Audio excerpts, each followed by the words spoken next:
Boleh saya menyampaikan sesuatu saudara-saudari yang terkasih? Enggak, ini mau mulai acara. Ntar dulu. Udah diam. Udah terlambat. Cepat berbicarakan Pak Kaisar sama Pak Awi, silakan Pak Kaisar. Ya Awi, bagaimana Awi dengan ID nama kesepakatan? Ya, sesuai dengan kesepakatan seperti itu, dilarang memakai nama yang menyinggung sesembahan di masing-masing pihak. Bagaimana Kores itu? Seperti itu. Awi. Ganti penatua Kores. Ganti penatua Agung. Kalau memang Kristusnya dihapus ya? ya nggak apa-apa. Udah itu ya. Kristusnya aja yang dihapus. Iya. Penatua. Profile picture ini nggak bisa dirubah namanya. Ya udah tolong dihapus itu. Nih ganti sendiri. Picture boleh ya? Picture boleh gitu maksudnya? Udah, stop. Kan sudah dihapus itu Kristusnya. Oke, udah ya. Oh, sip ya, thank you. Yuk, guys. Oke, makasih Bang Kores. Siap. Kita langsung aja ya. Awi sama moderatornya ini dari kita nih Pak Christian Crusader. Waalaikumsalam. Silakan. Oke. Christian Crusader. Sebentar.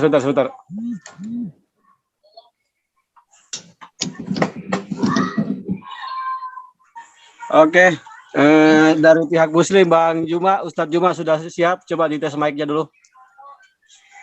Boleh saya minta co-host, Kang? Tes. Assalamualaikum warahmatullahi wabarakatuh. Semangat malam. Waalaikumsalam warahmatullahi wabarakatuh. Ya, Bang Bang Juma, selamat datang. Iya Bang, makasih. Kang Kaisar, boleh saya minta co-host, Kang Kaisar? Ini gimana nih, Awi? Kita sepakatnya kan satu saja. Kalau satu saya aja diambil Kang Budak. Oh, ada Kang Amir, udah aman Kang Amir. Tolong kita dulu aja Kang. Udah. Siap. Oke, lanjut kita.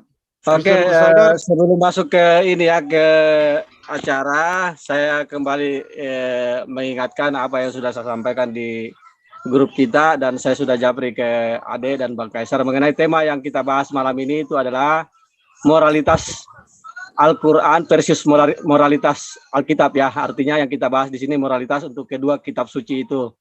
Karena sekali lagi perlu saya ingatkan kembali kepada teman-teman Kristen bahwa sesungguhnya kitab suci ajaran agama Islam itu cuma satu, yaitu Al-Quran.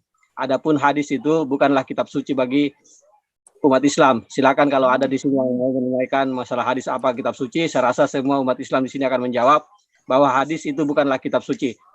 Silakan dulu narasumber Bang Juma, mungkin begitu ya, atau Bang Irben, silakan kedua narasumber dulu. Ntar dulu. Kalau hadis itu bukan kitab suci, berarti Anda telah menolak Muhammad loh. Enggak, hadis itu bukan kitab suci, bukan berarti menolak Muhammad. Memang hadis bukan kitab suci. Kitab suci umat Islam itu hanya Al-Quran. Anda tahu gak? Ada hadis yang mengatakan siapa yang menolak sunahku, neraka jahanam tempat duduknya. Arti kitab suci aja nggak paham ini orang. Menjelaskan kitab suci. Begini Bang. Ini orang Islam ini. Udah takut sama hadisnya. Begini Bang Duren, apapun yang Bang Duren sampaikan mengenai itu, yang jelasnya saya sudah sampaikan dan tegaskan bahwa kitab suci umat Islam itu cuma satu, yaitu Al-Quran. Itu saja yang saya sampaikan. Anda wudhu dari mana? Untuk mengerti Al-Quran perlu hadis enggak? Bubar. Sekali lagi saya ulangi sekali lagi begini ya. Oke. Yang penting Anda wudhu dari mana? Saya moderator ngomong. Tolong jangan ada bahasa-bahasa. Kita jadi sia dong. Aja gitu teman-teman. Kita ini kan fokus kepada topik tema. Ya, saya menyampaikan. Kalau nanti mau dibahas itu nanti aja setelah betul. Saya mendengahi sedikit. Ini harus disiarin dulu. Sebentar. Ini udah Setelah disiarin. Yang Bang Arwan biar bicara dulu. Silakan Bang Arwan. Sebentar aja gitu. Pertama ya, kitab suci itu pasti Al-Quran. Kedua, kalau kita bicara hadis ini sering ada gap kayak gini, gapnya itu di sini. Kadang-kadang hadis itu kan bagi Moderator Kristen. Siapa ini? Tolong dari media dakwah, tolong. Mika jangan ikut ngomong dulu dong. Iya, jangan nyawat dong dari Muslim, jangan ada yang bicara dulu. Silakan Ustadz Alwan. Jadi kalau kita bicara hadis ya, hadis itu dia ditempatkan di posisi kritikal gitu. Ada kritiknya, makanya ada hadis sahih, hasan, maudhu dan lain sebagainya. Sehingga kerap kali itu yang kadang dipermasalahkan itu adalah ketika saudara-saudara kita Kristen ini tidak tahu latar belakang itu semua. Makanya kadang-kadang jadi runyam. Itu mungkin maksudnya seperti itu yang disampaikan dengan Buddha tadi. Jadi disepakati saja nih narasumbernya bagaimana, pokok apakah moralitas yang mau disepakati itu fokus ke Quran aja dengan biblos atau meluas di luar itu juga. Ya. Oke, kalau Anda nggak mau pakai hadis, bagaimana juga kalau tidak pakai tafsir? Setuju? Iya, di luar, intinya di luar daripada di luar Bukan pakai daripada tafsir, Quran. jangan pakai hadis ya. Ini kita sepakati Sepakati aja dulu. Berarti Sepakati ini kan untuk cari kitab suci kesepakatan. antar kitab suci. Itu aja ya. Ya, benar. Jadi Alkitab dengan Al-Quran itu aja udah. Ya. itu aja biar nggak melebar gitu. Iya, Jalan biar- tengahnya, jalan Jangan tengahnya pakai berarti ya, Fel Duran. berarti apaan? Oke. Kita Lu nggak sudah tahu? sepakati kitab suci Oke, lah ya. Kitab aku suci mulai ya. Berarti Ya, itu jelas. jelas, Pak. Supaya jelas. Hadis gimana? Hadis gimana? Pak? Diulang lagi. Jelasnya Diulang lagi Awi. Awi, Oke, teman-teman. Kita dosa lagi perpanjang lagi ya, perlebar lagi. coba diulang lagi Pak, biar jelas Pak. Diperjelas Jadi, lagi Pak. Intinya untuk narasumber dan juga nanti partisipan, fokusnya ke kitab suci masing-masing. Ya, baik itu Alkitab maupun Al-Qur'an. Ya, membahas tentang moralitas. Itu aja ya. Kan begini. Enggak, dijelaskan Pak dulu Christian. Muslim itu kenapa nggak pakai hadis. Kenapa? gitu loh. Kenapa? Alasannya Oh, ya. apa gitu loh, supaya kita tahu. Oh, panjang. Supaya kita tahu. Ini gini ya. Misalnya kalau kami pakai Barnabas, kalian pasti nggak terima. Barnabas kan kita kan nggak pakai Barnabas. Persis. Coba dengarkan baik. Kan Pak Alwan, coba teman-teman didengerin Pak Alwan. Berarti awal menganggap hadis itu sebagai Coba belajar apokrips ya. sahabat. Coba didengerin Pak Alwan. Alwan kita dengerin. Kenapa nggak mau pakai hadis? Coba kita dengerin. Saya katakan biar Alwan kalau ngomong ngasal. Ngasal kalau kamu ngomong. Biarin dengerin dulu. coba Yang kresek-kresek, tolong headsetnya yang kresek-kresek dibenerin dulu. Yang kresek-kresek. Angon. Di mute aja yang kresek-kresek. Aneh ya. Jadi coba begini ya, kita kan ingin perdebatan itu dia adil kan. Kalau misalnya antar kitab suci, ya sudah antar kitab suci. Kalau mau di luar dengan Bentar kitab Pak suci, Laskar, ya Pak di Laskar luar di mute dulu. Kresek-kresek suaranya. Waduh Alwan gimana sih nih? Saya tidak. Apa kita saya dengerin tidak- dulu teman-teman. Coba Apa belajar kendalanya Pak sabar. Alwan? Kenapa nggak mau pakai hadis? Kita dengerin dulu. Saya tidak bilang tidak mau pakai hadis. Saya bilang begini, bikin kesepakatan. Perdebatan moralitas itu apakah antar kitab suci ya, atau di luar kitab suci? Sepakati aja dulu begitu. Kalau di luar kitab suci, Jadi gini Pak. ya. Jadi gini Pak Alwan, saya mau Artinya- nanya, hadis itu kedudukan hadis itu bagaimana kalau di keinginan Biar kita dengerin dulu Pak, jangan dipotong dulu Pak. Ini aku bantu Ahi Alam ngejelasin gini loh. Tadi kan topiknya itu moralitas Gini kalau mau moralitas Islam versus moralitas Kristen gitu loh. Jadi baru ke bawah hadisnya. Bang gini bang. Ini saya Saya tengahi aja ya. Ini supaya jangan melebar kemana-mana. Waktu kan panjang. Paulis suaranya pecah. Ini waktu kan kebuang percuma kalau kita debat di sini. Maksud saya, lebih baik sudah fokus saja ke tema antara kitab suci dengan kitab suci. Jadi nggak usah nanya alasannya kenapa hadis nggak usah dipakai dan lain-lain. Langsung Udah, aja. itu aja. Iya, Kita sudah banyak sepakat drama itu ya, ya udah Pak. sepakat itu. Gitu. Nah, sip. Ayo gas. Langsung masalah kan? Udah, jangan dipermasalahkan, langsung aja. Banyakin lagi, silakan. Ini waktunya semakin lama semakin Waktunya makin malam. Kasihan yang daerah timur. Ya silakan. Ya. Oke, tes suaranya Pak Juma. Oke, sip. Suara saya tadi udah bagus kayaknya. Ya, Pak Kasih Sejati, narsum Kristen. Oke, mantap, bagus. Mantap. Jadi narasumber apabila mau di share screen, host akan kasih co-host ya, dan waktu akan di stop sama Pak Abulanda nih, co-host timekeeper deh. Pak Kaisar, Oke. Pak Kaisar, yang lain-lain unmute ya. Oke, aku mulai unmute permanen ya, Oke. rekan-rekan ya, biar dimulai nih acara ya Pak. Udah setengah Aman, 20.40. gua restui lanjut. Oke.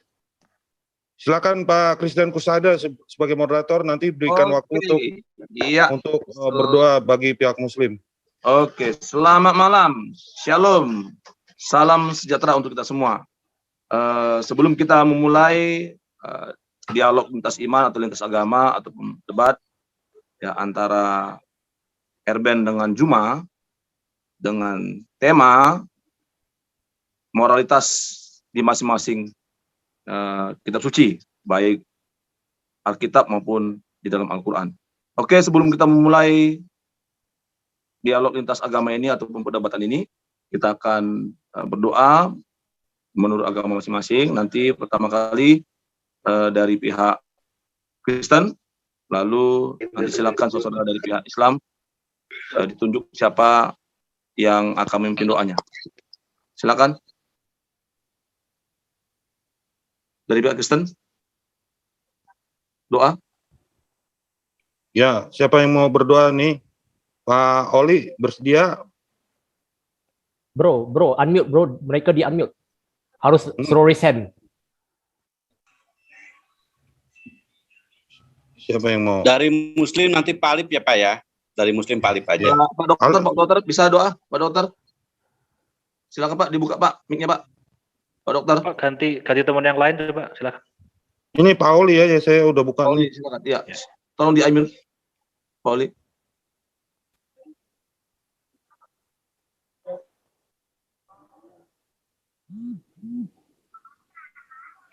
Pak Oli monitor, Pak Oli. Mau dibuka ya? Saya aja yang berdoa dah atas nama Kristen atau kalau nggak ada yang mau, boleh? Ya, gue aja berdoa yang dari Kristen. Ya, Juma, silakan. Ya, Bapa di surga, kami mengucap syukur dan berterima kasih Tuhan di kesempatan malam hari ini kami bisa berkumpul untuk berdialog mencari kebenaran Tuhan. Kiranya Engkau memimpin kami, menolong kami, mencerdaskan kami untuk betul-betul menemukan kebenaran yang sejati, dijauhkan kami dari segala pertengkaran, dijauhkan dari kami dari segala emosi, dijauhkan kami dari segala penghujatan, dan malam ini kami betul-betul saling mengasihi dan berbagi kebenaran satu dengan yang lain antara pihak Kristen dengan pihak Muslim. Kami tetap bersaudara sebangsa dan setanah air walaupun kami berbeda iman, tapi kami meyakini bahwa hanya ada satu kebenaran yang berasal daripada Tuhan, yang kebenaran itu adalah kebenaran yang universal. Pimpin kami semua Tuhan, dan narasumber Engkau berkati juga untuk Zoom yang kami gunakan tetap dalam keadaan lancar, dan kami berdoa untuk narasumber Kristen diberikan hikmat kebenaran yang hakiki. Di dalam nama Putramu Yesus Kristus kami berdoa. Amin. Ya, silakan Pak Awi, Pak Alip dibuka mute-nya.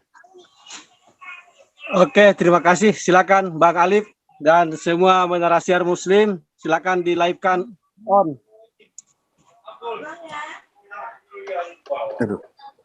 Oke, bismillahirrahmanirrahim.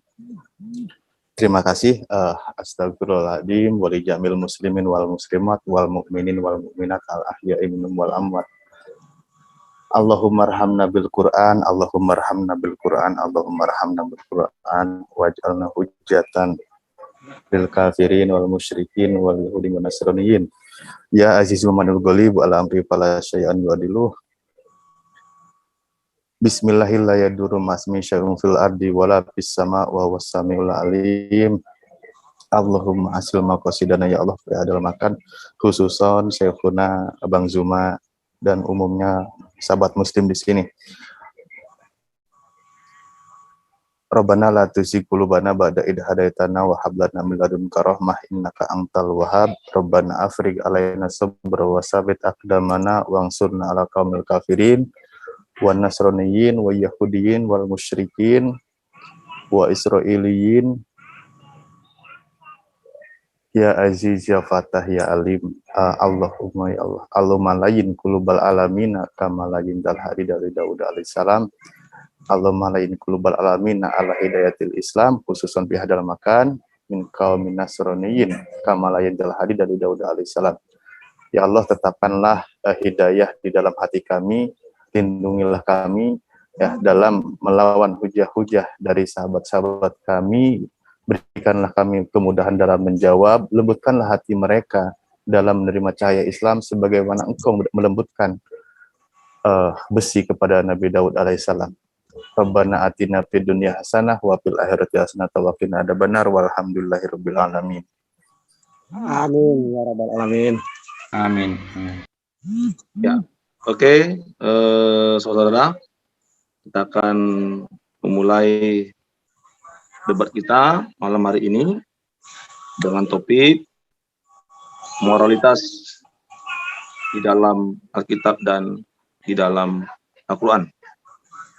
Sebelumnya kami dari pihak Kristen mau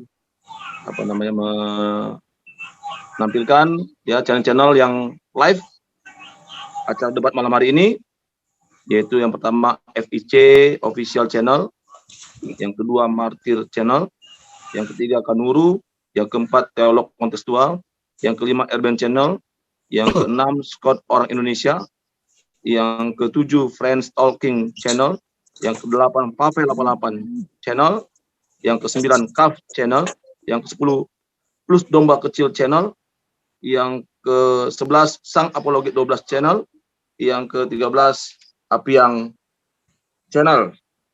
Silakan dari pihak Muslim, channel mana saja yang melive-kan debat kita malam hari ini. Silakan. Oke, terima kasih moderator. Begitupun di Menara Siar Muslim ya, yang selalu setia untuk menyiarkan secara live di YouTube, yaitu Penegak Islam Channel, Laskar Jihad Islam, Media Dakwah Muslim Channel, Kata Pengantar Channel, Ucok Tebas, Akang Satria TV, Triun Slayer Comment Center, Zulfikar Official, Sudut Pandang Muslim Channel, Wa Empire, Yanti Channel, Istiqomah Channel, Lentera Rohani Institute, dan lain-lainnya yang nanti insya Allah di kesempatan berikutnya saya sebutkan lagi. Silakan, moderator. Terima kasih. Oke, terima kasih. Ya, jadi aturan atau rule debat kita malam hari ini, ya, yang pertama 5 menit masing-masing opening statement dari narasumber. Lalu yang kedua battle 10 menit bertanya, 20 menit menjawab. Nanti itu sistem kayak catur ya. Lalu closing statement masing-masing narasumber 5 menit. Habis itu dari partisipan, ya, dari pihak Kristen 3 orang, dari pihak Islam 3 orang. Nah, waktu bertanya dan menjawab masing-masing 5 menit. Jadi 5 menit bertanya, 5 menit menjawab. Nah, lalu ya untuk para narasumber, ketika opening statement, fokus untuk menjelaskan ya topik atau tema dari masing-masing narasumber ya. Contohnya narasumber Kristen, opening statementnya fokus menerangkan ya, menjelaskan dari kitab sucinya tanpa menyinggung atau mengambil dari kitab suci Islam. Ya, nah begitu juga narasumber dari pihak Islam, fokusnya di dalam opening statement menjelaskan tema topik ya dari kitab sucinya tanpa menyinggung dari iman kekristenan. Oke. Nah, untuk mempersingkat waktu, silakan ditampilkan timer. Ya, ini chat di disable ya untuk menghindari kata-kata yang tidak baik. Lalu semua mic di mute kecuali narasumber, moderator. Ya, nanti untuk partisipan dikasih kesempatan nanti raise hand dengan cara raise hand ya. Lalu nanti dibuka mute-nya sehingga dipersilakan nanti dari partisipan untuk bertanya maupun menjawab. Oke, kami persilakan untuk masing-masing narasumber.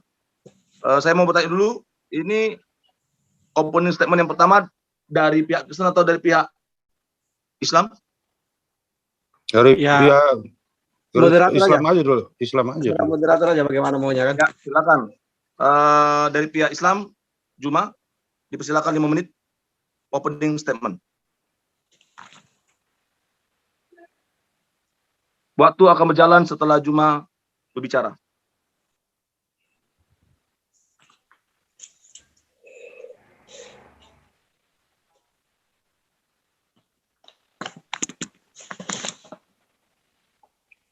Dibuka lah itunya. Mute-nya. Udah? Juma. Mana? Oke, silakan dibuka. Oke, terima kasih atas kesempatan yang diberikan kepada saya ya, sahabat-sahabat, dan juga terima kasih karena kita telah diundang di sini membahas tentang moral. Puji syukur kami sebagai umat Islam ya kepada Allah Subhanahu wa taala dan juga salawat serta taslim pada junjungan kami Rasulullah Muhammad sallallahu alaihi wasallam. Jadi berbicara mengenai moral berarti kita berbicara mengenai hal yang terkait dengan kelakuan, akhlak atau kewajiban di dalam beragama. Dalam inti dalam pembelajaran moral yaitu terkait dengan sikap dan juga cara berpikir ditopang oleh kitab suci. Nah, ini terkait dengan apa yang kemudian sahabat minta kepada kami untuk membahas tentang moral berdasarkan dengan Al-Quran. Jadi di dalam terkait dengan akhlak ataupun moral atau etika, bagi kami umat Islam itu diajarkan beretika di dalam bertuhan. Mendudukkan Tuhan kami sebagai satu-satunya Tuhan dan tidak kemudian menyandingkan Tuhan kami dengan makhluk. Itu adalah moral yang utama. Kemudian yang kedua, di dalam pengajaran Al-Quran, moral itu didukung dengan kajian-kajian yang bersumber dari Al-Quran itu sendiri berupa syariat. Karena kelakuan manusia tentu tidak terlepas daripada hukum yang termaktub dalam kitab suci. Nah, karena itulah kemudian Al-Quran mengajarkan kepada kami tentang kesabaran, tentang amanah, tentang memberi maaf, tentang kejujuran, tentang istiqomah, syukur, dan seterusnya. Karena itulah kemudian di dalam Al-Quran dikatakan bahwa segala sesuatu tidak ada keraguan di dalamnya, petunjuk bagi mereka yang bertakwa. Berbicara mengenai moral, berarti berbicara mengenai etika, berbicara mengenai perbuatan, berbicara mengenai sikap di dalam kehidupan. Baik hubungan kita terhadap pencipta alam semesta maupun sikap kita terhadap sesama makhluk. Nah, kemudian dalam hal ini seperti yang saya terangkan tadi, ketika umat Islam itu berbicara mengenai Al-Quran kaitannya dengan perilaku, maka perilaku utama yang dikedepankan oleh umat Islam itu adalah bagaimana kemudian mendudukkan Tuhannya sebagai satu-satunya pencipta langit dan bumi. Dan ini adalah merupakan sebuah penggambaran nyata di dalam ilmu tauhid yang bersumber dari Al-Quran. Yang kedua, umat Islam itu diajarkan bagaimana kemudian memahami tentang tazkir dalam Al-Quran. Apa itu? Janji-janji Allah, ancaman-ancaman Allah antara surga dan neraka. Dan kemudian hal ini menyebabkan manusia yang merenungkan kehidupannya dengan cerminan Al-Quran, menjaga dan kemudian melaksanakan, mentaati perintah dan menjauhi larangan. Itu yang kedua. Yang ketiga adalah moral di dalam Al-Quran itu mencakup tentang ilmu yang berhubungan dengan hukum-hukum. Jadi di dalam Al-Quran itu moralnya itu memahami tentang perintah-perintah Allah, amal dan perbuatan yang bermanfaat, yang memberi mudarat, perintah-perintah Allah, larang-larangan, serta ketentuan-ketentuan Allah yang bersifat sunnatullah. Nah, ini adalah penggambaran nyata tentang moral di dalam Al-Quran. Jadi kami, di dalam kehidupan kami sebagai umat Islam, ada yang disebut dengan akhlak keagamaan, yang terkait langsung dengan hubungan kepada Allah, dan korelasinya dengan ilmu-ilmu hakikat atau ilmu kepribadian terhadap mengenal diri sendiri, lalu kemudian mengenal Sang Pencipta. Nah, Al-Quran menerangkan bagaimana kemudian dijelaskan di dalam Al-Quran surah Al-Bayyinah, diterangkan wa ma umiru illa liya'budullah mukhlishina lahuddin. Ya, ini nyata di dalam pemahaman kami bahwa manusia tidak disuruh kecuali supaya menyembah hanya kepada Allah. Ini moral. Jadi perintah di dalam Al-Quran mendudukkan pencipta alam semesta itu untuk disembah. Memurnikan kemudian ketaatan kepadanya, menjalankan ajaran yang lurus, menjauhkan diri dari kesyirikan, menyembah kepada utusan, menyembah kepada ciptaan, menyembah kepada manusia. Dan supaya manusia mendirikan ibadah, sholat, menunaikan zakat, dan seterusnya. Ini kunci moral di dalam ajaran agama Islam. Seruannya, ya ayyuhalladzina amanu, sta'inu bis sabri was salah, innallaha ma'as sabirin. Hai orang-orang yang beriman, jadikanlah sabar dan salat sebagai penolongmu, sesungguhnya Allah beserta dengan orang-orang yang sabar. Karena itulah kemudian Islam selalu tunduk terhadap perintah Allah dan taat kepada apa yang dilarang untuk tidak dilaksanakan. Demikian. Oke, terima kasih Pak Juma. Sama-sama. 5 menit. Iya, 5 menit tidak terasa opening statement dari Pak Juma. Sekarang kita beralih ke narasumber dari Pak Kristen. Silakan Pak Kasih. Aku share screen. Oke, stop dulu. Ya, nanti timer akan dimulai setelah Pak Kasih Jati mulai berbicara. Ya, belum bisa. Oke.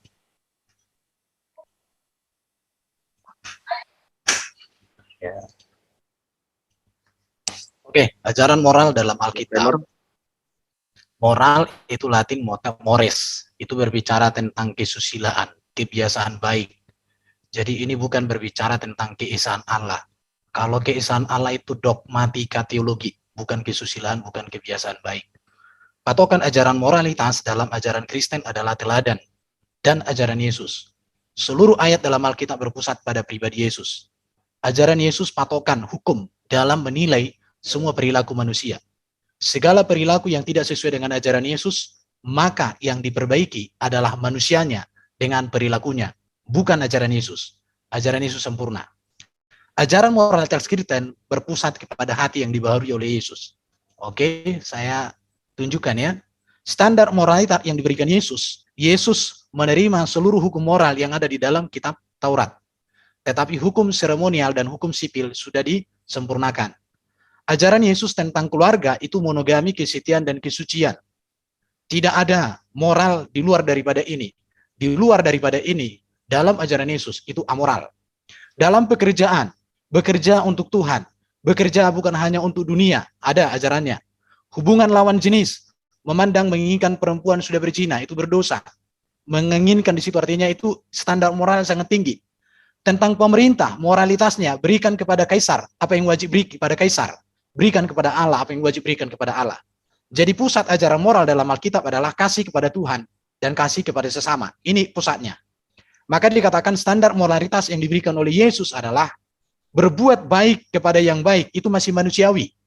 Tetapi berbuat baik kepada yang berbuat jahat, inilah moralitas yang tinggi. Dan ini disebut sifat ilahi.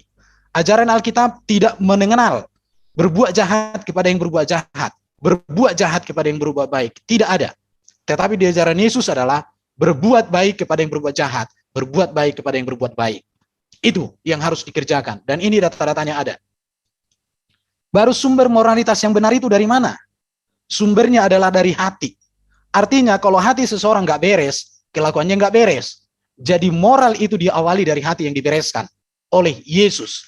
Karena dikatakan dari hati timbul segala pikiran jahat, pembunuhan, perzinahan, percabulan, pencurian, sumpah palsu, dan hujat. Dari hati timbul segala pikiran jahat, percabulan, pencurian, pembunuhan, perzinahan, keserakan, kelicikan, hawa nafsu, iri hati, dan semuanya. Itu semua dari hati yang busuk. Jadi kalau orang sukanya percabulan, perzinahan, sumpah palsu, hujat, cakap kotor semua, itu berarti hatinya nggak beres. Bagaimana hati ini dimurnikan? Tempatkan Yesus menjadi pusat hidupnya. Jaga hatimu dengan segala kewaspadaan karena di situ terpancar kehidupan. Marilah kita menghadap Allah dengan hati yang tulus ikhlas. Semua data-datanya. Maka di dalam ajaran Paulus jelas sekali tentang moralitas ini. Jadi akhirnya saudara, semua yang benar, semua yang mulia, yang adil, yang suci, manis, sedap didengar, disebut kebajikan, dan patut dipuji. Pikirkan, pelajari, terima, lihat, lakukan.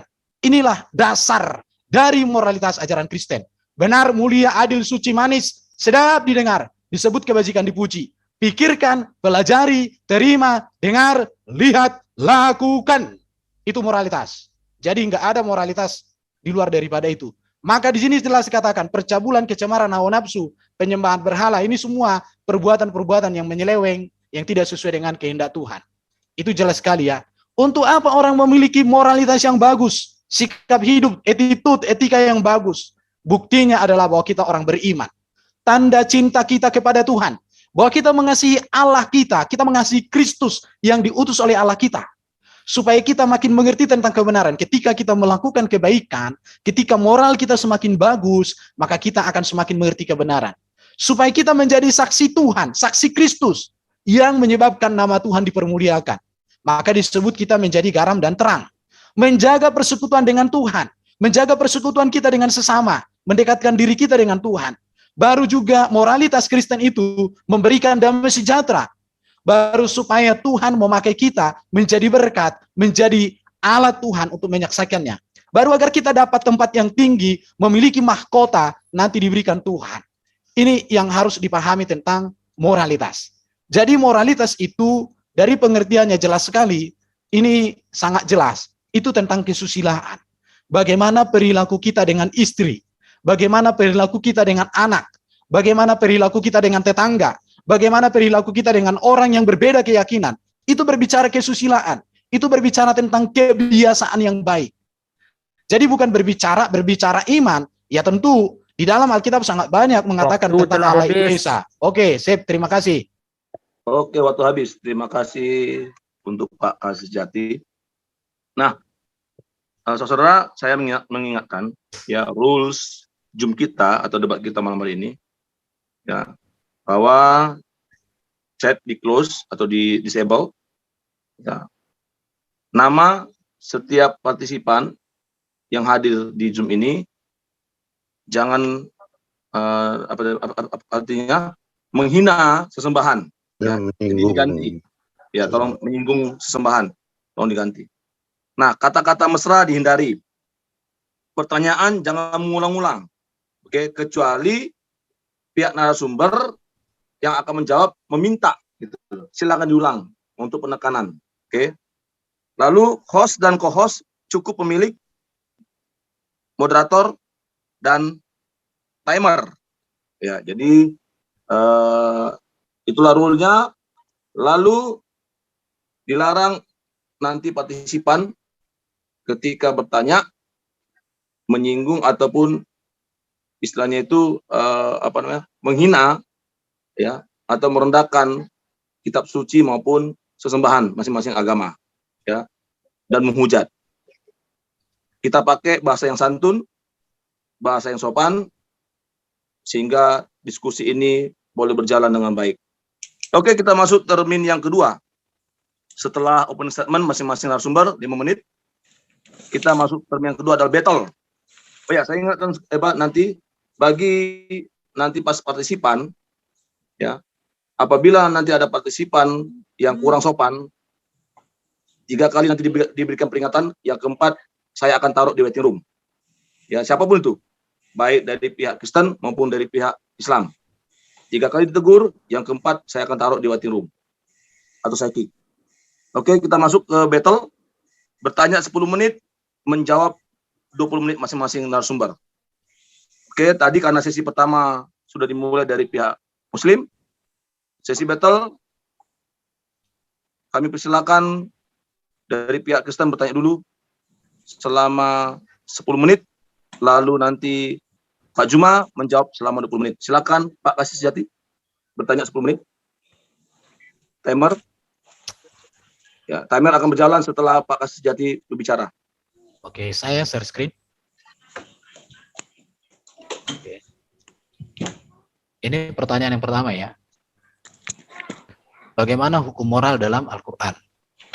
Adakah ayat Quran dan hadis, atau kalau nggak usah hadis karena boleh, adakah ayat Quran yang memerintahkan orang Muslim untuk mengasihi dan memperlakukan orang kafir, orang berdosa dengan sikap yang baik? Kalau ada, di Quran mana ayatnya? Kalau tidak ada, mengapa?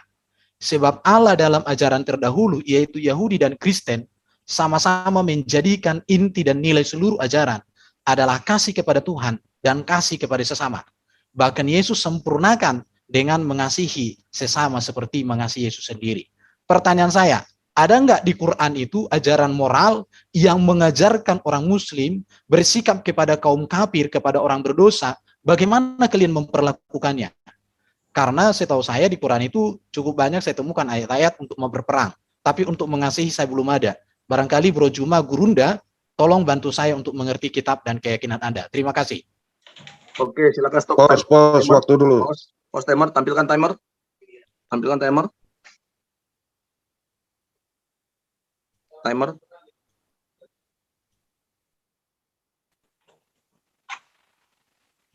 Oke.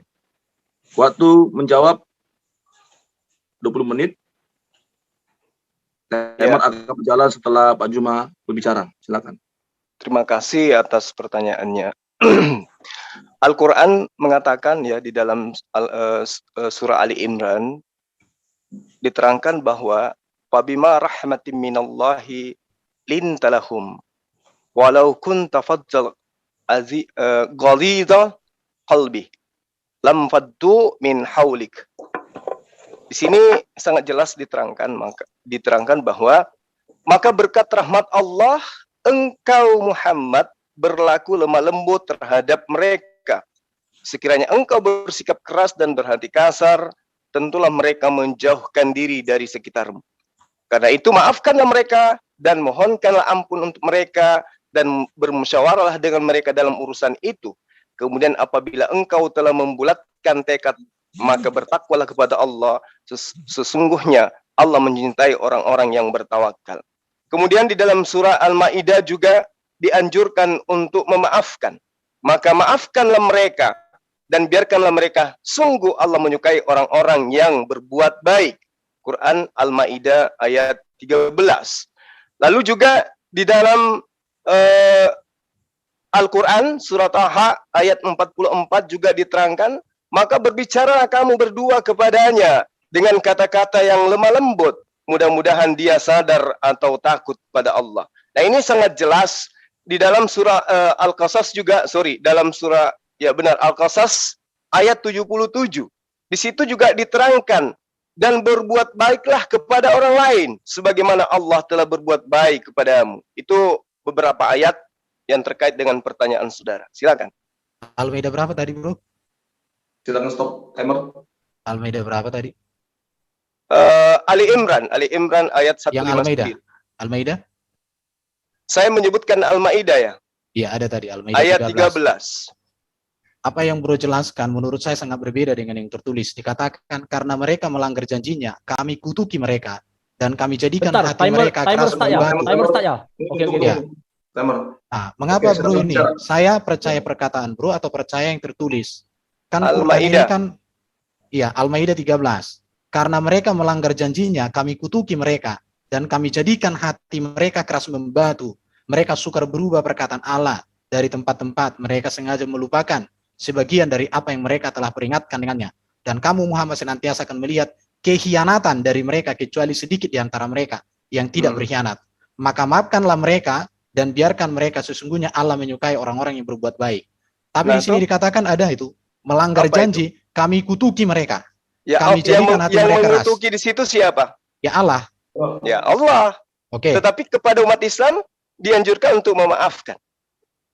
Benar? Dan kamu Muhammad senantiasa akan melihat kehianatan dari mereka. Oke. Pak Juma sama Pak Erben. Jadi saya nggak mau, saya nggak tahu gimana mau main timer nih. Timer ini bingung, gitu loh. Kalau TikTok yang itu bingung, oke? Oke. Jadi biarkan Pak Erben dulu selesai untuk memperjelas pertanyaannya. Lalu Pak Erben berhenti, timer berhenti, stop. Lalu Pak Juma mulai menjawab gitu. Jadi supaya jangan timer kita, operator kita bingung gitu loh. Oke? Ya. Gimana Pak Erben, ada mau lagi ditanyakan lagi? Oke, saya mau tanya pertanyaan yang baru. Oke, timer silakan. Jadi yang tadi udah ya. Oke, nggak apa-apa. Tapi fokus saya di sini. Itu hanya pendahuluan. Oke. Di sini Allah membenarkan baginda nikahi Zainab, istri anak angkat mantu. Ya. Bagaimana ini ditinjau dari segi moral anaknya sendiri? Karena Menurut saya di dalam Alkitab, kalau di Alkitab dibandingkan, Allah membenci perceraian. Tapi di sini justru baginda dibenarkan untuk mengambil istri dari anak angkatnya, mantan. Bukan mantan sebenarnya kalau dibaca data-data. Tolong jelaskan bagaimana ini. Pause. Timer, pause. Timer munculin dulu. Munculkan timer. Operator.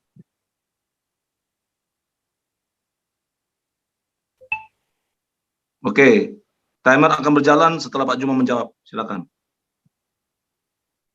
Oke, baik.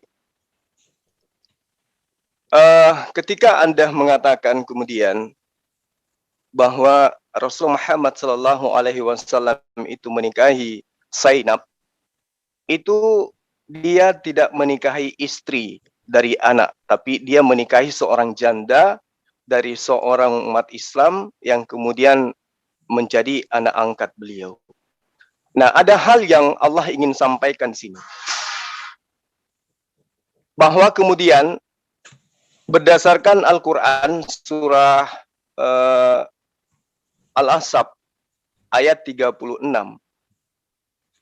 Di situ diterangkan bahwa tidaklah pantas bagi laki-laki yang mukmin dan perempuan yang mukmin apabila Allah dan Rasul-Nya telah menetapkan suatu ketetapan, akan ada pilihan bagi mereka tentang urusan mereka, dan barang siapa mendurhakai Allah dan Rasul-Nya, maka sungguh dia tersesat dengan kesesatan yang nyata. Jadi di sini ketika kemudian Rasulullah Muhammad Shallallahu Alaihi Wasallam itu menikahi Zainab, itu hikmahnya adalah untuk menghilangkan budaya yang ada pada masa itu, menghilangkan budaya anak angkat, bahwa di mana kegemaran orang-orang Arab pada masa itu adalah mengangkat sebuah anak angkat dan kemudian diperlakukan seperti anak kandung.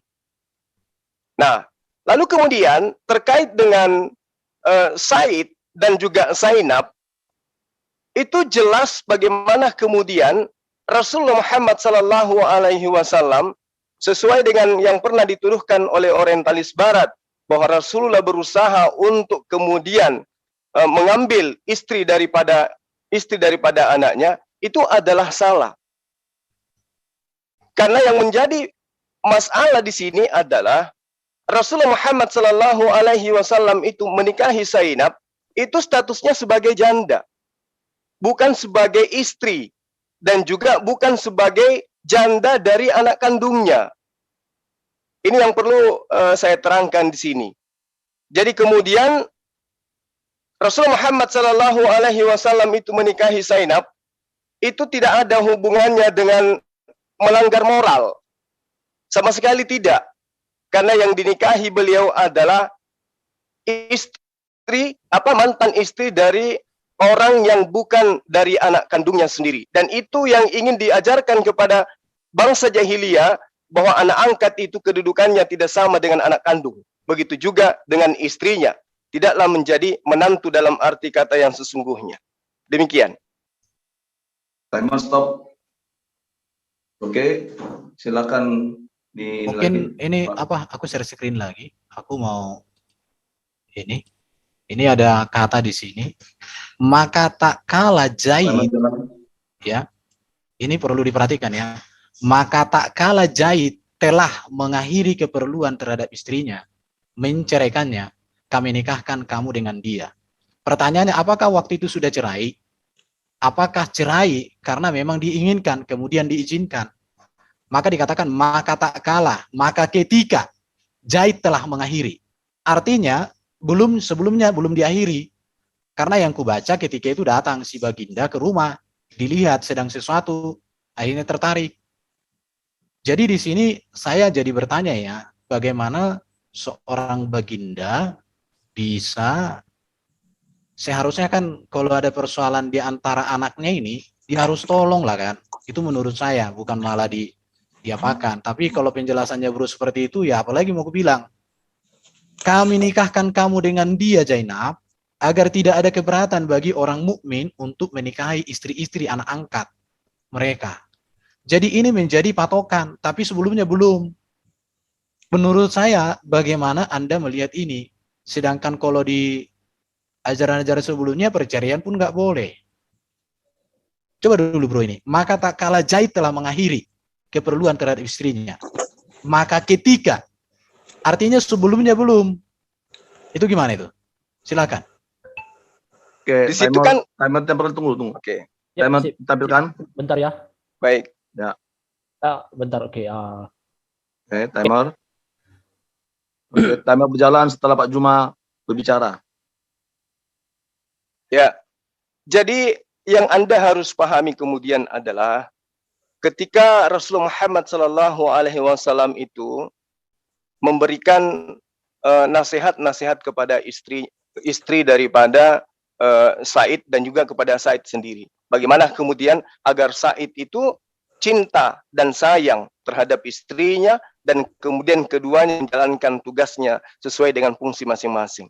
Nah, ketika sahabat saya mengatakan, saudara mengatakan bahwa mengakhiri, artinya mereka sudah cerai. Terus apa masalahnya di situ? Orang cerai berarti dia statusnya bukan lagi istri. Nah, kalau dia sudah bukan lagi istri terus dinikahi, apa yang menjadi masalah? Moral apa yang dilanggar di sana? Ketika Anda ada seseorang yang kemudian menikahi wanita lajang yang tidak lagi menjadi istri daripada seorang laki-laki. Sudah? Ya, silakan. Anda menjelaskan itu sumbernya dari mana, bro? Ya. Sumber penjelasanmu dari mana? Ya, silakan aja baca Al-Ahzab ayat 37. Tidak ada seperti itu kalimatnya saya lihat, padahal Quran ini sempurna. Coba Anda tunjukkan data Anda. Ya ini. Dia mengatakan yang sebaliknya tadi. Ya ini aja lihat ini. Pause semua dulu. Pause. TikTok. Oke ini. Ini ya. Tidak seperti yang itu. Dan ingatlah ketika kamu berkata kepada orang yang Allah telah melimpahkan nikmat kepadanya dan kamu juga telah memberi nikmat kepadanya, tahanlah terus istrimu dan bertakwalah kepada Allah. Sedang kamu menyembunyikan dalam hatimu apa yang Allah akan nyatakan dan kamu takut kepada manusia. Artinya di sini sudah ada niat, ada keinginan, tapi takut sama manusia untuk mengambil. Sedang Allah lebih baik berhak untuk kamu. Kalau saya, iya, tapi saya nggak bisa menafsirkan ya. Artinya di sini Allah menyetujui keinginan baginda itu, sehingga muncullah ini. Tapi nggak bisa lagi nanti pakai yang lain ya. Ini aja Quran ini nanti asbabun nuzul juga nggak boleh dan lain sebagainya. Hadis juga nggak boleh. Gimana? Artinya bro baca aja ini, nggak boleh diterangkan lagi karena ini kan sudah terang. Maka tak kala Zaid telah mengakhiri keperluan terhadap istrinya, menceraikannya. Jadi ceraikan dulu, kami nikahkan kamu dengan dia agar tidak ada keberatan. Jadi tujuannya agar tidak keberatan. Artinya ada orang yang keberatan. Kalau buku yang ku baca ada lagi katakan terjadi kehebohan. Tapi kan nggak boleh pakai buku, hanya pakai ini. Iya, apabila anak angkat telah menyelesaikan keperluannya terhadap istrinya. Dan adalah ketetapan Allah itu pasti terjadi. Ya udah, ini aja nggak usah dijelaskan lagi. Karena nggak bisa. Data bro dari mana? Nggak jauh juga aku. Karena nggak boleh lagi diterangkan kan. Karena kalian bilang tadi hanya Quran. Kalau pakai hadis nggak boleh. Asbabun juga nggak boleh. Ya sudah baca aja ini. Oke, pause. Oke. Pause. Iya. Ya, silakan. Bentar. Saya share timer ya. Iya. Timer. Oke. Tampilkan timer. Oke. Ya, itu betul. Sebenarnya benar yang kau katakan bahwa kita nggak usah melebar kemana-mana karena memang ayatnya sudah menjelaskan itu. Kami kawinkan kamu dengan dia supaya tidak ada keberatan bagi orang-orang mukmin untuk mengawini istri-istri anak-anak angkat mereka apabila anak angkat itu telah menyelesaikan keperluannya daripada istri mereka atau menceraikan istrinya. Lalu kemudian ayat selanjutnya jelas diterangkan di situ. Tidak ada suatu keberatan atas Nabi tentang apa yang telah ditetapkan Allah baginya. Allah telah menetapkan yang demikian sebagai sunnahnya pada nabi-nabi yang telah terlalu dahulu. Dan adalah ketetapan Allah itu suatu ketetapan yang pasti berlaku. Jadi apa yang Anda permasalahkan?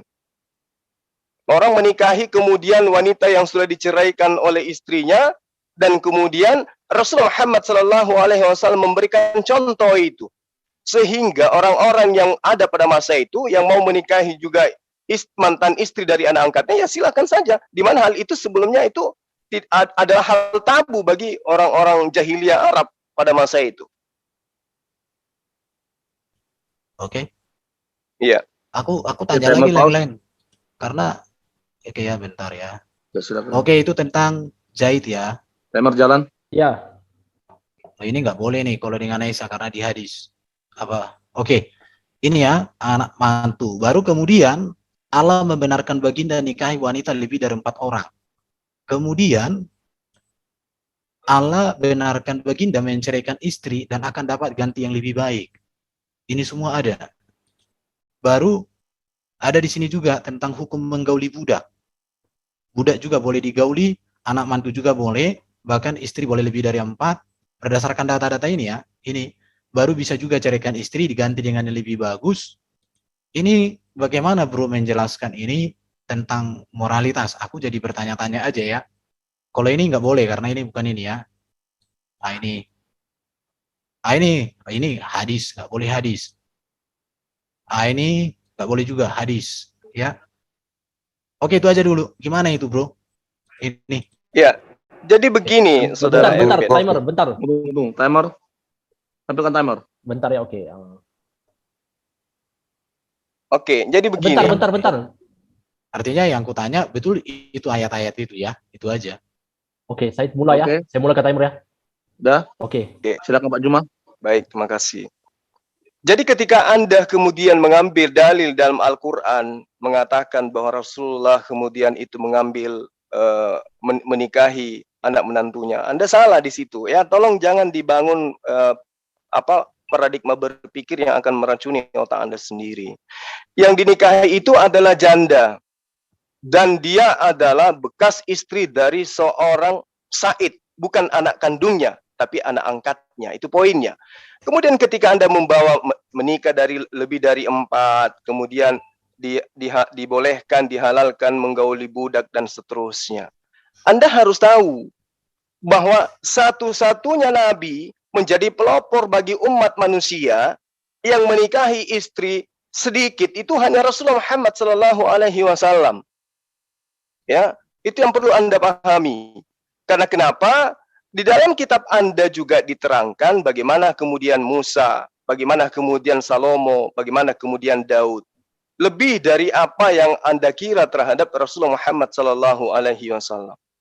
Jadi yang terjadi pada diri Rasulullah Muhammad SAW itu adalah hal yang terjadi yang dimana di dalamnya itu ada hikmat. Bagaimana kemudian Rasulullah Muhammad SAW itu menikahi seorang wanita itu bukan tanpa dasar dan dasarnya bukan karena syahwat. Kebanyakan di antara yang dinikahi itu adalah janda-janda tua. Untuk menolong mereka, untuk menyemangati mereka dalam menjalankan syariat agama Islam. Lalu kemudian Rasulullah Muhammad SAW itu menikahi wanita. Salah satu hikmahnya juga adalah menyatukan kabilah-kabilah Arab yang ada pada masa itu. Nah, ini yang harus Anda pahami, bahwa ketika Rasulullah Muhammad SAW itu menikah bukan tanpa alasan, ada alasan syar'i yang kemudian berfungsi di dalam menjalankan misinya sebagai nabi bagi umat manusia. Itu hal yang terpenting. Kalau kemudian Anda berbicara mengenai moral, ya kedudukan beliau sebagai Rasulullah itu sudah memberikan cerminan yang sangat baik kepada manusia. Kalau hari ini kemudian Anda jadikan itu sebagai penolakan, itu adalah moral yang tidak baik. Silakan Anda buka lembaran-lembaran di dalam kitab Anda. Bagaimana kemudian dalil-dalil yang ada di dalamnya itu jauh lebih hebat, lebih dahsyat menceritakan tentang orang-orang terdahulu yang kemudian mereka anggap itu, saudara anggap itu sebagai orang-orang yang hebat dan orang yang diceritakan dalam kitab yang Anda anggap suci. Demikian. Silakan. Berarti bro setuju ya bahwa Allah yang menyuruh boleh kawin lebih dari 4 orang untuk baginda, boleh juga mengawini janda anak angkat, tapi walaupun di dalam beberapa data bukan janda ya, tapi masih anak aktif. Baru Anda juga setuju bahwa baginda itu boleh kawini budak juga, gitu? Ya. Oh iya udah. Jadi nggak masalah bro, ya itulah keyakinannya bro. Saya berterima kasih untuk keyakinannya bro. Kalau Ya. keyakinan saya kan nggak seperti itu, karena Yesus sudah mengajarkan dengan standar yang sangat tinggi kudus. Itu aja. Mungkin saya pertanyaan ke berikut lah. Aku ada ini, aku banyak bertanya ini. Namanya juga bertanya ya. Ya, Ada dari Bentar. Aduh. Stop dulu timer. Oke, pos. Oke, Pak Kasih Sejati berbicara, timer berjalan. Ya. Ya, udah pos. Ya, silakan Pak Kasih. Ini juga Allah bolehkan bercerai dan memukul istri. Betulnya nih bro. Dan pukullah mereka katanya. Boleh memukul istri, betul itu? Memukul dalam arti kata apa ini? Ya ini jelaskanlah. Artinya dan pukullah mereka, karena setahu Dalil saya. Anda itu dari mana? Sebentar, moderator tolong ditertibkan dulu. Ditampilkan timer, terus Timer. Ya. Oke, bentar. Jadi gini, tunggu penuh kuda. Jadi gini, walaupun share screen ya ditampilkan timer, operator timer, ya begitu narasumber berbicara langsung jalan gitu loh. Oke. Ya. Operator? Sip. Iya, tanggap. Ya silakan. Ya, ini di dalam ayat ini katakan menceraikan istri boleh, pukul istri juga boleh, bahkan mengasingkan istri, kurunglah mereka dalam rumah sampai mereka menemui ajalnya katanya. Bro setuju dengan ayat ini juga? Sikap terhadap seorang wanita. Itu ayatnya di mana? Stop dulu, pause. Udah pause. Timer. Quran surat Al-Baqarah Tunggu. 231. Ya, udah tahu poinnya. Ada di layar. Ya. Silakan dijawab Pak Juma. Ya, ayat berapa itu? Bentar ya. Ya, ini karena penegasan pertanyaan tidak usah dijalankan timernya. Oke. Itu di Al-Baqarah 2321, 231, baru 434, baru 415. Oke, baik. Jadi gini, ketika Al-Quran kemudian mengatakan pukullah istrimu, ya, itu Anda harus pahami. Sederhananya gini, di ayat ini, baik dalam surah An-Nisa 34 yang tadi yang Anda maksud, memukul di situ adalah sebagai alternatif terakhir. Jadi menurut ayat itu, apabila sang istri durhaka, maka yang pertama harus dilakukan adalah menasehati. Namun jika dinasehati tidak mempan, ya, atau tidak ampuh, tetap saja durhaka, maka perintah selanjutnya itulah pisah tempat tidur mereka, pisah ranjang, agar sang istri merasa bersalah atas tingkah laku durhakanya. Nah, jika keduanya ini tidak merubah sikap sang istri, tidak mempan juga, maka istri ini boleh dipukul di situ. Mengenai pukul, ini pukul yang dimaksud adalah pukulan ringan yang tidak sampai membuat benjol, tidak sampai orang ini luka dan seterusnya. Itu tidak, tetapi memukul dalam arti kata ya sama seperti orang yang memukul istrinya dengan bantal atau memukul istrinya dengan sarung atau kain. Itu yang dianjurkan di dalam ajaran agama Islam. Bro itu menyampaikan itu tertulis di mana itu bro penjelasannya? Coba Anda baca aja, lihat dalam surah An-Nisa 34 itu. Soalnya nggak ada kuliah di situ pukul pakai bantal, bro. Iya. Bentar. Betul. Ini timer gimana? Timer. Iya, aku jadi ini aku nggak ada lihat.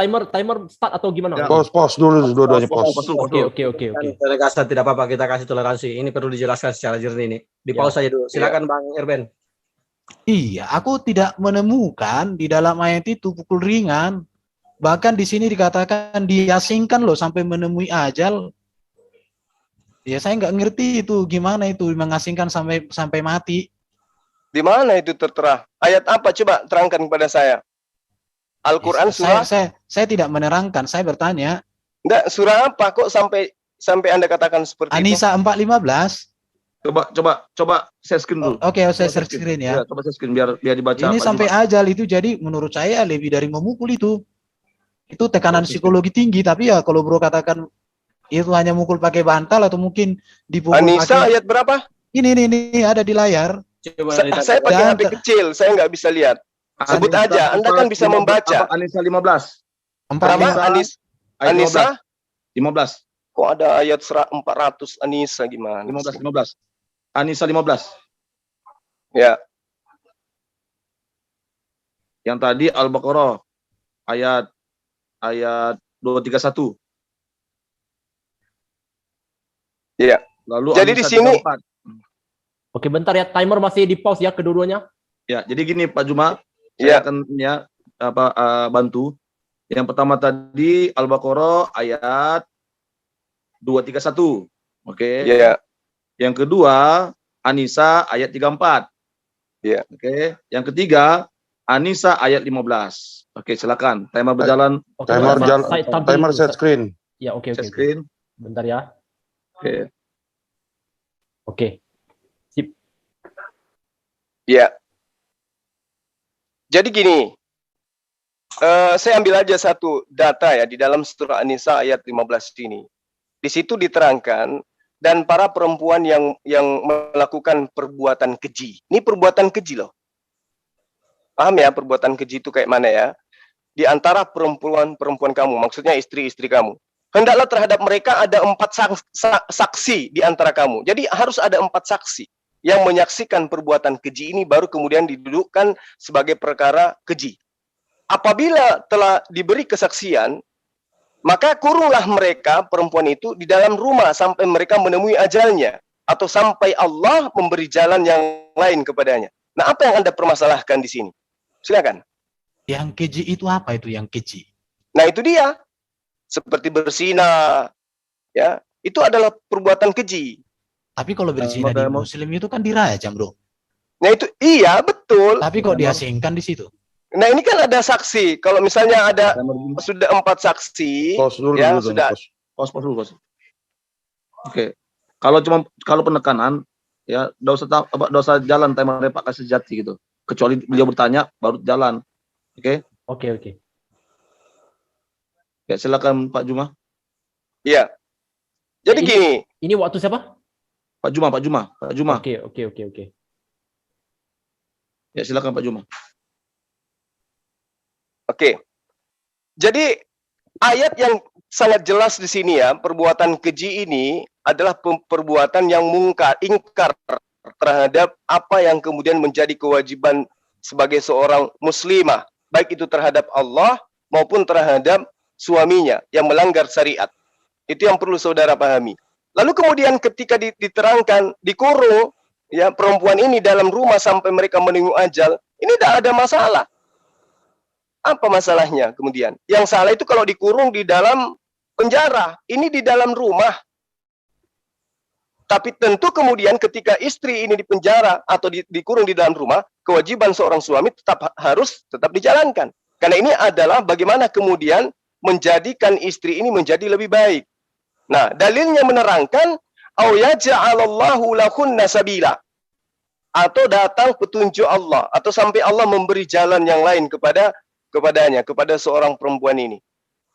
Apa yang Anda permasalahkan? Oke, cukup. Silakan. Oke, pause. Nah, ini dikatakan di sini dalam rumah sampai mereka menemui ajalnya atau sampai Allah memberi jalan lain kepadanya. Ya, penjelasannya kan nggak ada seperti yang Bro sampaikan. Semua Bro tafsir ini. Jadi saya jadi bingung juga dialog dengan Bro. Tafsir nggak boleh, tapi Bro sendiri menafsir.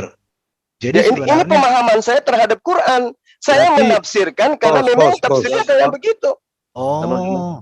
Nah, sekarang Anda berarti ya, tafsir-tafsir para ulama itu nggak dipakai, yang dipakai tafsir Juma gitu. Ya, ini justru tafsir Al-Qur'an ini yang saya terangkan kepada Anda.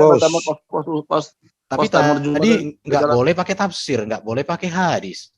Sekarang kalau Anda nggak boleh karena Anda tidak pernah belajar tafsir kan gitu. Oh, gawat ini kalau kayak gini. Ya udah nggak apa-apa lah. Gawat. Anda pernah belajar tafsir? Timer Juma. Iya, tafsir nggak boleh dipakai. Tafsir jualan ikan di pasar gitu. Oke, jadi berarti tafsir itu adalah tafsir Juma gitu ya. Karena tafsir ulama nggak boleh dipakai kan gitu. Jalan timer Urban. Ya, terserah lah. Sebentar, boleh saya ini terakhir dulu moderator. Iya. Ini kan tadi tidak membahas tafsir, tadi Bang Juma cuma membaca sesuai yang tertulis. Saya rasa begitu ya, Bang Juma tidak ada menafsirkan, cuma memberikan pemahaman sesuai yang Bang Juma mengerti. Silakan. Ini bro tertulis di sini dalam rumah sampai mereka menemui ajal loh. Jadi nggak ada lagi sampai mati. Timer siapa? Timer siapa? Pause aja. Pause dulu dua-duanya. Oke. Udah pause. Ini di pause dulu aja karena ini perlu penekanan, perlu diselesaikan masalah ini. Iya, jadi ya tapi nggak apa-apa, itu sudah data kan, artinya boleh menceraikan istri, boleh memukul istri, boleh juga mengurung istri sampai ajalnya. Ya itu datanya, saya nggak usah tafsir. Oke, itu tertulis, itu aja yang pastikan. Untuk menengahi ini, tolong ditampilkan dulu sekali lagi di layar tadi, Anissa ayat sekian. Pak Sejati ditampilkan di share screen dulu yang tadi. Iya, ini aku hanya baca aja deh. Saya kan nggak boleh menafsir. Ya, Anissa ayat 34. Ayat Al-Qur'annya ya. Saya share screen ya. Bisakah saya share screen kan? Saya bantu share screen ayat Al-Qur'an. Oke. Ini ada ayatnya, ini sudah saya copy dari Quran kok ini. Anissa ayat 34 sama Anissa 15. Coba tampilkan dari Quran.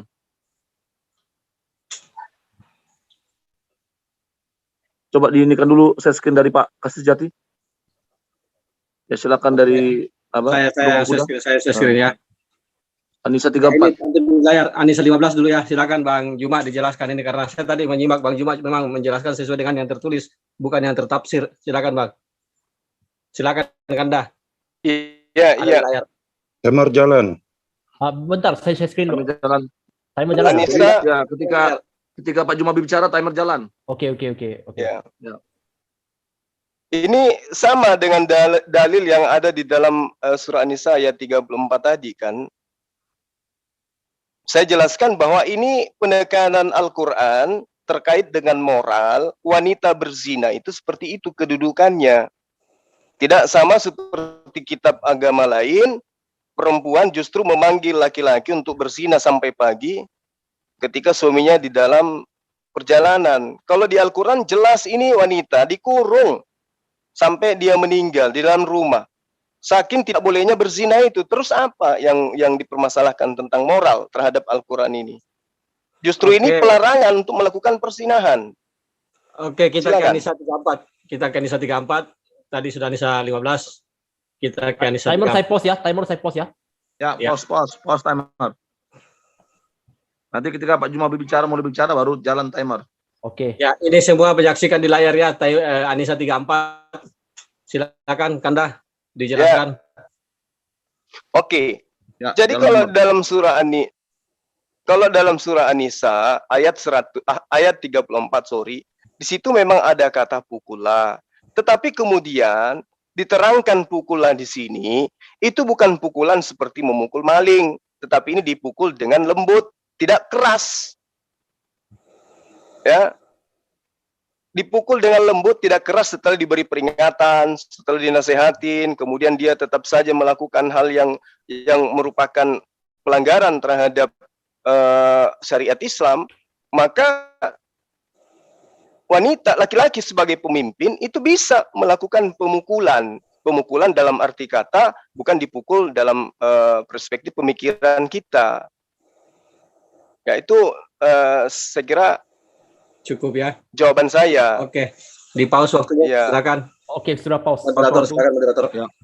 Cabut ini. Oke, bentar ya. Tampilkan timer. Ya. Tampilkan timer. Oke. Dari pihak Kristen masih ada 47 detik, dari pihak Islam masih ada 5 menit 5 detik untuk menjawab. Silakan Pak Kasijati, ada lagi yang mau ditanyakan penekanannya? Ya jawabannya kan udah seperti itu. Cuman aku mau tanya ini sebenarnya, cuma nggak dibolehin ini. Silakan aja, siapa bisa dijawab. Tanyakan aja. Ini bentar ya. Ini pernikahan Baginda dengan Aisyah ini gimana? Tapi di hadis. Timernya jalan atau gimana? Ini gak apa-apa, Aisyah itu menikahi saat ia berumur 6 tahun. Dan ia digauli saat berumur 9 tahun. Dan Aisyah hidup bersama beliau selama 9 tahun. Ini hadisnya ya. Bahkan Aisyah masih main boneka ketika diantar ke kamar itu Baginda, ya. Tapi bagaimana itu? Aku nggak ngerti. Oke, itu aja. Silakan dijelaskan. Oke, udah pause. Udah, silakan Share tampilkan screen, share timernya. screen. Share screen timer. Ya. Oke, timer berjalan ketika Pak Jumal berbicara. Ya. Baik. Jadi ini sudah sering saya jawab ya tentang hal ini ya. Bagaimana kemudian tuduhan orang-orang bahwa Rasulullah Muhammad SAW itu menikahi Siti Aisyah pada usia 6 tahun. Berarti beliau dinikahi tahun 613 Masehi. Padahal kalau menurut hadits yang juga menjadi rujukan bahwa di dalam At-Tabari semua keempat anak Abu Bakar itu lahir pada zaman jahiliyah, yaitu sebelum tahun 610. Jadi kalau Aisyah radhiyallahu anhu itu dinikahkan sebelum 620 Masehi, maka beliau dinikahkan pada umur di atas 10 tahun. Ini sebenarnya sederhana, cuman ya itu dia. Orang-orang tidak belajar. Padahal kalau kita melihat bagaimana kemudian kualitas hadits, lalu bagaimana kemudian kronologis daripada perjalanan sejarah Rasulullah Muhammad SAW, itu sangat nyata kok. Pra-Islam itu zaman jahiliyah tahun 610 Masehi. Kemudian permulaan wahyu turun itu 610 Masehi tepatnya. Nah, Abu Bakar masuk Islam tahun berapa? 610 Masehi juga. Sementara Rasulullah Muhammad SAW menyiarkan Islam secara terbuka itu tahun 613. Lalu kemudian beliau hijrah di tahun 615, 2 tahun setelahnya. Lalu 1 tahun kemudian Umar bin Khattab masuk Islam. Lalu 620 Aisyah itu kemudian dinikahkan.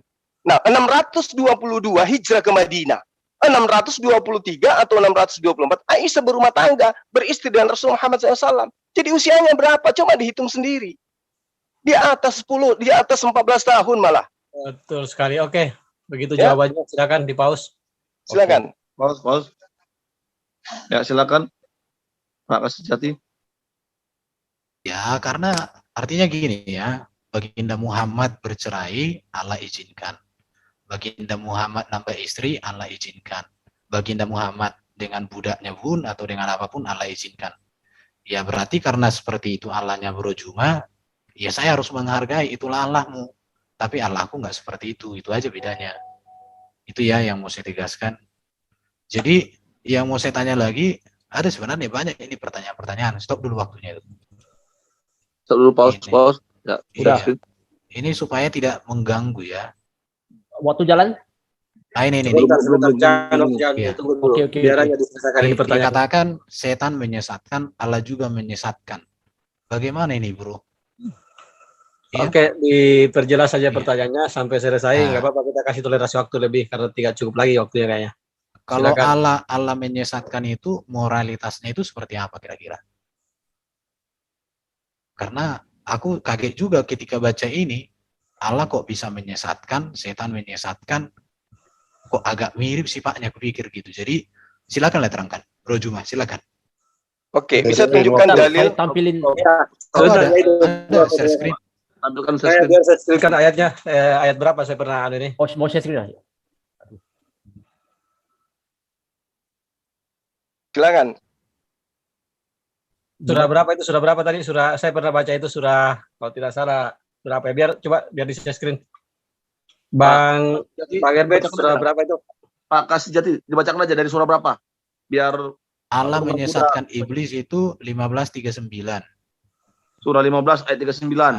Oke. Allah menyesatkan siapa yang dikehendakinya 16:93. Surah 16 ayat 93. Iya. Baru Allah itu menipu. Surah berapa tuh? Satu-satu dulu, surah 15. 4 ayat 142. Yang pertama tadi surah 15 ayat. Yang berapa? Ini aku share aja. Yang pertama. Yang pertama 15 ayat. 39. Iya. 39. Iya. Ya, 39. 39. Oke. Saya bacakan ya terjemahannya. Ya. Iblis berkata, "Ya Tuhanku, oleh sebab Engkau telah memutuskan bahwa aku sesat, pasti aku akan menjadikan mereka memandang baik perbuatan maksiat di muka bumi dan pasti aku akan menyesatkan mereka semuanya. Iya. Silakan Kandah dijelaskan. Ya, iblis menyesatkan, tapi di ayat lain dikatakan Allah juga menyesatkan. Gimana itu? Jadi saya pertegas dulu ya, saya perjelas. Berarti maksudnya Mas Kasih Sejati di sini, Bang Kasih Sejati, bahwa di sini Allah telah menyesatkan iblis begitu ya? Penunggang kuda yang menjawab bukan Pak penunggang kuda. Saya cuma yang menjawab itu Pak Juma gitu loh. Betul. Saya cuma memperjelas pertanyaannya. Iya, narasumber yang menjawabnya, yang berhak menjawabnya. Iya, betul. Bukan saya menjawab, cuma saya memperjelas pertanyaannya biar tidak diulang. Maksudnya mungkin pertanyaannya di sini bahwa di ayat ini Allah menyesatkan iblis begitu ya maksudnya Bang Kasih Sejati. Yang pertama itu kan di sini, dan setan itu menyesatkan. Tapi setan itu menyesatkan karena disesatkan. Yang menyesatkan setan itu ya Allah menyesatkan. Oh iya, silakan. Jadi di sini Allah menyesatkan, yang disesatkan menyesatkan. Jadi sesat. Itu silakan Kandak di gimana itu? Aku ngerti ya. Ini kan moral ini kan. Timer waktu. Timer berjalan setelah Pak Juma berbicara. Oke, baik. Jadi data yang saudara bawa itu bukan satu-satunya data yang ada di dalam Al-Quran. Tetapi di dalam Al-Quran itu sangat jelas kemudian bagaimana Allah itu menganjurkan manusia itu berbuat baik. Ya, Allah memberikan petunjuk, Allah memberikan jalan, Allah memberikan hukum-hukum, tapi mereka tetap aja ingkar terhadap apa yang mereka anggap benar. Al-Quran menerangkan itu. Bagaimana surah Al-Maidah 51, ya, bagaimana tidak berbuat zalim akan mendatangkan petunjuk Allah. Allah membuka pintu taubat. Itu diterangkan di dalam ayat-ayat suci Al-Quran. Contoh misalnya, sederhana saja, Adam diberi pilihan. Anda mau melakukan ketaatan, silakan taat. Anda mau melakukan ingkar, silakan ingkar. Nah, terkait dengan apa yang Anda katakan bahwa Allah menyesatkan, di situ diterangkan juga di dalam surah Al-Baqarah ayat 16 bahwa tidak ada yang disesatkan oleh Allah kecuali orang-orang yang fasik. Orang-orang yang fasik ini siapa? Orang-orang yang telah datang kebenaran kepada mereka ditolak. Itu yang disesatkan karena mereka yang tidak mau. Sudah dikasih jalan, sudah dikasih solusi, tapi tetap saja mereka membangkang. Itu yang diterangkan di dalam Al-Quran. Nah, kalau ayat-ayat kayak begini, perintah menyesatkan dari Tuhan, oh di dalam kitab Anda itu jauh lebih banyak. Tapi nantilah giliran Anda. Sekira begitu. Timer, saya cabut ini layarnya. Silakan timer tampilkan. Tampilkan timer. Bentar. Berapa menit lagi? Waktu menjawab. Wah, sekali pertanyaan lagi Bang Kasih Sejati kayaknya. Silakan. Lagi sama ini 1 menit 38 detik untuk menjawab.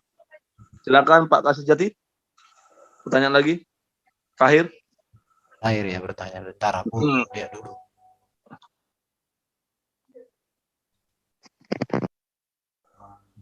Bentar, cari.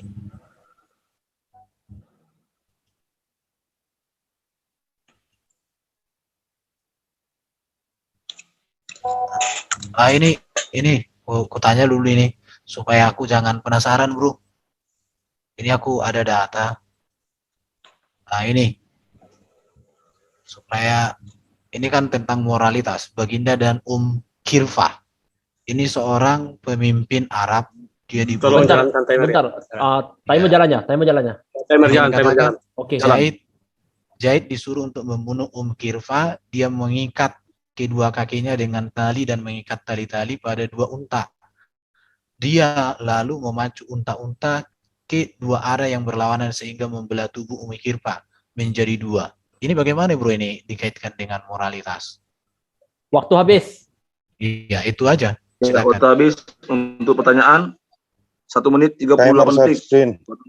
Oke, bentar. Silakan timer ditampilkan. Oke. Waktu berjalan setelah Pak Juma bicara. Oke. Iya. Jadi apa yang kemudian Anda tuduhkan itu tadi dalam hadis apa itu ya? Riwayatnya. Bisa ditunjukkan? Di pause. Pause. Silakan. Ya, kasih Sejati. Ini ada ini Ibnu Katsir, baru Ibnu Abrabi. Ini ada semua. Ini dari data-datanya ada. Ini Ibnu Ishaq.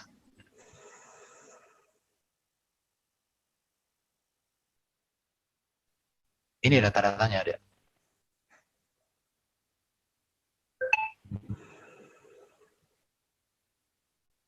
Ya. Oke. Baik. Oke, silakan timer berjalan.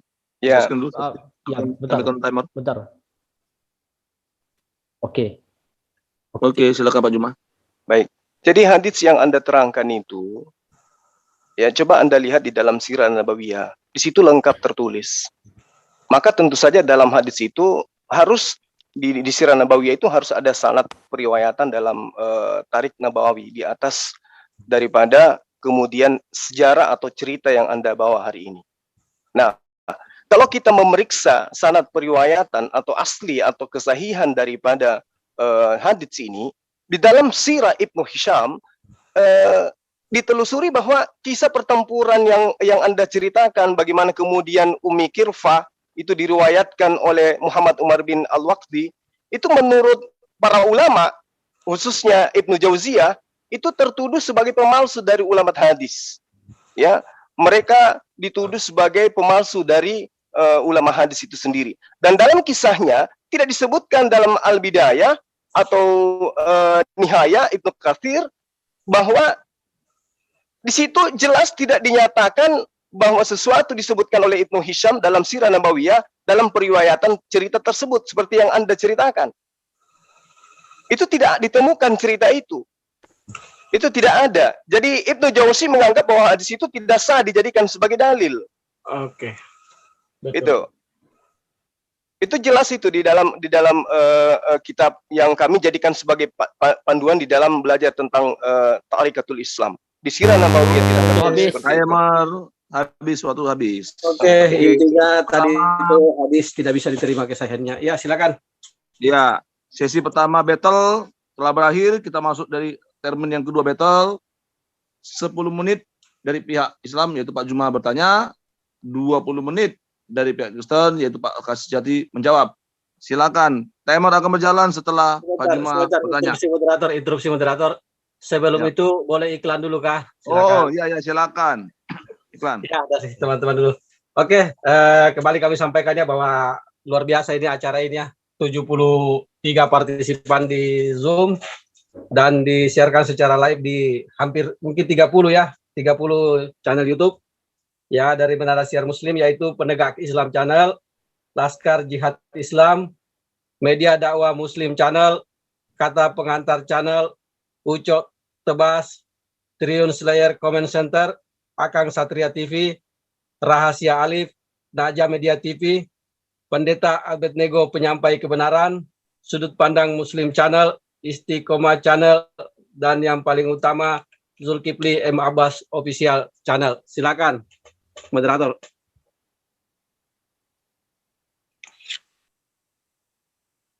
Oke, terima kasih Pak Penunggang Kuda.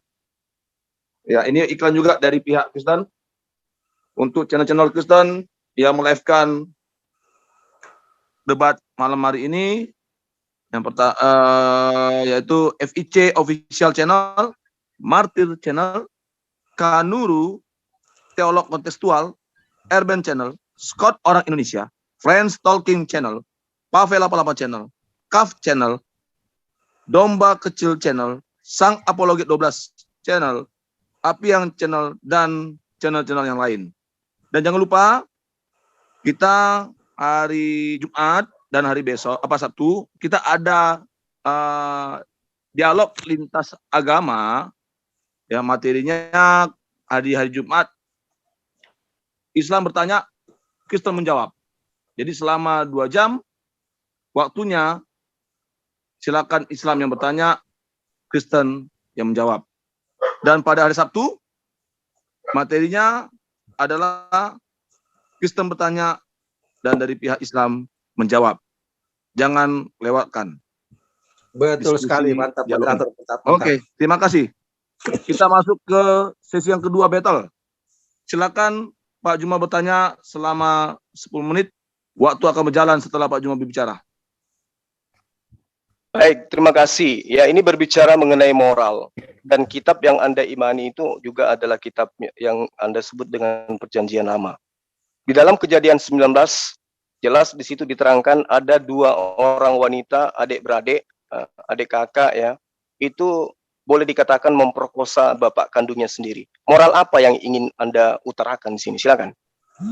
Itu justru membuktikan itu moral yang buruk. Tunggu. Itu aja. Bentar. Iya. Tunggu, timer. Oke. Pak Kasih jadi berbicara, timer berjalan. Silakan. Baik. Alkitab ini menuliskan moral orang yang buruk dan moral orang yang baik. Yang baik untuk diteladani, yang buruk untuk dihindari. Peristiwa Lot itu adalah peristiwa yang buruk. Dan itu menjadi peringatan supaya orang jangan seperti Lot. Supaya jangan seperti anaknya Lot. Itu aja, bro. Jadi Alkitab bukan berarti kita jadi seperti Lot. Enggak ada itu. Itu dinyatakan buruk. Maka di Alkitab itu ditunjukkan yang buruk dan yang baik. Oke, itu aja. Oke. Stop. Timer, tunggu dulu. Oke. Ya. Berbicara, timer berjalan. Silakan. Boleh Anda tunjukkan dalilnya di mana bahwa apa yang dicontohkan oleh Lut ini bersama kedua anaknya itu adalah contoh yang buruk. Silakan. Peristiwa Lot itu kan Bentar, tulisan Musa. timernya gimana jalannya? Stop dulu. Mbak, Ya. dia suruh tunjuk kan. Mau share screen? Saya kalau share screen ayatnya semua lah harus dilihat. Sebentar. Silakan dijawab. Ya, tunggu. Mau share screen dulu. Ini aja. Karena terlalu banyak. Ada yang bisa share screen ayat itu. Kejadian 19 di sini Bentar, kisahnya. timer jalan atau gimana? Ya, timer jalan. Jalankan aja ya. Itu Pak Kasih jadi berbicara, timer jalan. Oke. Saya jelaskan aja secara ringkas. Sodom dan Gomora akan dimusnahkan, Lot diselamatkan. Mengapa? Karena Lot itu dipandang Allah sebagai orang benar, bahkan Abraham berdoa untuk mereka itu ya. Tetapi karena tidak ada yang benar, akhirnya mereka mau diselamatkan, disuruh mereka pergi ke satu tempat. Tapi mereka tidak mau, akhirnya mereka pergi ke satu tempat. Dan di tempat itu tidak ada orang. Akhirnya anaknya itu memiliki kesepakatan untuk membuat bapaknya mabuk, sehingga bapaknya mabuk. Dan tidak ada bapak-bapak gereja orang Kristen mengatakan bahwa ini sebagai contoh teladan, enggak. Itu dituliskan untuk menjadi peringatan. Dan itu membawa kehancuran buat mereka. Itu aja, bro. Coba tunjukkan orang Kristen yang mengatakan itu harus diteladani, enggak ada. Kalau ada itu sesat itu. Selesai, udah. Stop. Ya, timer stop. Oke. Silakan Pak Juma. Artinya kitab Anda artinya kitab Anda menunjukkan sesuatu yang tidak bermoral kan? Silakan. Alkitab itu jujur, bro. Yang tak bermoral dibilang tak bermoral. Yang bermoral dibilang bermoral. Kami nggak pernah mengatakan yang tak bermoral itu paling mulia, enggak. Kalau tak bermoral, kami bilang nggak bermoral itu. Jadi semua kelakuan yang buruk itu dituliskan supaya menjadi peringatan, jangan buruk. Kalau bro mau nyanjung orang yang dipandang orang buruk tapi mulia, itu urusan bro. Tapi kalau di dalam Alkitab, yang buruk dituliskan, yang baik dituliskan. Karena di dunia ini kan ada yang baik dan yang buruk. Supaya kita memilih. Maka dikatakan oleh Tuhan, kepadamu kuperhadapkan pada hari ini kehidupan dan kematian. Pilihlah kehidupan supaya kamu hidup. Jadi hidup dan mati itu ada bro di sini. Kehidupan dan kematian itu. Udah itu aja. Ya, berbicara mengenai moral. Kitab Anda terlalu banyak kemudian memberikan ya pengajaran dan pelajaran gitu. Di dalam Amsal 5 pasal 19 sampai pasal 20 itu nyata di sana bagaimana kemudian menceritakan tentang buah dada atau payudara perempuan lajang pelacur sebagai sumber pemuas nafsu syahwat dipegang-pegang oleh seorang pemuda. Ini moralnya menurut Anda baik atau tidak? Amsal berapa tadi? Amsal berapa? Paus. Amsal apa? Amsal 5. Amsal 5 ayat 19 ayat 20. 19-20. Amsal 5 19-20. Boleh Pak Kasih Jati membacakannya? Oke, ini temanya. Nasihat mengenai perzinahan, bro. Jadi kalau dibaca semuanya timernya ini. jalan. Oke. Jalankan. Amsal pasal 5, di sini kan nasihat mengenai perzinahan, bahwa perzinahan itu dosa. Bukan berarti perzinahan itu baik. Tetapi kehidupan orang berzina itu digambarkan di sini. Karena bibir perempuan jalang menitiskan tetesan madu, tetapi kemudian ia pahit, kakinya turun menuju maut, ia tidak menempuh jalan kehidupan. Ini nasihat. Artinya kalau orang ikut tentang perzinahan, perzinahan itu kan artinya gini, kawin dengan yang bukan istrinya, atau istrinya lebih dari satu, itu perzinahan di dalam konteks Kristen. Jadi ini nasihat supaya nggak berzina, bro. Jadi kalau bro hanya baca ayat 19-nya ya repot. Tapi baca konteksnya, ini nasihat tentang perzinahan. Supaya orang tidak berzina.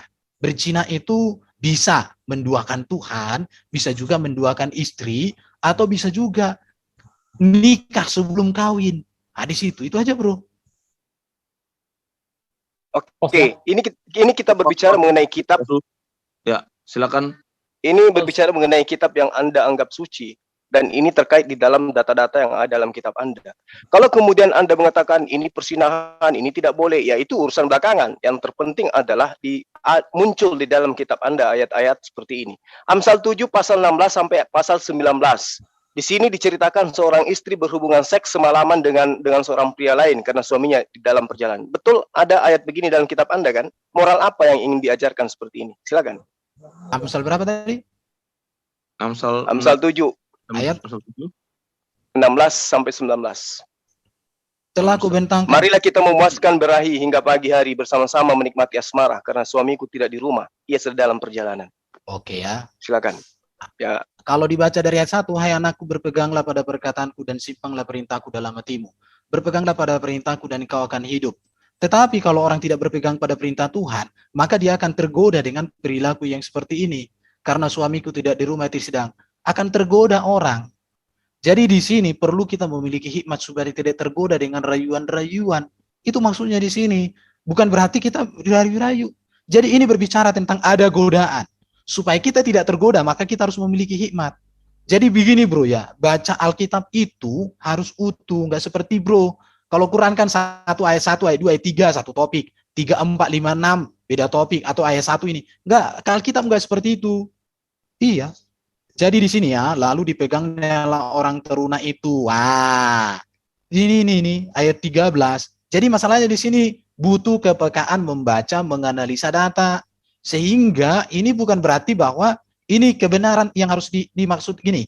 Bukan berarti ini berbicara tentang kalau orang tidak memiliki hikmat yang benar, dia akan tergoda, dia akan masuk dalam rayuan-rayuan maut.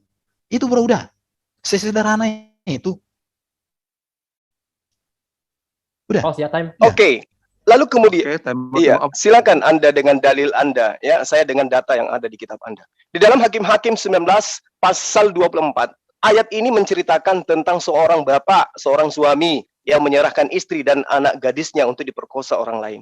Ini moral apa yang mau disampaikan Hakim-Hakim 19:24 ini? Silakan. Ya, jalan timer Pak Kasejati bicara. Oke. Kalau dibaca tentang ini perbuatan noda di Gibea, ini noda. Jadi ini sebuah kejahatan yang terjadi. Mertuanya ayah perempuan muda itu tidak membiarkan dia pergi sehingga ia tidak tinggal. Ini kalau dibaca semuanya jelas sekali kok sebenarnya. Jadi bukan berarti ini perilaku yang harus dicontoh. Mengapa terjadi ini, perbuatan ini? Karena pada waktu itu memang terjadi kebobrokan. Ada satu perbuatan yang sangat keji pada waktu itu. Jadi ini tidak pernah mengatakan bahwa perilaku ini menjadi teladan, bukan.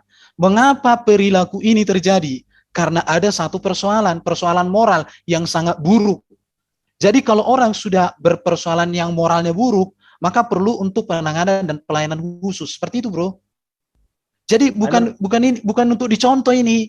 Mengapa peristiwa ini terjadi? Ada persoalan bahwa waktu itu bangsa itu sedang terpuruk, sedang hancur. Itu aja. Timer pause ya. Iya.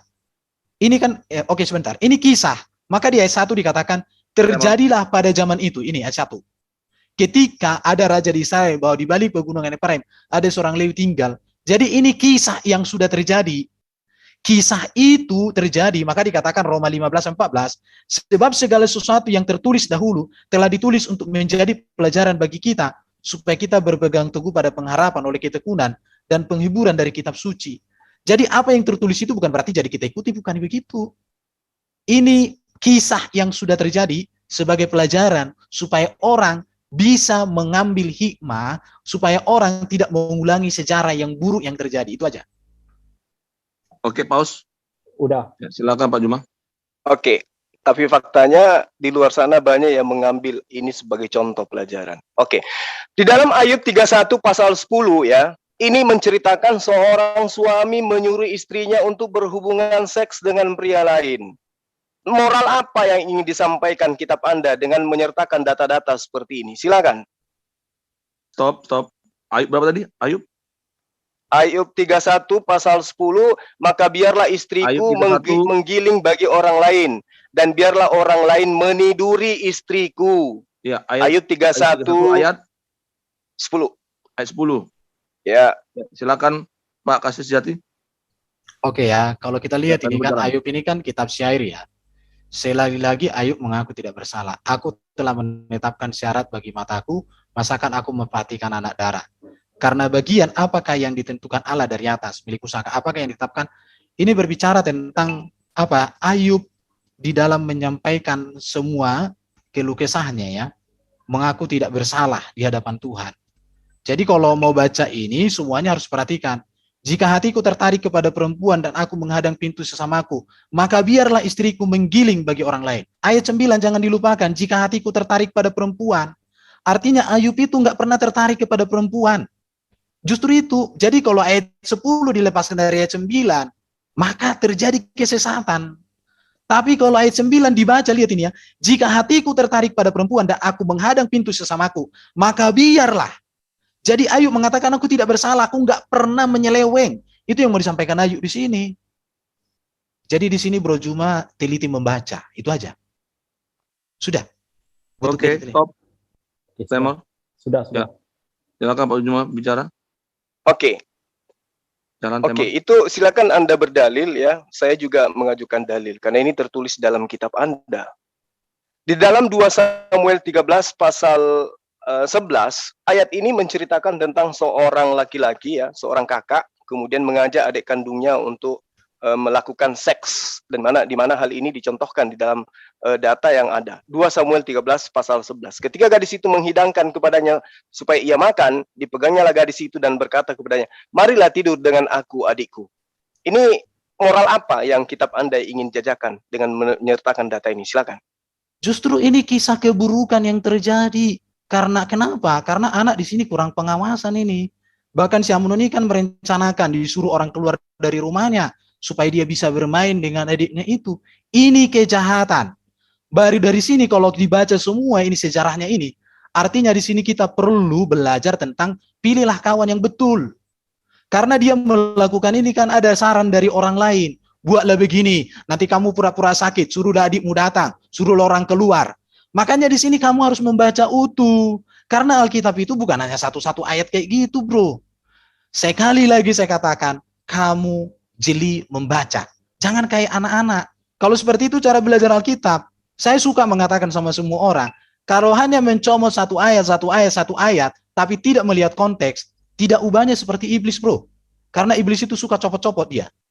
Jadi kamu nggak membaca semuanya, makanya kayak gitu. Barangkali kamu membaca ini, lihat korrespondensi, sundal, muncul semuanya, ditanyain. Nggak begitu, lihat Amnon dan Tamar, kisahnya baca baik-baik.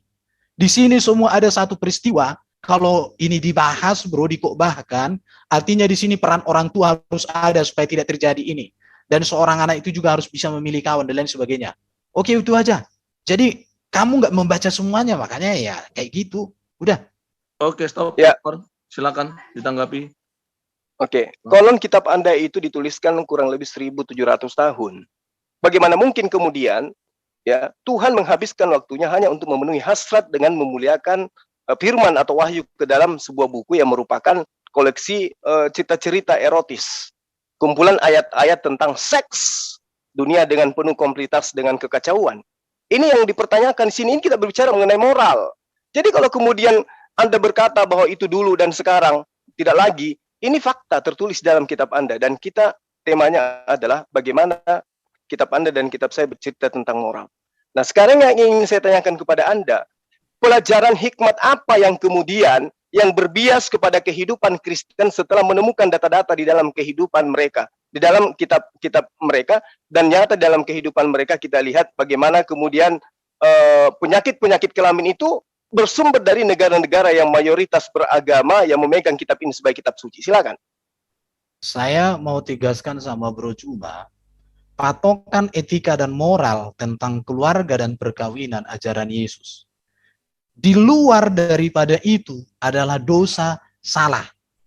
Jadi istri lebih dari satu itu dosa. Berzina itu bagi Kristen, ajaran Yesus. Itu yang saya sampaikan di awal tadi. Di dalam Alkitab ini, Alkitab itu bukan didikte dari surga, bro. Tapi Alkitab ini tulisan para rasul tentang karya Allah, tentang kehidupan manusia yang pernah terjadi dalam sejarah. Supaya semua kisah sejarah ini menjadi sebuah pembelajaran kepada generasi berikutnya. Indonesia punya sejarah, bro. Sejarah itu semua ditulis, jujur. Negara-negara yang maju itu jujur dengan sejarah. Tapi negara-negara yang tinggalan itu tidak jujur dengan sejarah. Bahkan diubah sejarah. Alkitab ini jujur dengan sejarah. Tetapi dari sejarah itu orang belajar. Yang baik untuk diikuti, yang buruk untuk tidak diulangi. Itu bro, jadi belajar sejarah seperti itu. Karena kisah di dalam Alkitab ini kan sudah terjadi di masa lalu. Dan ini kisah yang sudah terjadi, tapi dalam sejarah itu. Maka di dalam ajaran Kristen, Allah berbicara melalui sejarah. Oke, itu aja. Ya, stop, timer. Ya, silakan ditanggapi. Ya, di dalam Ulangan 22 pasal 28 sampai 29. Di situ diterangkan bahwa kalau ada seorang perempuan diperkosa, maka dia harus dinikahkan dengan yang memperkosanya. Ini kenapa seperti ini jadinya? Kalau seperti ini yang ada di dalam kitab Anda, berarti enak di laki-lakinya dong. Setiap ada laki-laki yang mengingini seorang perempuan, tinggal diperkosa aja, baru kemudian dinikahkan berdasarkan dan kitab Anda. Ulangan 22 ayat 28 sampai 29. Silakan. Oke, ini dibandingkan ya dengan Keluaran 22 ayat 16-17. Apabila seseorang membujuk seorang anak perawan yang belum bertunangan dan tidur dengan dia, maka harus dia mengambilnya menjadi istrinya dengan membawa mas kawin. Jika ayah, ingat, pedoman tentang moral dan etika, tadi saya sudah sebut di awal, kalau hukum tentang moral, itu semua disempurnakan, diterima oleh Yesus tentang moral, yang hukum Taurat itu. Tetapi kalau ini sudah berbicara, ini, tentang apa ini? Ini dikatakan di sini, ayat berapa tadi? Lupa aku. Apabila ya, apabila, bukan disuruh. Jadi bukan disuruh perkosalah supaya gini, enggak. Apabila, artinya solusi. Maka haruslah laki-laki yang sudah tidur dengan gadis itu memberikan 50 sikal perak. Ini berbicara kasustik. Bukan perintah. Perkosalah wanita itu. Beda. Kalau tadi bro kan katakan boleh memperkosa. Kalau ini enggak. Bukan begitu maksudnya. Apabila. Itu ya bukan perkosalah wanita itu. Bukan. Apabila. Artinya kalau seorang laki-laki memperkosa seorang wanita. Solusinya apa? Solusinya lah ya dikawinkan mereka. Dikasih bayaran di situ. Tapi itu bukan anjuran. Bukan anjuran. Sudah itu aja. Oke, stop timer. Silakan ditanggapi. Iya. Ini ayat, apabila seorang bertemu dengan seorang gadis yang masih perawan dan belum bertunangan, memaksa gadis itu dengan dia, dan keduanya kedapatan, maka haruslah laki-laki yang sudah tidur dengan gadis itu memberikan 50 sikal perak kepada ayah gadis itu. Dan gadis itu harusnya mencari istrinya. Sebab laki-laki itu telah memperkosa selama hidupnya, tidak boleh laki-laki itu menyuruh dia pergi. Nah ini kalau ini terjadi, hanya hukumannya hanya menikahi wanita yang diperkosa, maka tidak menutup kemungkinan orang-orang yang membaca dalil ini akan mencari wanita yang paling cantik di lingkungannya lalu diperkosa untuk supaya menjadi istrinya. Itu gimana? Ini moral, silakan. Konteksnya ini bangsa Israel di padang gurun. Mereka sedang berjalan menuju tanah Kanaan. Itu konteksnya. Jadi konteksnya di situ ya seperti itu. Dan patokan orang Kristen bukan lagi tentang ini bro. Bukan lagi tentang ini. Karena Yesus sudah datang untuk menyempurnakan. Bahwa tidak boleh memperkosa. Kalau sudah orang memperkosa, hukumnya ada di negara masing-masing. Untuk orang Yahudi pada waktu itu ini hukumnya. Tapi untuk sekarang beda lagi hukumnya. Hukum di Indonesia orang memperkosa. Ada undang-undang KUHP. Tetapi di dalam ajaran Yesus nggak boleh memperkosa itu jelas. Nggak boleh mengambil istri orang lain jelas. Itu ajaran Yesus. Kalau orang melakukan apa itu, gereja kan tidak memiliki badan hukum untuk menghukum orang. Karena hukum gereja dengan hukum negara, dua hukum yang berbeda. Karena Kristen kan hidup di dalam negara dan hidup juga secara Alkitab. Jadi orang Yahudi pada waktu ini sudah menjadi hukum bangsa mereka. Makanya mereka terapkan. Tapi sekarang orang Kristen tidak lagi berpedoman kepada di sini. Karena di Indonesia hukumnya sudah ada. Seperti itu penerapannya. Bukan berarti ini kita praktekkan. Makanya apa yang terjadi di sini itu bukan lagi acuan bagi kekristenan. Bukan. Karena ini semua berbicara konteks Israel waktu itu. Oke? Oke, stop timer. Ya, silakan ditanggapi. Ya, di dalam 1 Timotius ya, pasal 2 di nomor 12 sampai nomor 13 itu diterangkan perempuan tidak boleh menjadi guru. Perempuan tidak boleh menjadi pengajar. Ini moral apa yang sangat diskriminasi terhadap seorang perempuan? Silakan. 1 Timotius 1 Timotius 2 nomor 12 sampai nomor 13. Oke ya. Mengenai sikap orang laki-laki dan perempuan dalam ibadah jemaah. Ya. Oleh karena itu aku ingin supaya di mana seorang laki-laki dengan menadahkan tangan seterusnya, tetapi hendaklah ia berdandan dengan perbuatan baik seperti yang layak bagi perempuan yang beribadah. Seharusnya lah perempuan berdiam diri dan menerima ajaran dengan patuh. Aku tidak mengizinkan perempuan mengajar dan juga tidak mengizinkannya memerintah laki-laki. Hendaklah ia berdiam diri. Ya iyalah. Di dalam ibadah itu kan ada imam. Imam yang memimpin ibadah, bro. Gak masalah, bro. Dan ini bukan berbicara moral. Itu etika yang sudah ada pada waktu itu. Apakah kalau seorang wanita tidak boleh memerintah laki-laki, gak boleh mengajari orang laki-laki, itu menjadi dosa? Kan tidak. Barang di muslim itu lebih parah lagi nanti kalau kita ke muslim. Wanita posisinya. Oke, sudah. Di dalil, dalil ini jelas. Aku tidak mengizinkan perempuan mengajar dan juga tidak mengizinkan memerintah laki-laki. Hendaklah perempuan itu berdiam diri. Karena Adam yang pertama dijadikan, kemudian barulah Hawa. Ini maksudnya apa? Ini diskriminasi terhadap kaum wanita. Silakan. Perhatikan ya. Nih, tetapi hendaklah ia berdandan dengan penuh perbuatan baik seperti yang layak bagi perempuan yang beribadah. Seharusnya lah perempuan berdiam diri dan menerima ajaran dengan patuh. Jadi nggak boleh mengajari. Kalau sudah diajar di dalam pelayanan itu ya didengarkan. Sudah jelas kok, bro. Gak ada masalah dengan ini. Dan ini bukan dosa ini kalau seorang wanita nggak boleh mengajar laki-laki dalam satu pertemuan ibadah. Nggak masalah. Karena yang mengajar itu kan harus laki-laki. Karena konteksnya Jadi bagaimana budaya. dengan pendeta perempuan? Ya tidak masalah pendeta perempuan. Karena budaya pada waktu itu, seorang wanita kan di budaya pada waktu itu nggak boleh seperti itu di budayanya. Jadi ini kan surat Paulus kepada Timotius. Jadi Timotius itu mengalami suatu persoalan berkaitan dengan keadaan di lokasi waktu itu. Akhirnya ada satu kebijakan bahwa seorang wanita nggak boleh mengajar supaya tidak terjadi. Jadi sebuah persoalan kasustik. Tapi ini bukan berbicara moral. Yang moral itu kalau seorang wanita ibaratnya kawin cerai atau seorang laki-laki kawin cerai, budak diembat, itu baru moral, bro. Kalau hanya seperti ini nggak masalah dalam pertemuan ibadah. Itu dalam konteks waktu itu. Udah itu aja. Ya. Ya, Oke. silakan. Ya, di dalam 1 Korintus 14 ya, ayat 34, 35 dan juga 1 Timotius 2 nomor 11, itu perempuan disuruh diam saja dan patuh. Sama seperti dalam semua jemaat orang-orang kudus, perempuan-perempuan harus berdiam diri dalam pertemuan-pertemuan jemaat sebab mereka tidak diperbolehkan untuk berbicara.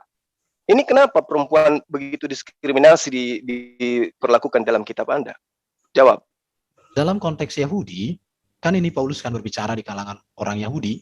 Kalau di konteks orang Yahudi, memang wanita itu tidak diberikan untuk posisi, apalagi kalau melayani kayak di Bait Allah itu kan para laki-laki, bro. Para imam, semuanya laki-laki. Bukan berarti wanita boleh diasingkan, digebukin, enggak. Jadi itu hanya dalam ritual-ritual pertemuan-pertemuan ibadah tertentu. Tetapi kalau di rumah tangga, nanti kita baca perempuan itu harus dikasihi. Bahkan nggak boleh dikasari. Di Petrus ada itu, wanita itu bahkan dikatakan jangan engkau berlaku kasar padamu supaya duamu diterima. Nggak boleh, bro, berlaku kasar. Harus dikasihi istri. Tapi kalau dalam pertemuan ibadah, ya kalau sudah ada laki-laki yang mengajar, ngapain lagi wanita, kan begitu. Nggak masalah. Itu bukan berbicara moralitas. Nggak masalah. Oke. Ya, silakan ditanggapi. Baik.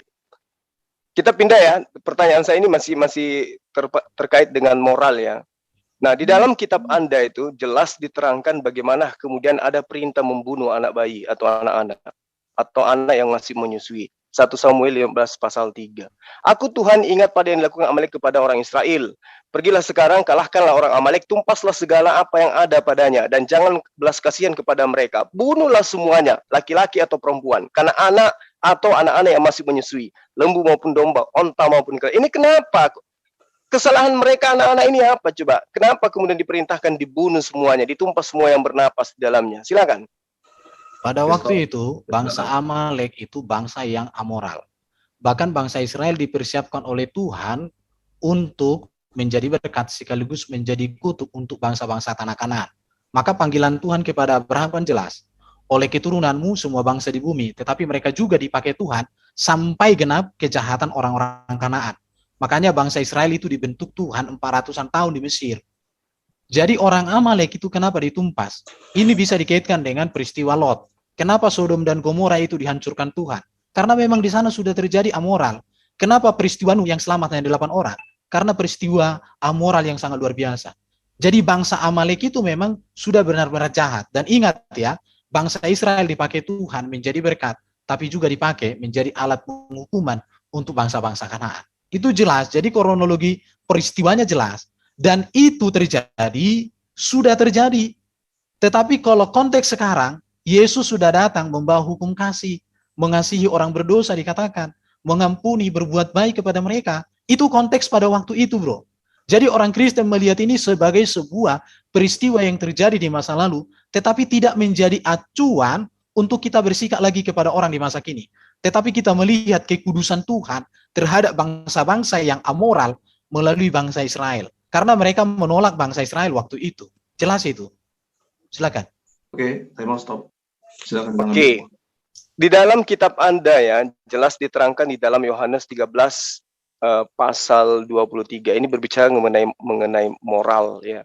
Di situ diterangkan seorang di antara murid Yesus itu ya duduk bersandar di dada Yesus. Itu siapa murid ini? Apakah dia laki-laki atau dia perempuan? Silakan. Ya murid Yesus kan nggak ada perempuan, bro, disebutkan semua laki-laki, sudah terjawab. Berarti laki-laki yang bersandar di dada Yesus. Ya tidak masalah bersandar di dadanya itu menunjukkan kasihnya.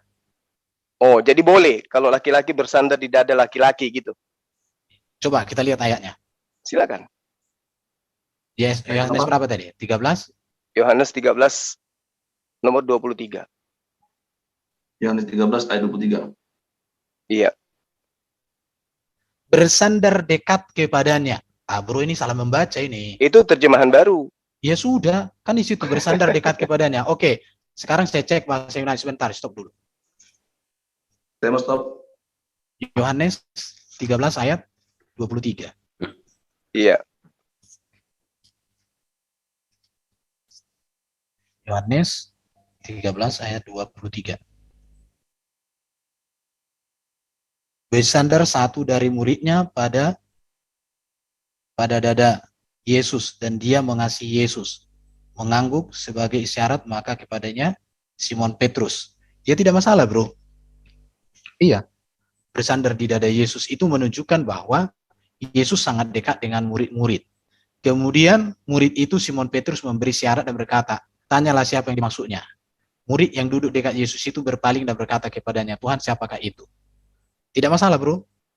Iya. Ya, waktu Anda tidak jalan loh dari tadi. Oh, sorry. Iya, itu tanda kedekatan. Oke, jadi tidak disalahkan kemudian ketika Amerika membuat sebuah Bible gay ya, karena memang ada contoh di dalam kitab Anda ya, laki-laki bersandar di dada laki-laki. Boleh ya? Ya. Timernya tadi tidak jalan. Ya udah. Oke, ulangi lagi. Silakan. Oke. Saya seorang guru, ketika murid saya ingin dekat dengan saya, bersandar di dada saya, itu wajar. Tidak masalah. Oke. Ya, jadi tidak salah kemudian ketika gospel gay yang di Amerika itu diterbitkan karena adanya contoh dalil di dalam kitab Anda, laki-laki boleh bersandar di dada laki-laki dewasa gitu. Silakan. Sekarang yang harus Anda pahami adalah laki-laki gay melakukan itu sebagai sebuah kesesatan. Sementara di sini adalah kedekatan antara seorang guru dengan seorang murid. Tidak masalah.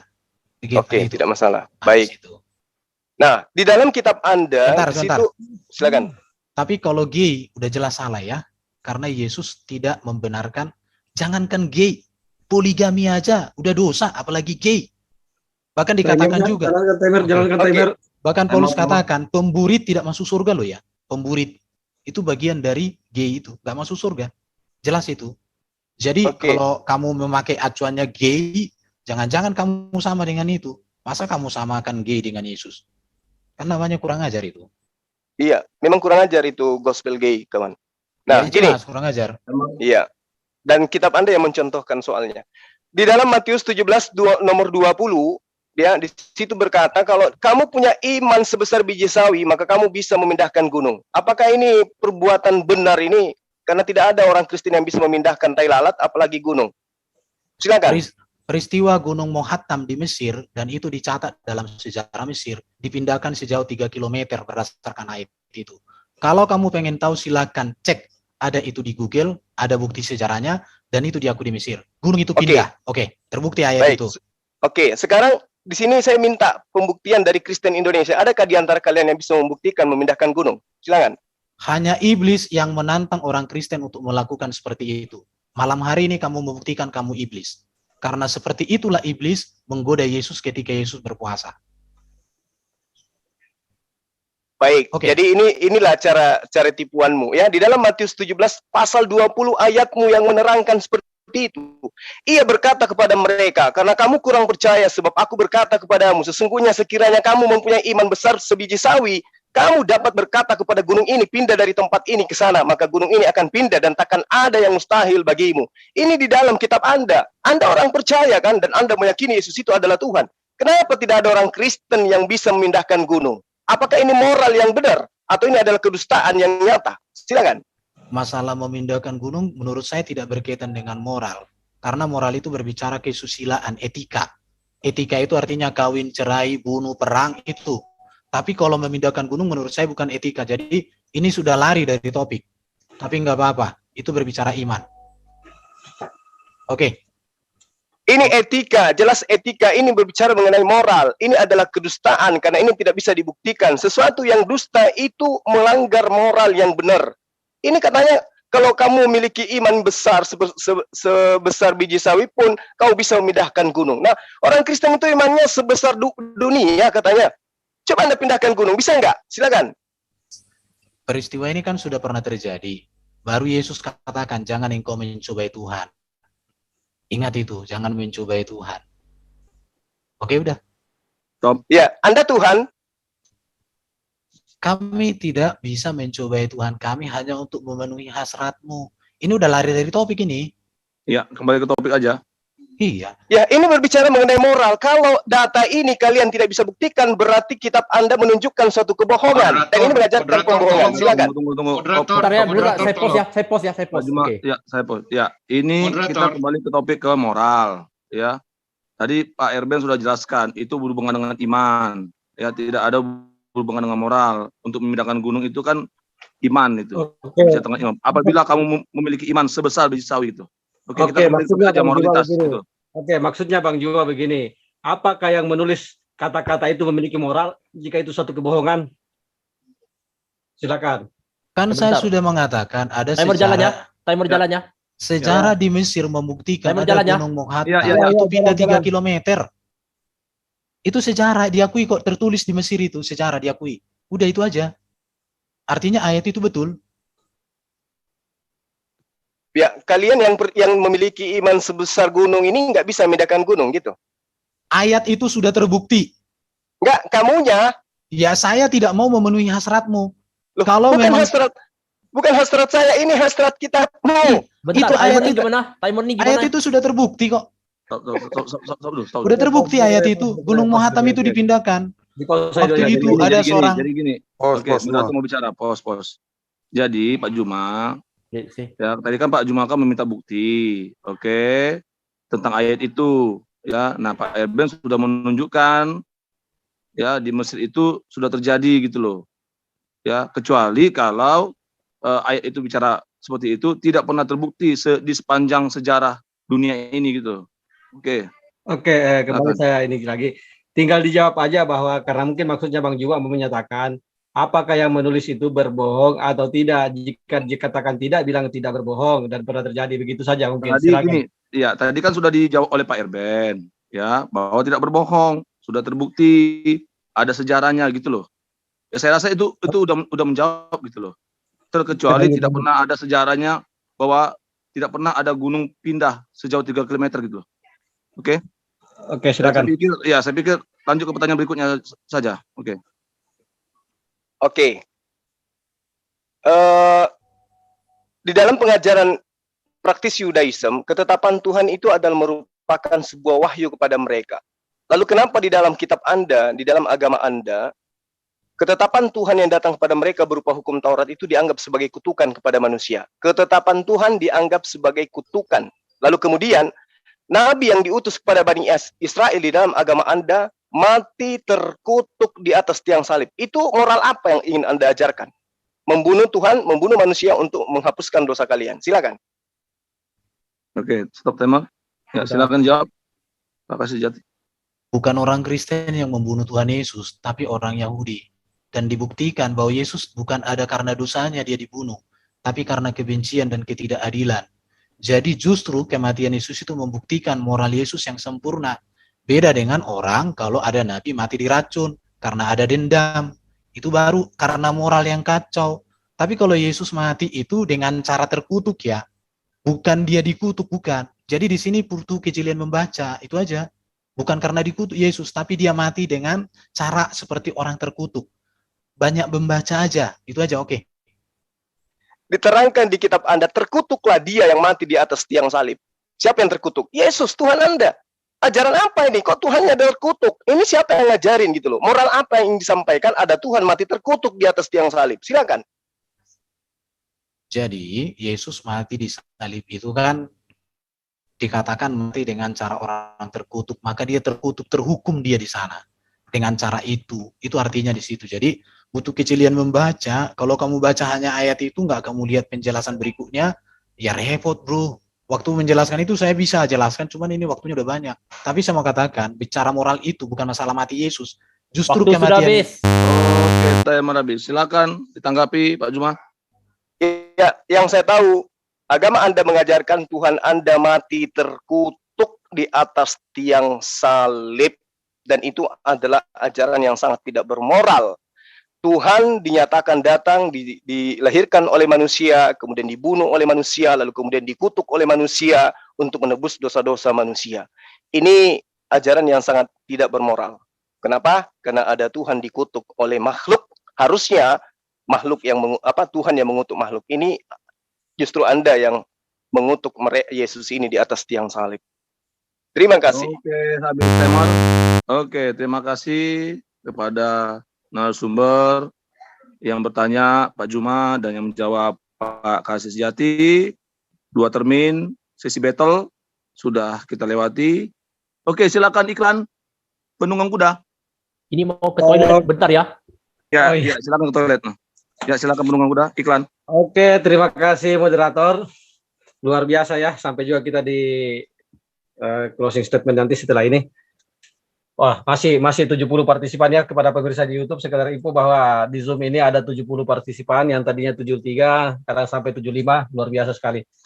Dan disiarkan di 30 channel YouTube ya, di Menara Siar Muslim, yaitu Penegak Islam Channel, Laskar Jihad Islam Channel, Kata Pengantar Channel, Pucuk Tebas Channel, Media Dakwah Muslim Channel, Triun Slayer Comment Center, Akang Satria TV Channel, Naja Media TV, Pendeta Abednego Penyampai Kebenaran, Sudut Pandang Muslim Channel, Istiqomah Channel, dan yang utama dan terutama Zulkifli M. Abbas Official. Silakan moderator. Oke, terima kasih Pak Penunggang Kuda. Dari channel Kristen yang melive-kan debat ini adalah FIC Official Channel, Martir Channel, Kanur Channel, Teolog Kontekstual Channel, Urban Channel, Scott Orang Indonesia Channel, Friends Talking Channel, Pavel 88 Channel, Kaf Channel, Domba Kecil Channel, Sang Apologet 12 Channel, Apiang Channel, dan channel YouTube lainnya. Nah, saya mengingatkan kita akan masuk ke dalam termin yang terakhir dari dua narasumber, yaitu closing statement. Nanti dimulai dari pihak Islam, yaitu Pak Zuma, lalu nanti closing statement dari pihak Kristen, Pak Kasih Sejati. Nah, saya mengingatkan kembali, habis closing statement dari dua narasumber ini, kita masuk ke partisipan. 3 orang dari pihak Kristen, 3 orang dari pihak Islam, masing-masing 5 menit bertanya dan 5 menit menjawab. Jadi 2 menit pertama bertanya dan boleh menyangga sekali, ya, dan juga menyangga menjawab 5 menit dari narasumber, ya. Oke, nah saya mengingatkan kembali, nanti ketika masuk sesi partisipan bertanya dan menjawab, narasumber menjawab, diharapkan agar partisipan untuk tetap berbicara dengan sopan, tidak menghujat, ya, tidak menyudutkan sesembahan satu sama lain, dan apabila ada yang melanggar, saya sebagai moderator akan memperingatkan sebanyak 3 kali, dan yang keempat kali saya akan kick keluar dari Zoom, ya. Jadi kita harus perhatikan itu supaya kita menjaga debat ini ataupun dialog lintas agama ini dengan teratur, dengan baik, sehingga setiap netizen yang menontonnya boleh menangkap atau mengambil, ya, apa yang menjadi poin-poin baik dari pertanyaan maupun jawaban dari masing-masing partisipan dan masing-masing moderator. Jadi saya juga ingatkan kembali, pertanyaan jangan mengulang, ya, di sesi partisipan. Jadi harap partisipan, ya, kalau perlu dicatat apa saja yang mau ditanyakan, sehingga tidak membuat nanti narasumber harus bertanya mengulang itu tentang apa yang ditanyakan. Oke, lalu hindari kata-kata mesra, ya, di dalam bertanya ataupun menjawab nanti, dan kepada narasumber, ya, kami persilakan, mana operator timer sudah siap? Bentar ya, saya mau klarifikasi ya. Ini pertanyaan dan sanggahan ini 2 timer berbeda atau gimana? Buat aja 5 menit gitu. 5 menit ya. Ya, 5 menit partisipan. Bentar ya, oke. Misalnya, bertanya, narasumber menjawab 5 menit. Oke, misalnya, oke, saya narasumber ya, Pak Bagus tanya kan, oke, tanya. Oke, terus saya pause. Kemudian saya jawab. Ya, sama kayak tadi. Ya, pokoknya masing-masing itu kasih waktu 5 menit. Sanggahnya di sini atau sanggahnya di sini? Kenapa? Sanggahnya yang di atas itu bertanya, yang di bawah menjawab. Oh, artinya waktu sanggah juga waktu yang sama ya? Iya, pakai timer yang sama. Oke. Ya. Jadi saya remove yang ya, Pak. Saya remove yang ya. Halo, sanggahan nggak ada di partisipan, Pak. Moderator. Oke, bertanya ya, prinsipnya ya, kami ulangi lagi, prinsipnya partisipan hanya bertanya, tidak menyanggah. Ya, bertanya aja. Oke. Nanti narasumber menjawab. Maksudnya, Begitu ya, Pak, gini loh, Pak Bagus, maaf nih interupsi. Misalnya partisipan bertanya 1 menit, Pak. Jadi kan dia sisa 4 menit. Nah, di dalam 4 menit itu setelah dijawab misalnya oleh narsumnya itu 2 menit. Berarti narsum 3 menit sisanya. Di dalam 4 menit itu partisipan berhak untuk mengomentari jawaban atas narsum tersebut. Jadi sistemnya tur juga, Pak. Oke. Berarti 1 menit bertanya, lalu 2 menit narasumber menjawab gitu. Tergantung kondisinya, Pak. Interupsi. Biar closing statement dulu, nanti baru dijelaskan itu. Biar closing dulu. Oke. Supaya tidak ini. Langsung closing aja dulu, closing statement, baru jelaskan masalah itu. Ya, nanti diharapkan partisipan silakan resen. Nanti saya akan lihat di layar ini siapa yang dahulu yang resen ya. Ada tiga orang dari pihak Kristen dan 3 orang dari pihak Islam. Oke. Ya. Closing statement dari pihak Islam, Pak Juma, silakan. Timer berjalan ketika Pak Juma berbicara. Baik.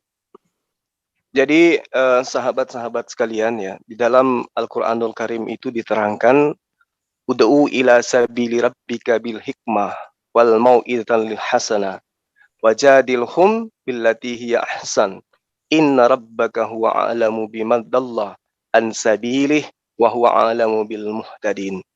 Jadi perintah kemudian di dalam Al-Qur'an itu ya datang kepada manusia melalui Rasul Muhammad sallallahu alaihi wasallam. Serulah manusia kepada jalan Tuhanmu dengan hikmat dan pengajaran yang baik, dan berdebatlah dengan mereka dengan cara yang baik pula. Sesungguhnya Tuhanmu, dialah yang lebih mengetahui siapa yang sesat dari jalannya, dan dialah yang lebih mengetahui siapa yang mendapatkan petunjuk. Jadi ajaran agama Islam itu ya mendudukkan kemudian di dalam Al-Qur'an itu, dalam surah Al-Qalam misalnya di ayat 4, wa innaka la'ala khuluqil azim, dan sesungguhnya engkau benar-benar berbudi pekerti yang agung. Lalu kemudian ajaran ini dicetuskan di pemahaman umat Islam yang disebut kemudian akhlakul karimah. Umat Islam melalui Al-Qur'an diajarkan kemudian bagaimana berperilaku terhadap sesama manusia, baik terhadap sesama muslim, terhadap orang-orang non-muslim, dan terhadap orang-orang yang memerangi dan membenci terhadap ajaran agama Islam itu sendiri. Jadi kemudian ketika berbicara mengenai Al-Quran, berbicara mengenai moralitas, artinya umat Islam tidak bisa terlepas kemudian daripada pengajaran yang kemudian dicontohkan oleh Rasulullah Muhammad SAW. Bagaimana di dalam Al-Quran menceritakan tentang mengesahkan Tuhan, bagaimana di dalam Al-Quran menceritakan tentang memuliakan orang tua, memuliakan sahabat, memuliakan tamu, memuliakan orang-orang yang berbeda keyakinan terhadap umat Islam itu sendiri, di mana mereka tidak memerangi ajaran agama Islam. Jadi Islam itu sempurna ajarannya. Terkait dengan moral, Islam itu sangat sempurna. Apa yang kemudian menjadi cakupan di dalam Al-Quran itu sendiri. Berbicara mengenai hukum-hukum, berbicara mengenai keadilan, berbicara mengenai hal-hal yang terkait dengan amalan-amalan yang menyebabkan manusia itu jatuh ke dalam dosa dan menyebabkan manusia itu jatuh dalam ketaatan kepada pencipta alam semesta. Jadi umat Islam, apapun rangkaian agamanya terkait dengan Al-Quranul Karim, itu sudah sempurna di dalamnya. Maka karena itulah kemudian Allah memberikan sebuah perumpamaan kepada manusia tentang apa yang kemudian menjadi cakupan, bahwa kesesatan yang ada pada diri manusia itu dikarenakan manusia itu jauh daripada prinsip yang diajarkan oleh Al-Quran berupa moral yang ada di dalam wahyu Allah dalam Al-Quranul Karim. Nah ini nyata. Allah menjanjikan kepada orang-orang yang melanggar perjanjian Allah sesudah perjanjian itu teguh dan memutuskan apa yang diperintahkan Allah untuk menghubungkannya dan membuat kerusakan di muka bumi, orang-orang yang membuat kerusakan di atas muka bumi, oleh Allah sudah dijanjikan. Orang yang tidak bermoral nantinya kelak akan diupah dengan neraka. Untuk itulah kemudian Al-Quran diwahyukan oleh Allah untuk menyempurnakan akhlak. Karena ini berbicara mengenai perilaku manusia. Karena itulah kemudian Al-Quran, ya, konsepnya sangat jelas. Bagaimana hubungan kita terhadap orang lain, terkait dengan hukum-hukum syariat, bagaimana cara berbicara yang baik, bagaimana cara berperilaku yang baik, itu semuanya disampaikan di dalam Al-Quran. Jadi kesempurnaan Al-Quran itu termaktub di dalam perilaku akhlakul karimah yang sempurna. Ketika orang-orang itu menjalankan dan melaksanakan apa yang menjadi tuntutan di dalam Al-Quran. Yang salah kemudian, ketika mengambil sebuah data, mengambil sebuah dalil, lalu kemudian dianggap itu sebagai patokan akhir daripada dalil itu. Padahal sesungguhnya Al-Quran itu diterangkan, zalikal kitabu la raiba fi hudal lil muttaqin. Dia petunjuk. Jadi ketika berbicara mengenai etika, berbicara mengenai perilaku, berbicara mengenai akhlak, berbicara mengenai sikap, maka Al-Quran menjadi hudan, menjadi petunjuknya umat Islam itu.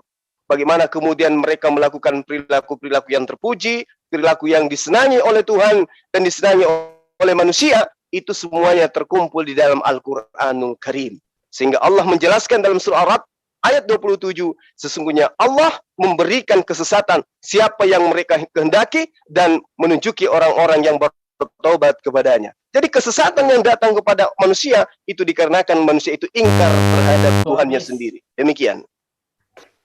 Oke, terima kasih Pak Juma, waktu telah habis. Dipersilakan untuk Pak Kasih Sejati, closing statement, silakan. Oke, terima kasih. Oke, terima kasih Bro Juma. Jadi kesimpulannya, saya sangat bangga dengan Yesus karena Yesus tidak pernah mengajar saya untuk kawin dengan anak, untuk kawin dengan budak, untuk kawin dengan orang sembarangan. Tetapi Yesus mengajar saya hanya kawin dengan satu orang wanita, dan itu seumur hidup. Saya juga bersyukur Yesus tidak pernah mengajar saya untuk berperang, Yesus tidak pernah mengajar saya untuk membenci, dan Yesus tidak pernah mengajar saya untuk menaruh dendam kepada siapapun. Inilah yang membuat saya bangga dan saya percaya kepada Yesus, bahwa Yesus adalah guru, teladan etika dan moral. Memang saya belum sempurna mengikuti Yesus karena keterbatasan saya. Tetapi kesempurnaan Yesus itulah yang membuat saya terkagum-kagum. Kalau Yesus mengajarkan saya untuk berbuat yang seperti tadi, kawin dengan tidak jelas dan lain sebagainya, maka malam hari ini saya putuskan, saya tidak mau ikut Yesus. Saya lebih bagus jadi agama Batak, agama Permalim. Saya lebih bagus. Tetapi karena kulihat etika dan moral Yesus ini sempurna, dan itu yang diajarkan oleh para rasul, maka saya sangat bangga dan saya sangat senang menjadi orang Kristen. Saya sangat bangga, percaya bahwa Yesus adalah juru selamatku. Saya juga mau mengatakan begini ya, iman di dalam iman Kristen itu adalah iman yang tepat guna. Kalau tadi bro mengatakan memindahkan gunung bisa enggak? Apa gunanya buat bro? Tetapi kalau gunung Muhatam dipindahkan karena mereka terancam. Kalau kalian tidak memindahkan ini kalian mati. Tapi akhirnya mereka berdua berpuasa dan gunung itu pindah. Dan itu adalah catatan sejarah. Itu bukti. Jadi yang mau saya katakan di dalam ajaran Alkitab itu semuanya tentang moral, etika, dan benar. Memang di dalam Alkitab ini dituliskan ada orang-orang yang perilaku moralnya buruk. Ada orang yang perilaku benarnya baik. Tetapi itu tulisan adalah kejujuran dari para penulis itu. Karena bagi Alkitab, bagi Kristen, tidak ada yang harus ditutupi. Dosa harus dibukakan supaya orang tidak masuk ke situ, ke jurang. Keburukan harus dibukakan supaya orang tidak mengulanginya. Jadi belajar itu harus jujur terhadap sejarah. Makanya orang Kristen nggak pernah menutupi hal itu. Ya ketika dikatakan ada perbuatan ini dosa ya dosa. Tidak masalah. Tapi benar ya benar. Karena Yesus mengatakan kepada kita, jika ya katakan ya, jika tidak katakan tidak. Di luar daripada itu berasal dari si jahat. Jadi kekristenan diajar untuk berbicara jujur. Jujur dengan keburukan, jujur dengan kebaikan, itu merupakan moralitas. Tapi kalau kita menutupi, malah memuji-muji hal-hal yang kenyataannya buruk, kenyataannya jelek, kenyataannya hina, tapi kita puji-puji, menurut saya ini sesuatu hal yang agak bertanya-tanya saya ya. Ya, jadi itu. Baru saya juga bersyukur bahwa di dalam Yesus itu nggak pernah menyesatkan orang dia. Tetapi dia memberikan petunjuk yang benar. Maka Yesus mengatakan, aku jalan kebenaran. Dia bukanlah yang menyesatkan manusia, dan dia tidak pernah mengajar manusia untuk melakukan hal-hal yang buruk, hal-hal yang najis, hal-hal yang rendah. Nggak pernah itu, tapi selalu yang baik, yang kudus, yang mulia. Makanya tadi di dalam presentasi saya, semua yang benar, semua yang kudus, semua yang suci, semua yang sedap didengar, semua yang manis, itu yang harus kita pikirkan, itu yang harus kita pelajari, itu yang harus kita lakukan, itu yang harus kita perbuat. Dan itulah ajaran Yesus yang luar biasa. Makanya saya katakan, ya luar biasa memang kalau kita mengikuti ajaran Yesus yang diberitakan di dalam Alkitab ini. Karena dikatakan semua yang benar, yang mulia, yang adil, yang suci, manis, sedap didengar, disebut kebajikan, dan patut dipuji. Pikirkan, pelajari, terima, dengar, lihat, dan lakukan. Itu yang selalu diajarkan di dalam Alkitab. Jadi kalau ada orang Kristen perilakunya buruk, bukan ajaran Yesusnya yang salah, tapi manusianya yang buruk. Manusia yang harus perbaiki. Kalau hukum sudah benar, orang berlaku salah, jangan salahkan hukumnya, tapi salahkanlah orangnya yang tidak melakukan hukum dan ketetapan Tuhan. Jadi, saya mau katakan bahwa moralitas yang diajarkan oleh Yesus ini sangat-sangat tinggi sekali. Dan tidak ada ajaran di dunia ini, di dalam kitab manapun, yang bisa menandingi ajaran tentang moralitas yang diberikan oleh Yesus, diteladankan oleh Yesus kepada dunia sampai hari ini. Kalau kita membaca di dalam khotbah Yesus di bukit, itu merupakan moralitas yang sangat sempurna. Berbicara hubungan kita dengan sesama, hubungan kita dengan istri kita, hubungan kita dengan banyak orang, hubungan kita dengan pekerjaan, dalam segala lingkup kebenaran dinyatakan. Oke. Habis. Terima kasih Pak Kasih Sejati. Oke, kita akan masuk ke sesi selanjutnya. Partisipan bertanya, nah semua menjawab dari kedua belah pihak, baik dari pihak Kristen maupun dari pihak Islam. Oke, sebelumnya saya iklan lagi. Jangan lupa besok malam dan Sabtu malam atau malam Minggu kita ada sesi hari Jumat itu Muslim bertanya sepuasnya, Kristen akan menjawab sepuasnya. Begitu juga selanjutnya hari Sabtu atau malam Minggu, Kristen bertanya sepuasnya dan Muslim menjawab sepuasnya. Jangan lewatkan, don't miss it. Oke, nanti seperti biasa akan kita sebarkan di channel YouTube supaya para netizen penonton dapat menyaksikannya. Oke, silakan Pak Penunggang Kuda, ada iklan. Oke, sementara iklannya masih seperti tadi ya. Mantap betul moderator ini. Terima kasih sudah menyampaikan sebelumnya mengenai random acara kita selanjutnya ya. Ya, benar dikatakan moderator tadi. Don't miss it. Don't miss it ya. Ya, kembali kami sampaikan mengenai Menara Siar Muslim yang dipancarluaskan dari ketinggian 2 batang bambu ya.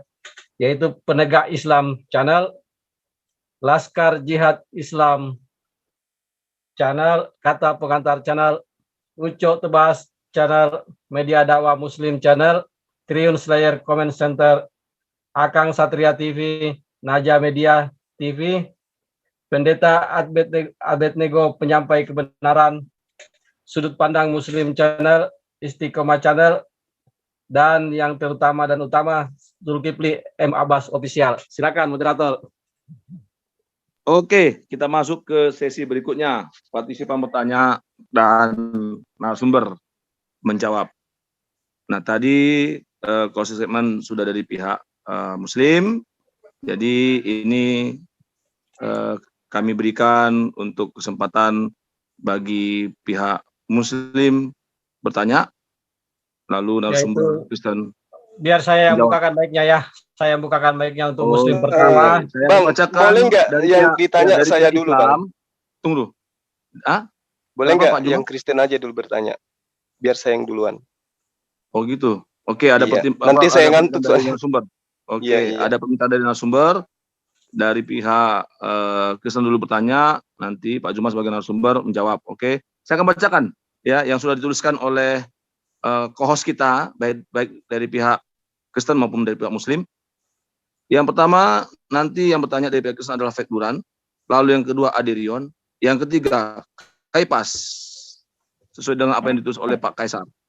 Lalu dari pihak Muslim, sesuai yang ditulis oleh Pak Penunggang Kuda, yang pertama Anas, yang kedua Gias, yang ketiga Kores. Oke, untuk menghemat waktu, kami persilakan Fek Duran 5 menit bertanya dan narasumber 5 menit menjawab. Timer akan berjalan setelah Pak Duran.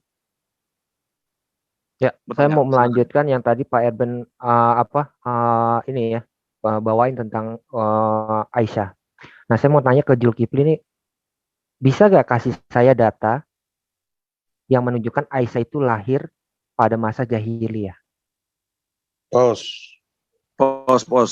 Ya. Silakan dijawab, saya mau berjalan. Oke. Baik. Kalau kemudian saudara mengatakan tentang bolehkah kemudian Aisyah itu data yang Anda minta ya, bahwa dia lahir di zaman jahiliyah gitu. Iya, tadi kan Anda bilang tuh. Bentar, ini timer gimana? Pos semua dulu, pos semua. Waduh. Ya, tadi kan Anda bilang Aisyah itu lahir di zaman jahiliyah. Ya toh, saya ngedengerin loh, ya kan? Terus Anda bilang, jadi Aisyah itu kemungkinan usianya 14 tahun, benar kan? Iya. Ya, sedangkan banyak hadis yang menyatakan Aisyah umur 6 tahun dinikahi, 9 tahun digauli. Nah, saya mau data dari Anda. Kalau nggak ada, bilang nggak ada. Kalau ada, silakan Anda tampilkan atau Anda sebutkan datanya seperti apa. Itu aja sih. Ya, pos semua dulu. Udah. Ya, silakan Pak Zul. Oke. Jadi perhitungan daripada apa yang saya sebutkan kepada Anda tadi, itu boleh Anda lihat di dalam sebuah kitab yang namanya Al-Asqalani Takhriq Al-Tahsib, halaman 654. Pause ya, pause ya. Pos. Oke. Saya mau share screen dong. Oke, saya pause timer dulu. Iya. Oke, silakan. Nggak bisa nih. Gua taruh di chat aja deh. Oh iya. Dia bukan host. Pak Bagus, dia bukan host, Pak Bagus. Udah bikin co-host itu, Duran langsung aja. Oke, langsung aja. Udah bisa ya. Oke. Timer jalan pas Duran ngomongnya, share screen dulu. Baik. Kajian tentang usia Aisyah saat dinikahi Nabi. Ya, ini banyak sekali nih ya, dalil-dalil semua. Tapi saya mau angkat di poin nomor 5. Poin nomor 5 di situ dikatakan apa? Oke, timer jalan. Oke. Sudah. Rujukan sejarah telah sepakat bahwa Aisyah dilahirkan setelah datangnya Islam. Ya. Terus dari ulama-ulama Anda sendiri, Az-Zahabi berkata Aisyah termasuk yang dilahirkan setelah Islam. Ada lagi Al-Hafiz Ibnu Hajar. Aku dilahirkan maksudnya Aisyah 4 atau 5 tahun setelah diutus. Ini kitab-kitabnya ada. Al-Isabah 8:16, Syiar, terus ada lagi As-Sunan Al-Kubra. Data siapa yang harus saya percaya? Pause. Timer saya pause. Oke. Bentar ya, saya tampilin dulu timernya. Bentar.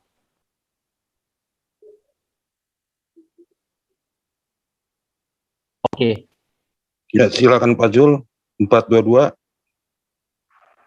Oke, baik. Tadi saya sudah menyatakan kepada Anda ya bahwa saya punya referensi dalam menyatakan apa yang saya terangkan. Jadi ulama kami Abdurrahman Ibnu Abi Sannad itu menerangkan bahwa Asma 10 tahun lebih tua daripada Aisyah. Anda boleh lihat di dalam kitab At-Tabari, Tarik Al-Mamluk, jilid 4 halaman 50. Di situ diterangkan bahwa Asma 10 tahun lebih tua dari Aisyah radhiyallahu an. Nah, lalu kemudian menurut Ibnu Hajar Al-Asqalani, Asma hidup hingga usia 100 tahun dan meninggal tahun 73 atau 74 Hijriyah. Itu juga Anda bisa lihat dalam kitab yang saya sebutkan tadi. Al-Asqalani Takhriq Al-Tahsib, halaman 654. Artinya begini, apabila Asma meninggal dalam usia 100 tahun, dan meninggal pada tahun 74 atau 73 Hijriah, maka Asma berumur 27 atau 28 tahun pada waktu Hijriah. Nah, kalau demikian, ketika Aisyah berumur ketika Asma kemudian berumur 27-28, berarti dikurang 10 itu sama dengan 17 tahun. Maksud saya usia daripada Asma pada saat Aisyah berumur 27 tahun atau 28 tahun, berarti di situ ada selisih 17 tahun atau 18 tahun pada waktu masa Hijriah. Nah, ini artinya bahwa Aisyah mulai hidup berumah tangga dengan Nabi Muhammad SAW ketika beliau berumur 19 tahun atau berumur 20 tahun. Ini data. Saya pause ya. Silakan. Oke. Gua mau tampilin data yang tadi dong. Saya jalani. Oke, bentar. Tampilin lagi. Biar si Jul bisa baca sedikit. Ya. Oke. Poin ke-10. Oke, waktu dijalani ya. Sebentar. Oke, Gue cari poin ke-10 dulu ya. Oke. Tunggu. Pas Duran ngomong baru. Oke, belum lagi. Oke. Poin ke-10 di sini dikatakan, meskipun kami kutip angka-angka yang valid dari buku-buku sejarah dan biografi, akan tetapi pedoman dasar kami adalah riwayat yang berdasarkan sanad sahih. Apakah Anda punya sanad yang sahih? Monggo Jul. Oke. Pause ya. Oke, bentar. Saya tampilin dulu. Ya, oke. Sebelum Bang Juma menjawab, saya sampaikan bahwa ini pertanyaan sudah berulang-ulang dan sudah dijawab akan sama seperti itu jawabannya. Saya rasa bagaimana Data moderator? ketemu data dong. Data gue ketemu data dia. Silakan Bang Jul. Bener nggak? Dijawab Ya. sesuai dengan Tanggapan cara Bang diulang, Jul. dijawab dengan ulang juga lah. Bentar, mau tampilin timer nggak? Ya, waktu Ya, tamat. Oke, bentar ya. Tampilkan saja karena Oke. Bang Jul juga tidak akan terlibat tadi. Oke. Ya, silakan Pak Zul. Baik. Jadi begini, ketika Anda memberikan data kepada saya, yang saya pertanyakan kemudian adalah apakah data itu sudah ditahkik? Hadis Anda itu sudah ditahkik, meski sudah disahkan. Karena kenapa? Ya, betul. Karena kenapa? Umat Islam itu memang terkadang menyepelekan hal ini. Ya, menyepelekan atas apa yang Anda sampaikan yang dipaksakan hanya karena berdasar terhadap data yang Anda punya. Lalu kemudian Anda membuat pembenaran dengan cara memaksakan apa yang Anda anggap sebagai sebuah data. Ya, saya harus pahamkan kepada Anda. Tunggu. Saya harus pahamkan kepada Anda. Tidak benar bahwa Aisyah itu menikah berumur 6 tahun. Tidak benar. Itu fitnah yang sangat keji. Kenapa saya katakan seperti itu? Seorang ulama besar Hindustan di abad 20 bernama Maulana Habibur Rahman Siddiqui Al-Kandhlawi itu karena kecintaannya kepada pribadi Rasul Muhammad SAW telah mengkaji secara mendalam umur Aisyah dan mentahkik hadis itu. Artinya bahwa apa yang kemudian disahihkan oleh Bukhari Muslim dalam kitabnya yang berjudul Aisyah itu tentang usia Aisyah itu banyak pendapat. Ada yang mengatakan 6 tahun, ada 9 tahun, ada 14 tahun. Namun kebanyakan yang berpegang pada kitab Sahih Bukhari Muslim yang menyebutkan 6 tahun ini saat Aisyah menikah, Rasulullah Muhammad SAW itu tidak menikahi seperti apa yang Anda terangkan, seperti apa yang Anda kemukakan, seperti data yang Anda sampaikan malam ini. Kenapa? Karena di dalam pemahaman ajaran agama Islam itu ada yang disebut tarikatul Islam, ada sejarah. Bagaimana kemudian mendudukkan poin-poin informasinya berdasarkan dengan hitung-hitungan tahun. Jadi kesimpulannya kemudian adalah apa yang diterangkan oleh hadis yang Anda sebutkan itu bisa dinilai dari penjabaran tentang sejarah yang dituliskan oleh para ulama tentang pelajaran mereka tentang hadis, bahwa berdasarkan hitungan tahun Aisyah radhiyallahu anhu itu dinikahkan di atas usia 14 tahun. Demikian. Oke, jadi Anda mau bilang bahwa hadis Bukhari itu dhaif. Ya? Iya. Saya tidak mengatakan hadis itu dhaif. Ya, silakan. Saya mengatakan pandangan saya terhadap apa yang saya terangkan itu At-Tabari Tarik Al-Mamluk jilid 4 halaman 50. Anda punya data apa selain link? Ayo. Kalau saya punya hadisnya gimana? Kalau saya ada data yang menyatakan ada orang yang mendaifkan Bukhari itu adalah orang bodoh gimana? Ya, silakan Anda tunjukkan dalilnya, nomor hadisnya, dan siapa sanadnya.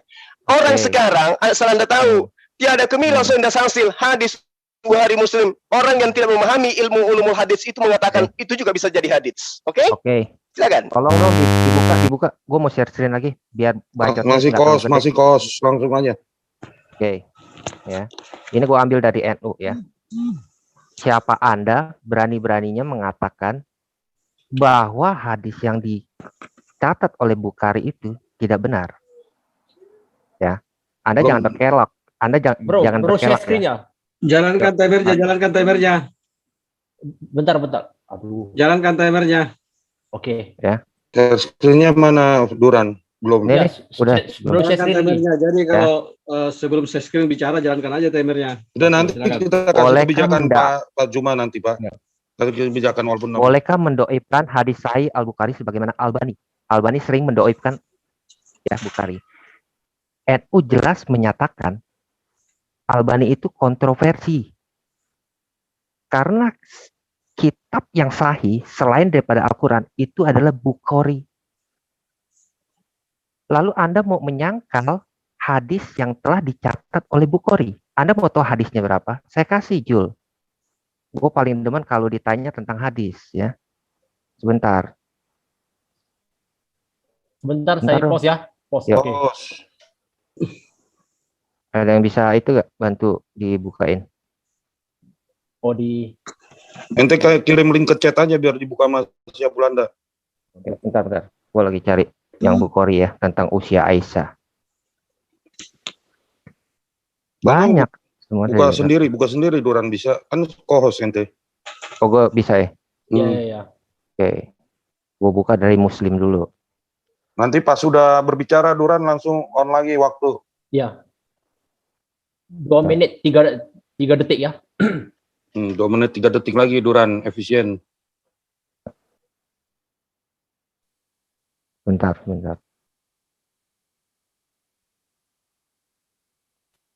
Nanti kita kasih kebijakan Pak Jol untuk menjawab lah, nggak apa-apa walaupun habis Pak Jol waktu. Enggak, tadi kan dia nanya hadisnya, ya. Saya tanya dulu dong, Anda pernah baca kitab Sahih Bukhari yang asli dalam original teks? Atau Anda hanya mengandalkan link? Enggak, saya tanya kepada Anda. Saya tanya kepada Anda pernah baca kitab Bukhari Muslim? Bukhari deh, Bukhari aja dulu. Nggak pernah. Oh, ya udah, makasih. Oke, nah sekarang gini, saya tantang Anda untuk menyatakan dengan iman Anda, link yang saya kasih, hadis Sahih Muslim nomor 2550, itu adalah doib. Nggak usah doib deh. Bentar, ini timer jalannya. Saya tidak pernah mengatakan doib loh. Yang mengatakan doib siapa? Sekarang yang mencatat usia Aisyah 6 tahun dan 9 tahun siapa? Bukhari dan Muslim kan? Lalu Anda menyangkal. Anda menyangkal kan? Ya saya tidak menyangkal bahwa itu hadis sahih kan? Berarti doib dong. Kalau Anda tidak menyangkal. Siapa bilang doif? Kalau Anda tidak menyangkal, kenapa Anda katakan usia Aisyah itu 14 tahun? Sedangkan Bukhari dan Muslim mencatat 6 tahun. Hadis itu tunggu dulu. Hadis itu diterangkan oleh siapa? Perkataan Aisyah radhiyallahu anhu setelah dicermati kemudian oleh ulama Maulana Habibur Rahman Siddiqi Al-Kandalawi, ya, jangan so tahu Anda membaca kitab itu aja nggak pernah. Ini disebutkan perawinya tersambung kepada Hisam bin Urwah dari bapaknya Urwah bin Zubair yang diriwayatkan dari Aisyah radhiyallahu an. Hanya dari garis itu saja. Hanya dari Hisam bin Urwah dan Urwah bin Zubair. Tidak ada yang lain. Tidak ada sahabat-sahabat Nabi lainnya yang menceritakan umur Aisyah 6 tahun saat menikah. Tunjukkan kalau ada. Aswad bin Yazid, Qasim bin Abdurrahman, Qasim bin Muhammad bin itu Abu kan Bakar. hadisnya. Coba Anda tunjukkan. Coba Anda tunjukkan sanadnya. Silakan. Nah, Anda hanya berdasarkan link. Anda tidak pernah belajar hadis. Anda hanya berdasarkan suara, berdasarkan mulut, ya kan? Tapi tidak ada data. Saya tidak ada kepentingan untuk menjelaskan berdasarkan link. Saya pernah belajar umul hadis, Anda tidak. Kalau Anda pernah belajar, setidak-tidaknya Anda kasih dong. Oke, saya tanya sama Anda, Hisam bin Urwah itu siapa? Dan pernah hidup di mana? Ayo. Dia pernah hidup di Irak kan? Nah, iya betul. Nah, apa yang kemudian ulama hadis terangkan tentang dia? Dia orang yang terpercaya. Nah, terus setelah di Irak? Di Irak juga dia masih terpercaya. Di mana datanya itu disebutkan? Lah, maka itu kalau saya kasih data, Anda baca yang benar. Nih. Jangan ketawa. Anda mengajari. Jangan ketawa. Anda mengajari ikan berenang, lucu ini. Udah. Loh, waktu habis. Anda bukan ikan, Anda penyu. Oke, Duran Anda lagi. Ya. Udah. Anda ngajarin ikan berenang. Anda bukan ikan. Oke, kalau begitu tolong tunjukkan hadisnya yang tadi. Silakan. Tolong tunjukkan. Mana lagi? Oh, ya, yang ini. Coba Anda bacakan kepada saya original teksnya. Saya ingin tahu. Silakan. Oke. Sekarang saya mau tanya ya. Kalau Anda taruh ya. Oke. Baca original teksnya silakan. Tadi coba Anda bacakan original teksnya silakan. Saya ingin tahu Anda terpelajar atau tidak dalam ilmu hadis. Tadi Anda baca Jalikal Kitabun. Artinya apa? Artinya apa? Pak Duran. Jalikal Kitabun artinya apa? Ini pendusta ini. Tampilkan dulu timer. Oke. Sudah habis dua-duanya. Udah habis. Waktu Pak Juma sudah habis untuk menjawab. Silakan. Ya, coba timer. Duran juga udah habis. Duran habis. Oke. Ya, sudah habis. Taruh. Oke. Jalikal Kitabun itu artinya kitab itu. Pak Duran, udah habis kitab ini. Ya. Pak Duran. Ini pendusta harus diekspos. Enggak, Pak Duran, udah habis waktunya. Oke. Kita kembali partisipan pertama Muslim tadi, partisipan Kristen pertama Muslim Kristen. Tadi tunggu ya, saya lihat dulu ya. Saya boleh nggak Bang, boleh nggak saya ditanyai dari 3 penanya langsung? Enggak Pak. Ini Ya, kita ini gantian. Mohon maaf, saya mewakili dulu Bang Juma. Mohon maaf kalau mungkin Bang Juma sudah kemalaman di Indonesia Timur ini kan, mau ini Iya, nanti digantikan betul. Bang Naja TV, Naja Media nanti yang gantikan jadi narasumber kalau ini. Nggak, silakan Kanda kalau mau istirahat. Oke, dari partisipan. Iya, kan materinya udah selesai ya. Tentang moral udah selesai. Ya udah kalau saya udah sampaikan dari tadi, dari kemarin kepada Iya, dari pihak Islam. Waktu saya itu hanya Bang Juma, kalau permintaan Anda siap untuk ditanya 3-3-nya dari narsum Kristen, siap mau? Ya, sekarang silakan biar aja. kita habiskan di Kristen, baru habiskan di Islam. Monggo, sekarang yang kedua. Aderion, Oke, yang kedua. silakan. Jadi tunggu Pak Kaisar. Jadi formatnya ya atas permintaan Pak Juma karena waktu Indonesia Timur sudah larut malam. Iya, Jadi, saya bilang dari sama panitia itu saya paling lama jam 12. Oke. Jadi dari pihak Kristen aja dulu ya, menghabiskan bertanya. Ya, habiskan. Nanti Pak Juma menjawab ya. Nanti baru setelah itu dari partisipan Muslim 3 orang, nanti Pak Erben bertanya. Oke, yang kedua Aderion. Silakan. Open mic-nya. Buka open mic-nya. Yang mana nih? Aderion. Apakah masih ada di sana? Udah aku buka udah. Sudah, Ya, silakan. Adek, monitor gak? Monitor. Aderion. Waduh. Halo, Adek. Mana ini orang? Adek. Aderion. Mana kayaknya? Ada ini, masih ada di sini. Ya. Masih. Cai pas dulu deh. Rion. Cai pas dulu deh kalau dia ini. Oke, ya, Cai pas dulu. Silakan. Aderion dibukakan mic-nya. Ya, siapa nih? Cai pas dulu sih. Aderion buka. Adek. Ya, halo. Aderion. Halo. Oh, ada. Oke. Sudah. Oke. Ya, aku. Ya. Silakan Aderion. Oke. Ya, efisien waktu ya 5 menit ya. Ya. Oke. Juga. Selamat malam ya, Bang. Ya, selamat malam Bang Zuma. Ya, malam, Dek. Ini kan judul kita kan berkaitan dengan moral ya. Tentu kalau yang tidak bermoral itu kan tentu ada teguran ya. Yang aku mau tanya gini, Bang. Dalam Ali Imran 50, Isa kan menghalalkan sebagian dari yang telah diharamkan sebelumnya. Sementara di At-Tahrim 1, baginda itu mengharamkan yang dihalalkan. Pertanyaan begini, Bang. Kenapa Ali Imran ayat berapa? Ali Imran 50, Bang. Sama At-Tahrim ayat 1. Ya, pertanyaan begini, Bang. Kenapa terjadi perbedaan perlakuan di antara kedua ayat tersebut di mana Isa ditegur dalam hal menghalalkan dan yang diharamkan, sementara Muhammad ditegur karena mengharamkan yang telah dihalalkan. Kenapa baginda ditegur sementara Isa tidak ditegur? Kira-kira begitu, Bang. Ya. At-Tahrim ayat berapa? 1. Ayat 1? Betul. At-Tahrim ayat 1. Oke, udah siap Pak Juma menjawab? Sabar, dilihat dulu anunya, dilihat dulu dalilnya. Surah 66 ayat 1. Iya. Ada 2 tadi. Surah apa? Oke. Satu sama Ali Imran 50. Dan Ali Imran ayat 50. Baik. Oke, udah siap? Siap. Oke, silakan.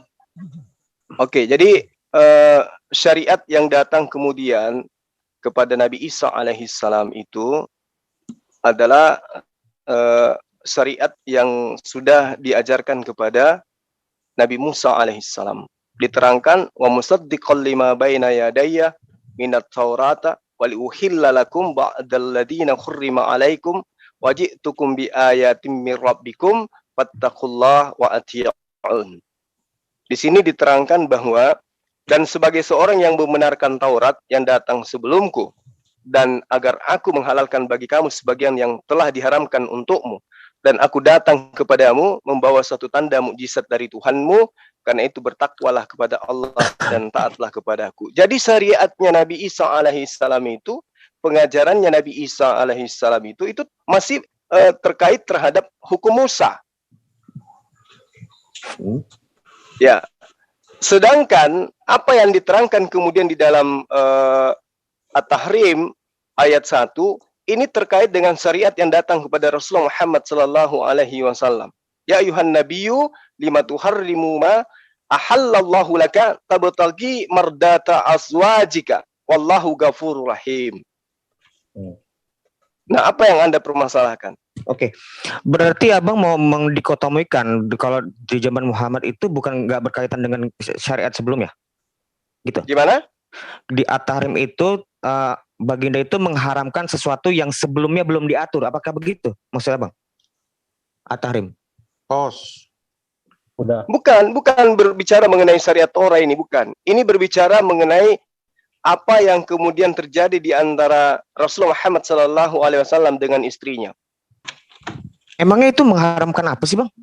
Di At-Tahrim itu Rasulullah Muhammad SAW di sini, ya, di dalam ayat ini sesuai dengan asbabul nuzulnya itu jelas bercerita tentang Hafsah dan juga Aisyah, di mana Rasulullah Muhammad SAW itu meminum madu, lalu kemudian beliau mengharamkan madu itu untuk dirinya, padahal itu sebelumnya sudah dihalalkan oleh Allah. Itu bukannya tentang Maria Kiptia. Itu sebentar, abang ini dapat dasarnya dari mana, Bang? Kalau tentang madu? Ya, dari tafsir Al-Quran. Kita katanya nggak bisa pakai tafsir, makanya aku menghindari.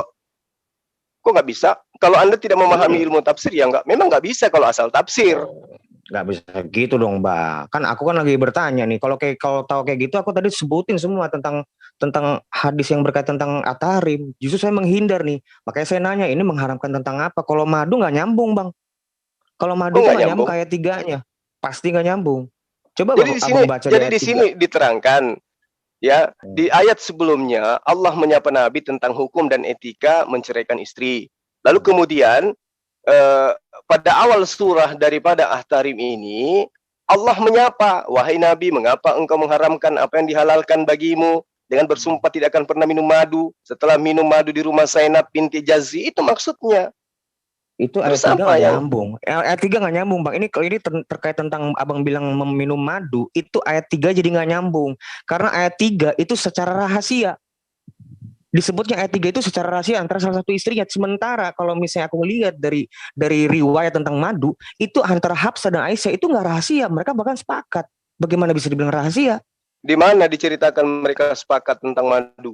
Ada. Cuman kan aku mesti nyari data ya dong. Tadi kan rencana kan nggak boleh pakai hadis. Itu rencananya tadi kan. Makanya aku itu menghindari hadis. Karena kita perjanjian nggak boleh pakai hadis toh. Ya silakan aja kalau Anda menggunakan hadis, tapi apakah berkaitan dengan data yang ada di dalam At-Tahrim ini? Ya pasti berkaitan dong. Pasti berkaitan. Nah, sementara di dalam ilmu tafsir ini bercerita tentang apa yang saya terangkan tadi. Kalau tentang madu itu aku baca di Ibnu Katsir banyak riwayat itu ya. Sebentar. Aku mesti nyari datanya dong, Bang. Ini mesti aku cari dulu. Text time ini aku menghabisin waktu saya masalahnya. Nah, jadi gini, kembali ke pertanyaan itu deh. Kenapa Isa nggak ditegur, Muhammad ditegur? Padahal kan sementara itu sama-sama mengubah kan. Satunya menghalalkan, satunya mengharamkan. Kenapa Muhammad ditegur, Isanya enggak? Ya jadi gini. Ya. Jadi gini. Yang diterangkan kemudian oleh Allah di dalam Ali Imran ayat 50 ini bukan mengenai pelanggaran ataupun bukan pelanggaran. Ini berbicara mengenai apa yang kemudian Nabi Isa alaihissalam disyariatkan kepada dia. Wa musaddiqan lima baina yadai minat taura wa li uhalli wa uhilla lakum ba'dal ladina hurrima alaikum. Dan sebagai seorang yang membenarkan Taurat yang datang sebelumku, dia membenarkan ajaran Nabi Musa, dan agar aku menghalalkan bagi kamu sebagian yang telah diharamkan untukmu. Ini diperintahkan, ini diajarkan oleh Nabi Isa alaihissalam kepada mereka, menghalalkan bagi kamu sebagian apa yang telah diharamkan untukmu. Contoh, coba Anda lihat bagaimana di hari Sabat Yesus memetik gandum bersama muridnya. Ada nggak larangannya untuk Yesus? Menyembuhkan orang ketika dia mengobati orang pada hari Sabat. Ada nggak larangannya kepada Yesus? Enggak. Karena dia Tuhan. Bedanya itu, iya, makanya cuman Tuhan yang bisa mengubah, Pak. Bentar dulu, Pak. Justru karena Yesus itu Tuhan, makanya dia bisa menghalalkan yang sebelumnya diharamkan atau sebaliknya. Oh, jadi Anda ingin mengatakan dia tidak ditegur karena dia Tuhan? Memang nggak pernah ditegur kok. Kapan pernah ditegur Yesus? Nah ini sekarang kan Muhammad ditegur, permasalahannya itu loh. Kenapa Isa gak ditegur baik di Quran maupun di Alkitab? Sementara di dalam Quran Muhammad ditegur. Ini kan berhubungan dengan moral. Bermoral itu kan artinya kan dia mempunyai penilaian yang baik dan buruk, Bang. Artinya Jadi kalau dia ditegur ya. Jadi kalau dia ditegur dalam Al-Quran gimana? Kalau dia ditegur di dalam Al-Quran berarti dia menandakan ada indikasi bahwa tidak bermoral. Dalam arti gini loh Bang, kalau aku baca di KBBI bermoral itu artinya memiliki pertimbangan baik dan buruk. Yang jalan waktu yang di atas. Memiliki pertimbangan baik dan buruk dan berakhlak baik. Nah kalau dia mengharamkan sebelum yang dihalalkan misalnya, lu kan berarti dia nggak punya pertimbangan yang baik dan buruk. Artinya Iya. ditegur kan? Iya berarti nggak bermoral. Nah, tadi kan Anda mengatakan di dalam dalam surah Ali Imran itu ya, ayat 50, dia tidak ditegur karena dia adalah Tuhan. Jelas. Kan gitu Pasti, yang Anda. pasti. Nah, bagaimana kemudian di ayat Al-Maidah ayat 16 itu 116 itu dia ditegur kok? Apa tuh? Aduh, ada yang telepon. Di atas jalan waktunya. Ditanya, ditegur oleh Allah. Anta qulta linnas takhizuni. Bang, jangan lari ke situ dulu, Bang. Enggak, kita fokus tentang menghalalkan dan diharamkan dulu. Itu kan Bentar, ada ini jalan. timer gimana nih? Dua-duanya. Bentar. Pos dua-duanya. Silakan. Pos dua-duanya dulu. Jangan lari dari bertanya, Pak. Tunggu. Untuk operator timer ya, biar ini kalau pas Pak Aderion menjawab, jalankan timer Pak Aderion. Nah, ketika Pak Juma menjawab juga statement, jalankan timer itu aja. Ya? Ya. Oke, silakan Pak Aderion. Ya iya, itu aja, Bang. Apa namanya? Ini di sini jelas perbedaannya terjadi perbedaan yang jelas antara perlakuan Isa dan Muhammad. Itu sama-sama mengharamkan dan menghalalkan gitu. Tentang itu syariatnya diatur atau enggak itu urusan belakang dulu, tapi ini kan perbuatan mengharamkan atau menghalalkan. Satunya ditegur, satunya enggak. Nah, ini masalah. Ini jadi poin saya, sorotan saya ya kira-kira gitu, Bang. Boleh tanggapin. Oke. Di dalam surah Al-Maidah ayat 116 di situ Nabi Isa alaihissalam ditegur oleh Allah. A'anta qulta linnas attakhizuni wa ummi ilaihaini min dunillah. Apakah engkau yang mengajarkan kepada mereka untuk menyembah engkau dan ibumu selain daripada aku? Ini ditegur. Kemudian Nabi Isa alaihissalam kemudian menjawab, Subhanaka ma yakunu li an aqula ma laysa li bil haqq. Maha suci engkau ya Allah. Tidaklah aku pernah mengajarkan mereka untuk menyembah selain daripada engkau. Oke, aku tanggapin, Bang. Ini perbedaan yang enggak apple to apple, perbandingan yang enggak apple to apple. Kalau di situ kan Isa itu dituding mengajarkan sesuatu yang enggak diajarkan. Itu ada tudingan. Dia bukan mengajarkan itu. Mengajarkan itu terus ditegur. Ini beda, Bang. Isa itu bukan mengajarkan itu, tapi dituding telah mengajarkan itu. Bener nggak? Oh bukan, saya nggak ngajarin itu. Kan gitu kira-kira. Ya beda dong sama At-Tahrim. Ya, pada intinya dia ditegur kan?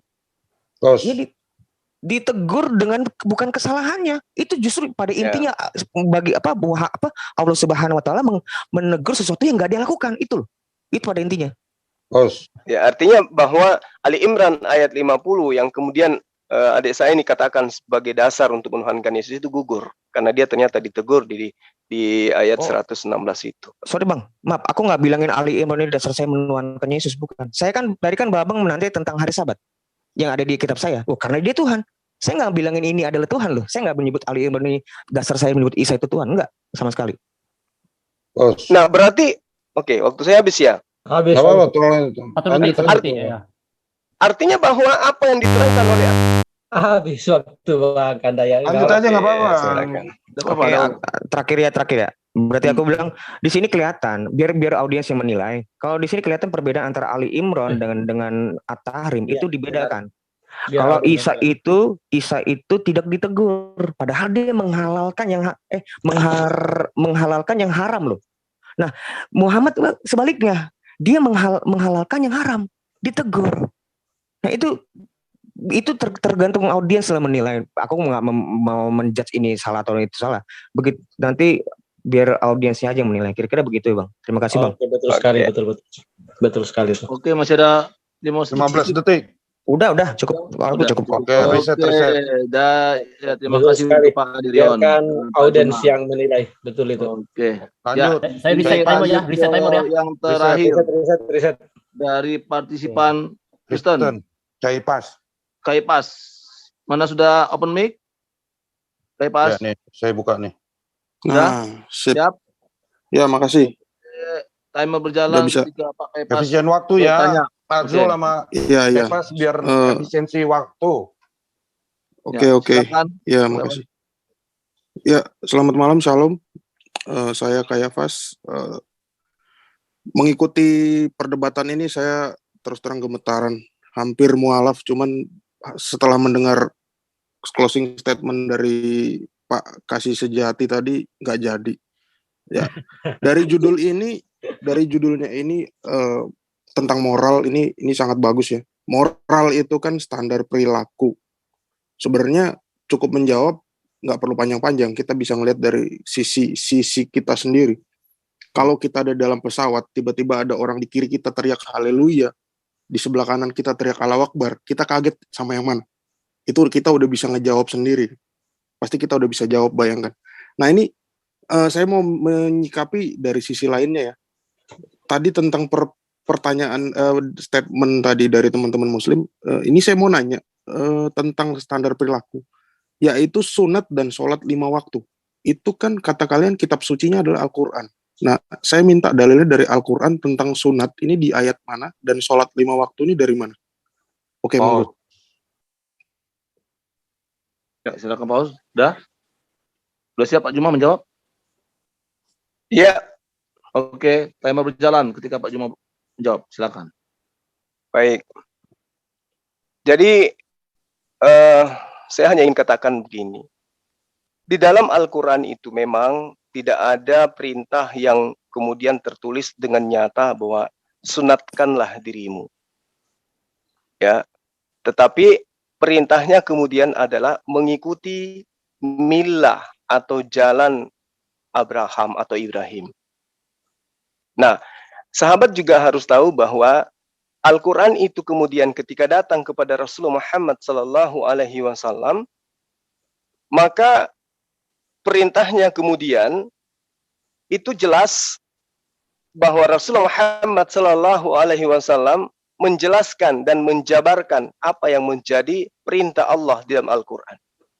Nah, sehingga umat Islam menjadikan hadis Rasulullah Muhammad SAW sebagai penjabar apa yang tersimpul di dalam Al-Quran itu sendiri. Seperti misalnya dalil yang saya katakan tadi bahwa ikutilah jalan Ibrahim. Sesungguhnya beliau adalah jalan yang lurus. Nah, kemudian hadis menerangkan tentang itu. Salah satu keutamaan daripada Nabi Ibrahim adalah bersunat. Maka secara tidak langsung perintahnya juga adalah bersunat. Saya kira begitu. Ya. Oke, aku lanjut ya. Artinya berarti tidak ada tidak ada dalil sunat secara langsung maupun sholat 5 waktu. Karena ini berlanjut kepada pertanyaan berikutnya. Ikutilah milah Ibrahim atau agama Ibrahim. Tapi seperti kita tahu Ibrahim itu atau Abraham itu turun sebelum Taurat diturunkan. Jadi pada saat Taurat diturunkan itu barulah babi itu haram. Sementara di dalam Al-Maidah 5, Al-Maidah ayat 5, tulisannya gini. Pada hari ini dihalalkan sembelihan orang yang diberi Alkitab atau Ahlul Kitab. Dan sembelihan itu halal untuk kalian makan. Nah, jadi ini saya juga bingung. Babi itu haram dari mana? Gitu. Babi itu diharamkan dari mana? Dan sholat 5 waktu itu dasarnya tetap dari mana? Artinya berarti itu memang tidak ada. Nah, gitu. Saya mau nanya, kalau gitu kenapa babi haram kalau gitu? Saya mau nanya. Pertanyaan berikutnya. Ya, silakan. Saya mau berjalan. Ya, kalau di dalam Al-Quran mungkin saya ingatkan aja. Ya. Stop. Pause. Ya, lanjutkan. Oke, silakan Pak Juma. Ya, lanjutkan Kanda. Saya cuma mau ingatkan agar dijawab mengenai perintah sholat itu yang menurut mereka katanya tidak ada dalam Al-Quran. Itu dulu. Silakan Kanda. Iya. Jadi terkait dengan pengharaman daripada babi itu ya, itu juga tidak diterangkan di dalam Al-Quran secara terperinci bahwasanya haramnya babi itu dikarenakan ini dan itu tidak dijelaskan secara terperinci, tetapi dikatakan bahwa itu diharamkan makan babi dan hewan-hewan yang disembelih selain daripada nama Allah, dan juga dilarang makan bangkai dan juga darah. Itu jelas di dalam Al-Quran. Nah, kalau kemudian mengenai waktu sholat itu ya, itu jelas nyata di dalam Al-Quran, waktu-waktu sholat itu. Di dalam surah An-Nisa ayat 103 diterangkan, fa'aqimus sholata innas sholata kanat 'alal mu'minina kitaban mauquta. Jadi sholat itu ditentukan waktunya atas orang-orang yang beriman. Nah, yang masalah kemudian itu adalah ketika sahabat saya itu minta waktunya dalam satu ayat. Nah, umat Islam itu tidak begitu. Salat subuh diterangkan dalam Quran surah An-Nur ayat 58. Salat zuhur disebutkan perintahnya di dalam surah Al-Isra ayat 78. Salat asar itu disebutkan di dalam surah Qaf ayat 39. Salat maghrib disebutkan perintahnya di dalam Quran surah Hud ayat 114. Salat isya disebutkan perintahnya dalam surah An-Nur ayat 58. Jadi umat Islam itu sangat-sangat luar biasa di dalam menentukan sholatnya. Karena kenapa? Itu ada tuntunannya. Maka laksanakanlah sholat itu, sesungguhnya sholat itu adalah kewajiban yang ditentukan waktunya atas orang-orang yang beriman. Nah, kemudian waktunya ditentukan tadi. Surah An-Nur, Al-Isra, Qaf, Hud, dan juga surah An-Nur di 2 ayat itu. 58 dan di ayat 58 itu termaktub sholat subuh dan juga sholat isya. Demikian. Oke, jadi saya lanjut lagi ya. Jadi sunat ini tidak ada, tapi ada di dalam Alkitab, baik perjanjian lama maupun perjanjian baru. Terus sholat ini juga berarti tidak ada ya, karena saya ngelihat ayatnya memang tidak ada menjelaskan secara tersurat 5 kali. Dan tidak ada juga jam-jamnya, malah ini kisah para rasul 3 ayat 1, ini para rasul ini sholat asar nih, lihat. Pada suatu hari menjelang waktu sembahyang, yaitu pukul 3 petang, naiklah Petrus dan Yohanes ke bait Allah. Nah, sholat-sholat ini tercatat dalam Alkitab. Jadi saya bingung, Al-Quran berarti tidak jelas juga kalau dibilang sebagai patokan, sebagai standar moral yang digembar-gemborkan oleh umat muslim, yaitu standar perilaku, di mana babi haram, sunat, dan sholat ini ternyata memang tidak ada. Gitu. Belum lagi, ini lucunya, ikutilah milah Ibrahim ini di ayat An-Nahl ayat 123. Surat An-Nahl ayat 123. Sementara babi haram ada di An-Nahl ayat 115. Nah, ini lucunya lagi gini. Gimana dengan bangkai atau darah yang diharamkan? Sementara darah itu, saya pernah bilang juga, untuk sholat itu disunahkan untuk memakai parfum kesukaan baginda, yaitu kasturi kijang yang berasal dari darah. Dan orang Islam juga makan ikan asin. Ikan asin itu adalah bangkai. Nah, itu menurut Bang Zuma gimana? Boleh dikasih tanggapannya? Ya, jadi yang pertama kembali tentang babi ya. Di dalam kitab Anda juga pun tidak ada dituliskan apa sebabnya kemudian di Imamat 7 ayat 11 itu babi diharamkan. Situ tidak diterangkan. Nah, itu yang pertama. Kedua, memang tidak ada juga diterangkan di dalam ayat dalam Al-Quran. Sholatlah 5 kali sehari semalam. Tidak ada perintah itu.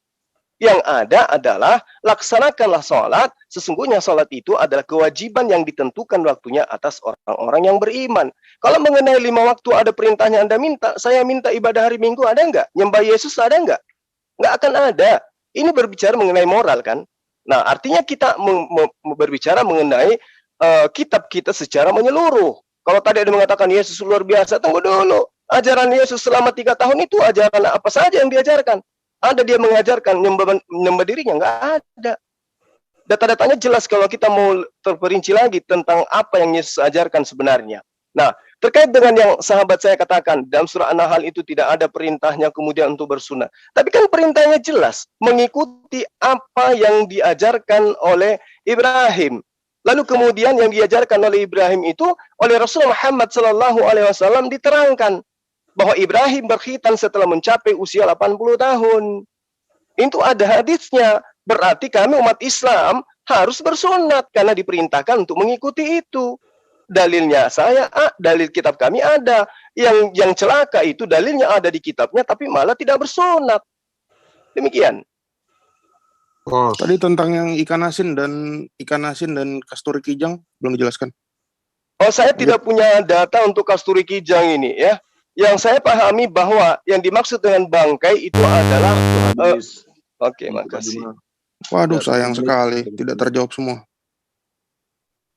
Oke, terima kasih. Makasih Bang. Ya, makasih. terima kasih Bang Zuma. Salam kenal. Ya, sudah sama-sama. dijawab. Baik. Terima kasih. Oke, masih ada waktu 1 menit. Pakai 1 menit dipakai apa nih? Terserah dipakai apa untuk menyampaikan. Dipakai nyanyi aja ya. Iya. Ya mungkin saya kembalikan kepada host saja. Mungkin Awi mumpung 1 menit. Lanjut. Mungkin ada yang nanya dari Scott orang Indonesia. Bisa 1 menit? Bisa. Ya nggak apa-apa. Yang penting diberikan kesempatan menjawab. Oke, Pak Zuma dari Pak Scott nih untuk bertanya. 1 menit Pak Scott. Oke, Pak Scott. Ya, berarti lebih dari 4 orang ya penanya untuk saya ya. Sekali lah. Ibadah. Ibadah kanda kita jawab aja. Untuk Pak Juma, tunggu dulu. Berapa menit beliau menjawab? Nah, udah bebas sudah karena waktunya sudah habis. Kasih aja waktu. Silakan. Toleransi karena kita 4 kan juga. Pak Scott, 1 menit. Terima kasih. Saya mau tanya, ini kan saya mau kembalikan ke topik tentang moralitas. Saya mau bertanya tentang moralitas Muhammad ini. Ketika dia membunuh seluruh keluarga Safiyah di perang Khaybar, lalu dia menikahi Safiyah pada hari yang sama.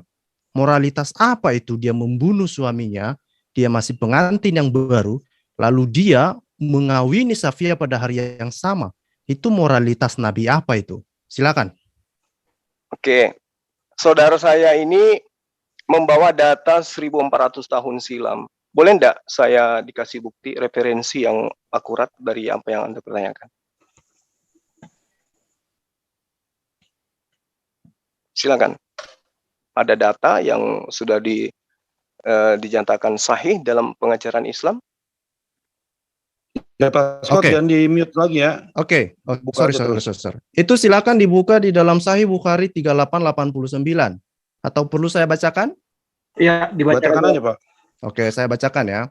Kami menyerbu Khaybar, tak kala Allah menaklukkan benteng Khaybar untuk kemenangan beliau. Diceritakan kepada beliau tentang kecantikan Safiyah binti Huyai bin Akhtab yang suaminya terbunuh. Sedangkan dia baru saja menjadi pengantin. Maka Nabi memilihnya untuk diri beliau. Kemudian beliau keluar bersama Safiyah. Hingga ketika kami tiba di Sada Sabna, dia berhenti untuk singgah bersamanya. Ngapain mereka? Nggak tahu juga saya. Lalu Rasulullah, oke silakan. Iya, siapa yang membunuh kemudian suami dari Safiyah ini?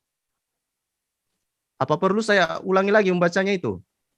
Iya, saya minta data ke Anda yang membunuhnya siapa.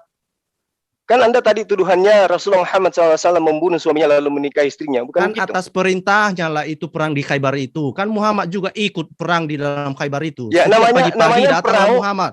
Lalu Yang mereka namanya mengucapkan perang Allahu itu, Akbar, Allahu Akbar. Mereka menyerang orang Khaybar. Yang namanya perang itu, jangan berbohong dong.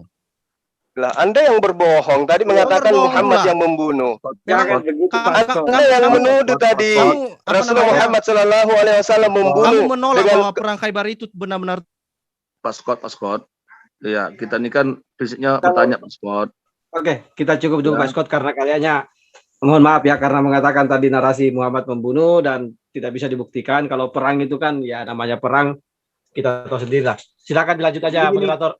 Jadi gini aja Pak penunggang kuda. Prinsipnya kan itu kan pertanyaan Pak Scott udah jelas. Nah, silakan dijawab oleh Pak Juma gitu. Bertanya, tapi saya butuh data gitu loh atas fitnahannya beliau yang mengatakan Rasulullah membunuh suami daripada Safiyah bersama dengan keluarganya. Ada nggak datanya tuh? Bisa tadi saya membacakan Sahih Bukhari 3889. Ada datanya di situ diterangkan membunuh semua keluarganya Safiyah ada. Ini mengecek hadis ini gitu loh. Saya tanya dulu sama Anda. Dibukakan Sahih Bukhari. Saya tanya sama Anda. Ada tidak datanya Rasulullah membunuh suami Rasulullah membunuh semua keluarganya, Safia? Ada datanya? Faktanya bahwa Muhammad ikut perang Khaybar. Iya, tapi faktanya kan Gini aja. Pak Scott ada ininya, datanya, tolong ditampilkan di share screen gitu loh, biar dibaca gitu loh. Biar jelas gitu. Pak Scott. Oke, saya share screen ya. Share screen, ya, biar dibaca oleh Pak Juma gitu loh. Oke. Ya. Biar jelas gitu loh. Kelihatan? Kelihatan ya? Juma udah lihat di share screen? HP saya kecil, Bang. Di zoom. Besarkan. Jadi besarkan di zoom. Oke. Ini Sahih Bukhari 3889. Ini dibilang ya, kami menyerbu Khaybar. Tak kala Allah menaklukkan benteng Khaybar untuk kemenangan beliau. Diceritakan kepada beliau tentang kecantikan Safiyah binti Huwai, binti Akhtab yang suaminya terbunuh. Sedangkan dia baru saja menjadi pengantin. Baru pengantin dia ini. Maka Nabi memilihnya untuk diri beliau. Kemudian beliau keluar bersama Safiyah. Hingga ketika kami tiba di Sada Sabah, dia berhenti untuk singgah bersamanya. Lalu Rasulullah SAW membuatkan tenda untuknya. Membuat makanan yang terbuat dari kurma, bla bla bla bla bla bla. Nah, yang mau saya bilang di sini, kita sudah tahu sejarah ini, kita tidak perlu mengarang-arang atau meraba-raba tentang kisah tentang perang Khaybar. Perang Khaybar, Muhammad juga ikut di perang Khaybar. Nah, memang betul di sini di teks ini Muhammad memang tidak disebutkan yang membunuh suami ini, tetapi dia bilang kami menyerbu. Ya tentu pasukannya si Muhammad lah, atas perintahnya si Muhammad lah. Memangnya atas perintah saya perang Khaybar itu terjadi? Kan bukan. Ini kan perintahnya si Muhammad bilang, ayo kita berperang ke Khaybar gitu loh. Mereka bunuhlah suaminya Safiyah ini, diambilnya jadi istrinya. Oke, poin pertanyaannya Pak Scott, poin pertanyaannya. Ya, pertanyaannya apa pertanyaan? Tetap pertanyaannya saya, moralitas apa yang diajarkan oleh Muhammad dari sini? Dia keluarganya baru terbunuh, diambilnya istrinya yang baru jadi pengantin pada hari yang sama ini. Ini kalau kita baca di cerita-cerita yang lain, ini hari yang sama ini. Moralitas apa itu? Cukup. Terima kasih Pak Scott. Silakan dijawab Pak Juma. Oke. Jadi Anda harus tahu ya, bahwa rujukan umat Islam di dalam mengkaji sebuah hadits itu adalah kitab aslinya, bukan link-link barat yang kemudian kami sebut sebagai link orientalis barat. Bisa Anda tunjukkan kepada saya kitabnya yang menunjukkan itu? Hadits ini? Oke, Kanda mungkin ini Sahih Bukhari cukup waktunya. Ya harus dikaji loh. Ini hadits loh yang Anda katakan hadits. Sebentar. Kedengaran suara saya? Dengar. Ya, kedengaran. Ini kan sudah saya tampilin. Ini Sahih Bukhari 3889. Lu mau baca bahasa Arabnya silakan. Saya ini tanya kitab aslinya silakan tunjukkan kepada saya, jangan boleh enggak? Jangan bermain dengan itulah. Justru Anda yang jangan bermain-main dengan sebuah pengajaran Islam. Tidak bisa. Play game seperti itu. Halo. Ya, jadi baik pihak bertanya maupun menjawab, tolong kata-katanya dijaga gitu loh ya. Ya, saya minta tunjukkan halaman berapa di dalam kitab aslinya Bukhari Muslim itu, Bukhari. Silakan. Itu tugasmu Zuma, harus membuktikan kalau ini salah. Bukan tugasnya saya, ini kitabmu. Lah, Anda yang membawa data, silakan bawa data yang akurat, jangan yang odong-odong kayak begitu. Nah. Sahih Bukhari saya minta 3889, tinggal cari. Hadits aslinya di dalam kitab yang asli, bukan yang kayak begitu. Ini kitabmu ini Muzuma, bukan itu saya. Bukan kitabku, itu link. Saya butuh. Oke, saya rasa cukup ya. Iya, ya.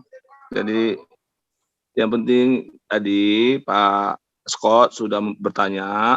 Ya, biarkan netizen ya Pak Scott ya yang menilai. Oke Pak Scott. Oke. Ya. Oke, lanjut sekarang partisipan Muslim. Cukup dari pihak Kristen. Terima kasih Pak Juma kalau silakan. Untuk Pak Juma terima kasih, kan Pak Juma udah selesai. Ya, kami ucapkan terima kasih Pak. Iya, sama-sama. Besok kalau kami undang mau lagi ya Pak. Siap. Ya, yang penting kalau Anda menunjukkan sebuah hadits, Anda bisa menunjukkan kitabnya dengan aslinya. Karena ya, saya butuh itu. Ya. Kalau Terima cuma kasih, link-link Pak kayak Juma. begitu, apapun bisa dibuat. Silakan. Terima kasih. Oke, terima kasih, terima kasih Pak Oke, Juma. sebelum kita masuk ke partisipan dari pihak Muslim yang bertanya, narasumber dari pihak menjawab, iklan kembali ya bahwa debat ini disiarkan di channel-channel Kristen, yaitu FIC Official Channel, Martir Channel, Kanuru Channel, Teolog Kontekstual Channel, Airban Channel, Scott Orang Indonesia Channel, Friends Talking Channel, Pavel 88 Channel, KAF Channel, Domba Kecil Channel, Sang Apologet 12 Channel, Tapiang Channel, dan channel-channel Kristen yang lainnya. Dan kami promosikan bahwa hari Jumat kita ada sesi Muslim bertanya sepuasnya dan Kristen menjawab sepuasnya selama 2 jam.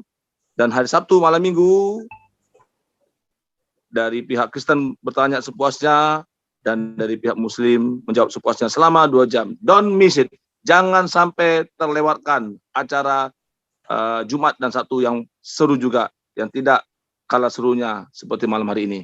Oke, saya ingatkan kembali untuk para partisipan, ya mohon dijaga attitude-nya ketika bertanya, ya pergunakan kata-kata yang sopan, jangan menghina, jangan menghujat, ya kita kedepankan sikap yang saling menghormati, menghargai, dan narasumber juga diberikan hal yang sama juga seperti itu. Oke, tadi dari pihak Muslim siapa ya? Bang Anas. Oke, saya yang akan memandu juga dari pihak Muslim. Yang pertama, Bang Anas. Saya sudah buka mic-nya Bang Anas. Tes mic dulu Bang Anas, tes mic. Tes. Oh ya, oke, terima kasih. Jadi kepada partisipan dan narasumber ya dari partisipan Muslim, tolong ketika waktunya diberikan 5 menit itu tolong selalu perhatikan ke layar ketika berdiskusi dengan narasumber. Silakan moderator. Oke, operator timer siap? Are you ready? Ya, siap. Mantap moderator kita ini, mantap. Iya, dari pihak partisipan Muslim, are you ready? Ready. Iya, narasumber Pak Kasih Sejati, are you ready? Main cantik. Oke, silakan Pak Anas. Oke, Timer langsung berjalan, saja ya. Pak Anas berbicara. Oke, silakan. Ya, pertanyaan saya di Ulangan 21 ayat 10 sampai dengan 14. Nah, yang jadi poin saya di sini adalah dalam ayat ini disebutkan perikopnya adalah tawanan perempuan yang diambil menjadi istri. Nah, jadi di ayat ini di pasal yang ke-13 itu menangkapkan pakaiannya yang dipakainya pada waktu ditawan. Nah, pertanyaan saya bicarakan tentang moral ya. Moral. Jadi di ayat di Ulangan 21 ini di mana pesan moralnya di sini? Kalau Anda mengatakan bahwa poligami dan budak itu adalah merupakan moral yang tidak baik, maka di sini mana moral di sini yang dijelaskan ayat ini? Silakan. Yang harus jadi gini ya, cara belajar Alkitabnya. Ini peristiwa yang sudah terjadi pada zaman bangsa Israel. Ini sudah berlalu dan Yesus sudah datang dengan hukum yang baru tentang moralitas. Maka tadi di awal saya sampaikan bahwa standar moralitas Kristen gereja itu adalah Yesus dan ajarannya. Jadi ini peristiwa yang sudah berlalu. Pada waktu itu memang ini hukum yang berlaku dan hukum ini waktu itu memang iya. Tetapi setelah itu ini tidak dipakai lagi. Tapi dibuang ya? Ini dituliskan sebagai sebuah fakta sejarah bahwa bangsa Israel itu pernah hidup seperti itu. Tapi ini bukan lagi acuan tentang perkawinan Kristen. Karena Tapi ada di kitab Anda, Pak. Biar diselesaikan dulu, Bang Anas. Biar diselesaikan, nanti baru ditanggapi. Oke, iya. Silakan. Indonesia sejarah G30 PSPKI sampai sekarang tertulis kok dalam kitab sejarah. Bukan berarti Indonesia mau mengulangi itu ditulis sebagai sebuah peristiwa yang sudah terjadi dan itu menjadi sebuah peringatan. Bukan lagi untuk dilakukan, bukan ada pesan moralnya, ya jangan ada pemberontakan. Itulah kalau dari sejarah itu. Ya seperti ini bukan untuk dilakukan ini, Ingat ya, ini kitab Ulangan ini hidup di zaman Musa ini, ketika bangsa Israel itu dalam perjalanan memasuki tanah Kanaan itu. Itu bro. Udah. Tapi itu ada di dalam kitab Bible Anda. Kalau seandainya itu tidak digunakan lagi, sedangkan Yesus turun berkata bahwa Yesus tidak menghilangkan satu iota pun dari hukum Taurat. Jadi apa yang tertulis di dalam Taurat itu kan berlaku sebenarnya. Nah, gitu. Ini gimana? Ini kan kisah sejarah, bro. Ya, itu kisah sejarah. Maaf, pause dulu, Erben. Maaf, bisa dikerasin suaranya, Bang Erben? Oh ya, oke. Mohon maaf. Ya. Oke ya. Jauh kayaknya. Ya, silakan. Iya, ini konteks pada waktu ini hukum yang berlaku. Jadi kalau dibaca ayat 14, apabila engkau tidak suka lagi padanya, maka haruslah engkau membiarkan dia pergi sesuka hatinya. Tidak boleh sesekali engkau menjual dia dengan bayaran uang. Tidak boleh engkau memperlakukan dia sebagai budak, sebab engkau telah memaksa dia. Nggak boleh. Jadi nggak boleh dibudakin. Ya. Iya, udah. Ada kata memaksa di situ, Pak. Ada kata memaksa. Jadi kalau Anda mengatakan bahwa budak dan poligami adalah merupakan moral yang jelek, di situ di ayat 14 itu ada kata memaksa. Jadi ketika budak itu diambil dari hasil perang kemudian dijadikan istri secara paksa, itu menunjukkan berarti moral yang tidak baik. Dan ini terdapat dalam kitab Anda, Pak. Silakan.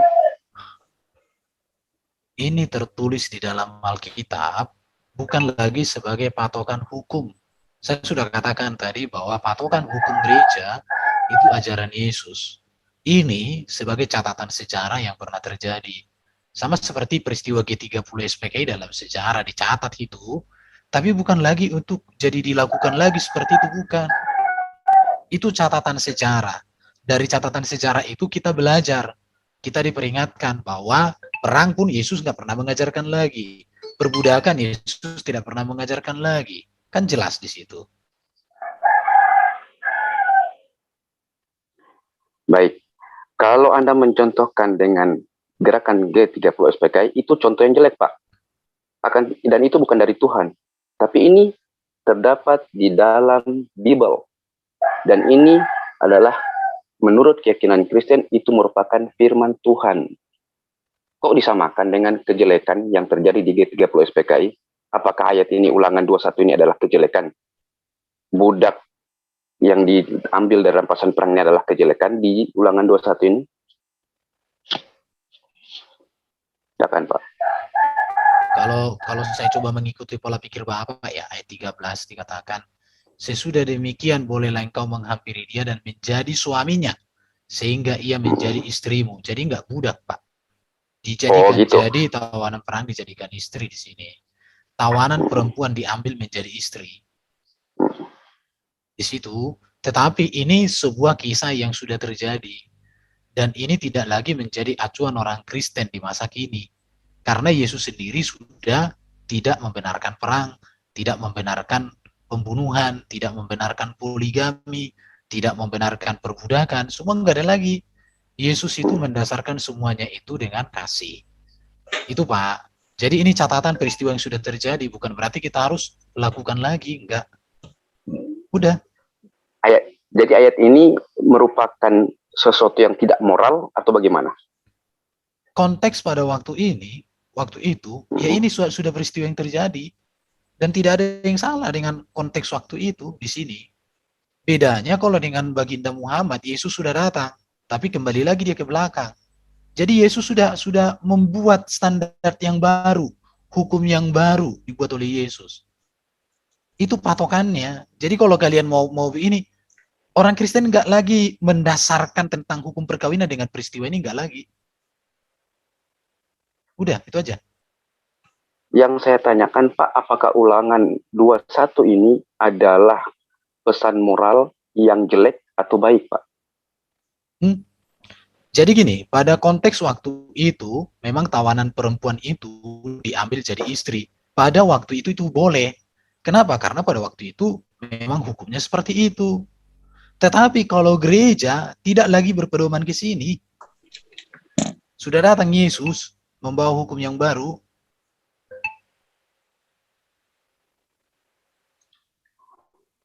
Oke, Bang Anas. Jadi ini Pak, sekarang saya jelaskan lagi ya. Ini kitab Anda ini. Di sini ada sangat banyak kejanggalan. Maju kena, mundur kena. Kalau Anda mengatakan bahwa budak itu adalah sesuatu yang tidak boleh di umat Muslim untuk menyetubuhinya, sementara di sini ada menghampiri di sini Pak untuk menjadi aspek Anda menjadi suami, ini sesuatu yang sangat membingungkan buat saya. Kenapa? Ketika kita menghampiri langsung menjadi suami tanpa ada proses akad pernikahan seperti itu, langsung mendekat saja, langsung menghampiri saja, kemudian otomatis menjadi suami dan dia menjadi istri. Berarti apa yang dilakukan kalau bukan persetubuhan? Kan seperti itu. Berarti kemudian di ayat 14 kan di situ dikatakan memaksa, memotong rambut, kemudian dipotong kuku, kemudian dikurung selama sebulan. Ini merupakan pesan moral yang tidak baik, Pak. Dan saya bertanya tadi apakah ini pesan moral yang baik atau tidak, Anda tidak menjawab dengan tepat. Seperti itu. Silakan, Pak. Oke ya, kita baca baik-baik ya. Di sini jelas sebenarnya bahwa wanita tawanan perang itu diperlakukan dengan baik. Maka haruslah engkau membawa dia ke dalam rumahmu. Perempuan itu harus mencukur rambutnya, memotong kukunya, menanggalkan pakaian yang dipakainya pada waktu ditawan, dan ia tinggal di rumahmu untuk menangisi ibu bapaknya sebulan lamanya. Sesudah demikian, bolehlah engkau mengambil dia menjadi suaminya, sehingga ia menjadi istrimu. Justru ini sebuah perlakuan yang baik terhadap seorang wanita, Pak. Karena waktu itu memang berperang. Iya. Itu konteks waktu itu. Tapi ini bukan standar untuk ajaran Kristen lagi. Habis waktu. Bang Aziz, bagaimana nih? Silakan, Bang Anas, habis waktunya. Oke, gini Pak ya. Di ayat itu dijelaskan dia mengambil tawanan perang itu, kemudian dikurung 1 bulan, kan dipotong rambutnya, dicukur rambutnya, dipotong kukunya, menangis 1 bulan untuk orang tuanya, kemudian menjadi suami, mendekatinya, menghampirinya, kemudian dia menjadi istri. Itu dengan cara yang dipaksa. Satu, pertama, itu budak. Yang kedua, kalau itu digunakan untuk menjadi istri, berarti Anda membolehkan poligami dalam ayat ini. Kenapa? Menjadi istri, sementara ada istri di rumah juga. Berarti di dalam Kristen ada ayat budak dan ada ayat poligami. Nah, untuk sisa waktu saya akan habiskan. Suara nggak kedengaran. Putus. Ya. Saya pause ya. Ya, pause. Ya, silakan Bang Anas, tes suaranya dulu, suaranya nggak kedengaran. Menikahi anak mantu, katanya, ya kan? Ini tuduhan yang sangat-sangat tidak mendasar. Sebab apa? Karena kebiasaan di zaman itu adalah orang-orang Quraisy zaman itu adalah tidak boleh menikahi atau anak mantu anak angkat itu sama setara dengan anak sungguh, anak kandung. Nah, ini yang kebiasaan yang dihapuskan oleh Allah Subhanahu wa taala yang disampaikan kepada Rasulullah, sehingga Rasulullah itu membuat hatinya itu khawatir. Jika ini diamalkan, ya, akan menjadi perguncingan. Nah, ini tujuannya apa? Untuk membantah keyakinan orang-orang waktu itu yang menyamaratakan antara anak angkat, ya, dengan anak kandung. Nah, jadi apa hikmahnya? Yaitu bahwa anak istri dari anak angkat bukanlah mahram, sehingga boleh untuk dinikahi. Nah, hukum yang inilah yang membuat berat hati Rasulullah. Ya, terima kasih. Selanjutnya, izin moderator ya, saya panggil yang kedua dari pihak Muslim, yaitu Bang Gias. Bang Gias, saya sudah buka mute-nya, tolong buka mic-nya Bang Gias. Bang Gias. Oke, selamat malam. Assalamualaikum warahmatullahi wabarakatuh, Pak Saudara Muslim. Oh ya, oke, sebentar. Oke, terima kasih Bang Gias. Jadi saya sarankan untuk selalu melihat ke layar pada saat diskusi dengan narasumber. Silakan moderator. Ya. Langsung saya bicara. Ya. Pak Gias bicara, saya mau berjalan. Silakan. Oke, saya mau bertanya tentang masalah Lot di Bukit Zoar ini bersama anak-anaknya, ya. Itu di kitab Kejadian pasal 19, oke? Dikatakan di sana itu Lot itu diselamatkan oleh Allah, ya kan? Lalu Allah lengah sehingga Lot bisa dijinai oleh anaknya sehingga memiliki keturunan. Siapakah Lot di situ? Apakah Lot itu manusia biasa yang diselamatkan oleh Tuhan? Kedua, kenapa Tuhan sampai lengah? Lot itu bisa diselamatkan dalam satu kampung, tapi di lain ayat lagi dikatakan bahwa dia itu adalah manusia yang bejat yang meniduri anaknya sendiri. Di sini apakah ajaran moralnya untuk yang membacanya? Apakah Lot ini siapakah dia? Terus kedua, di ayat ini dan di ayat Hosea, di ayat yang lain-lain, Yohanes dan lain-lain semuanya, banyak ayat-ayat yang lain, dan di kitab yang tadi disebutkan, ulangan, pemerkosaan, pemaksaan, apa pelajaran untuk moral bagi yang membaca? Layakkah kitab Anda untuk dibaca anak yang di usia 4 atau 5 tahun, atau 7 tahun, atau 17 tahun? Moral enggak itu? Silakan. Oke, silakan. Oke. Ya, silakan Pak Kasih Jati. Boleh kasih datanya ala lengah. Setahu saya kayaknya nggak ada ayat seperti itu, bro. Oke. Berikan dulu. Ada nggak Oke. ala lengah? Anda baca aja di kitab Kejadian 19. Oke. Di kitab Kejadian 19, siapa yang menyelamatkan Lot dan anak-anaknya? Setan, iblis, manusia. Ada atau Allah? Ala lengah ada nggak di situ di ayat? Di sana siapa yang menyelamatkan? Lalu melakukan suatu perbuatan yang sangat amoral, melakukan hubungan dengan anaknya, sehingga dia tuh mabok dikasih anggur. Berarti siapa yang menyelamatkan Lot ini? Jangan diulang-ulang. Siapa Allah? Coba pakai logika kita bicara. Pak Gias, jadi gini. Pak Gias, tolong Ya, tahan. jadi pertanyaan jangan diulang-ulang, cukup sekali aja. Jadi apa poin pertanyaannya gitu loh? Tenang. Iya. Tenang Pak Gias, tolong tenang, santai dulu. Biar dijawab dulu. Poin pertanyaannya Bang Gias itu, apa ajaran moral bagi anak yang di bawah umur 17 tahun mengenai kata-kata seperti ini dalam kitab? Itu intinya. Silakan. Coba tadi kejadian berapa tadi? Biar dibukakan. Kejadian 19. Lot di Bukit Zoar dengan anaknya. Enggak, kejadian 19 ayat. Ayat terserah Anda. Pokoknya di Bukit Zoar itu satu periskop, baca aja itu. Coba ya Pak Kasih Jati bukakan. Silakan buka. Oke, yang mau saya sampaikan saya jawab ya. Bentar ya, saya jalankan timer ya. Oke, jalankan ya. Yang pertama, setahu saya tidak ada di ayat itu dikatakan ala lengah. Tetapi yang tepat adalah bahwa Lot dengan anak-anaknya memiliki kehendak bebas untuk menentukan pilihan mereka pergi ke Zoar. Walaupun pada awalnya mereka disuruh pergi ke tempat lain. Dan ketika mereka ada di tempat itu, mereka merasa tidak ada lagi orang. Jadi bukan Allah yang merancang mereka berdosa, tetapi mereka sendirilah yang tidak taat kepada Allah, sehingga mereka sampai terjadi peristiwa itu. Di sini butuh membaca secara teliti, bro. Ya, jadi nanti kamu baca dari ayat pertama ke ayat selesai, biar dapat kamu kronologinya. Saya sudah jawab sebenarnya tadi ini. Jadi tidak ada lalengan di situ. Oke, itu jawaban saya. Baru yang kedua, apakah Alkitab ini layak dibaca oleh anak-anak? Sangat layak sekali. Di dalam Ulangan pasal 6 dikatakan anak itu harus diajarkan dan didampingi, diajarkan semuanya. Jadi bukan dikasih baca lepas, tapi ada namanya orang tua mendampingi anak untuk belajar Alkitab. Kita memperkenalkan, oh ini cerita, ini mazmur, ini syair, ini pujian, ini perumpamaan, ini nubuatan, ini itu kita kasih tahu. Jadi begitu. Jadi kita nggak hanya baca, bro. Kalau orang Kristen hanya baca itu nggak ada guna. Tapi kita jelaskan, ini nak perumpamaan ya, ini syair lo nak, ini puisi lo, ini sejarah lo, ini kita jelaskan. Jadi bukan hanya nggak kayak gitu doang. Enggak begitu, bro. Kalau itu memang sejarah, apakah memang ada? Oke, stop dong. Ya udah, silakan.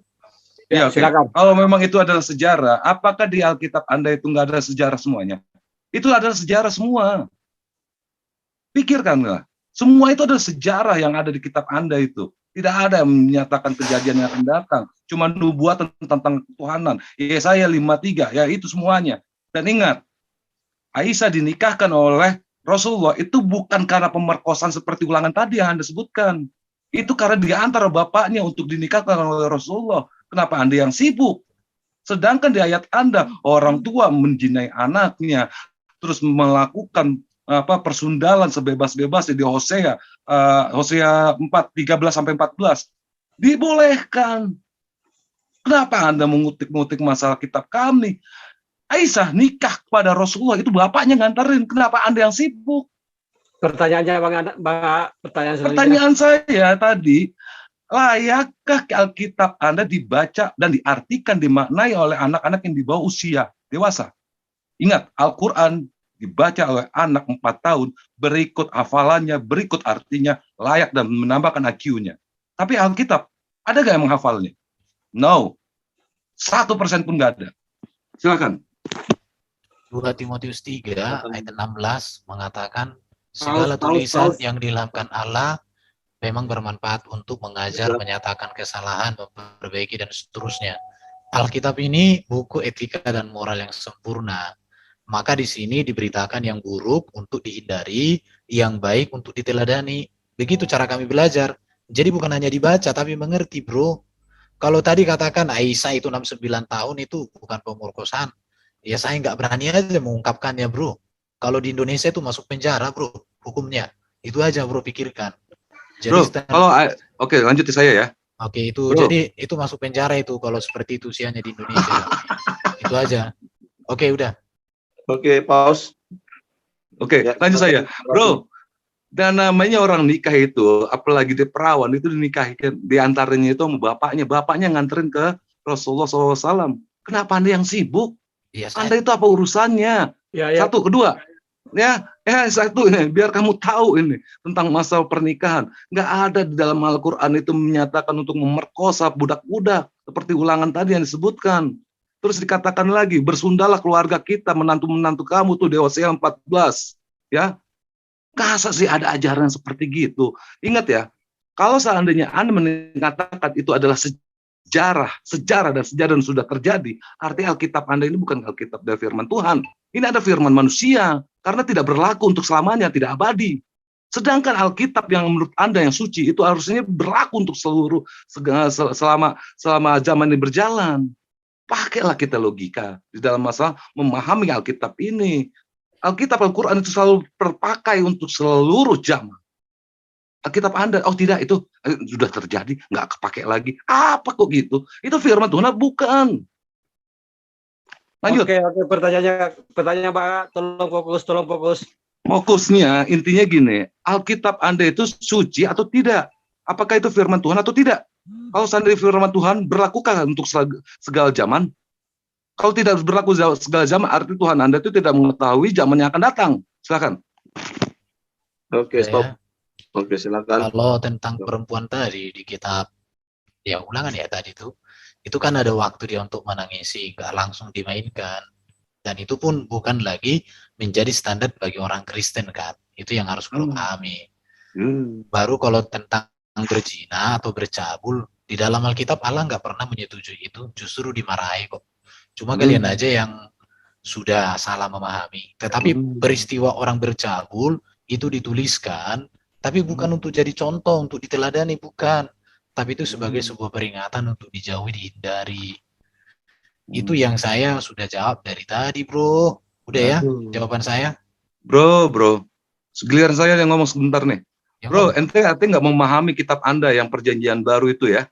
Dikatakan di Matius 5:17, kamu itu harus mengikuti segala firman dari Taurat itu sebelum langit ini runtuh, dan Yesus tidak berani untuk mengubah satu iota pun di dalam kitab Taurat.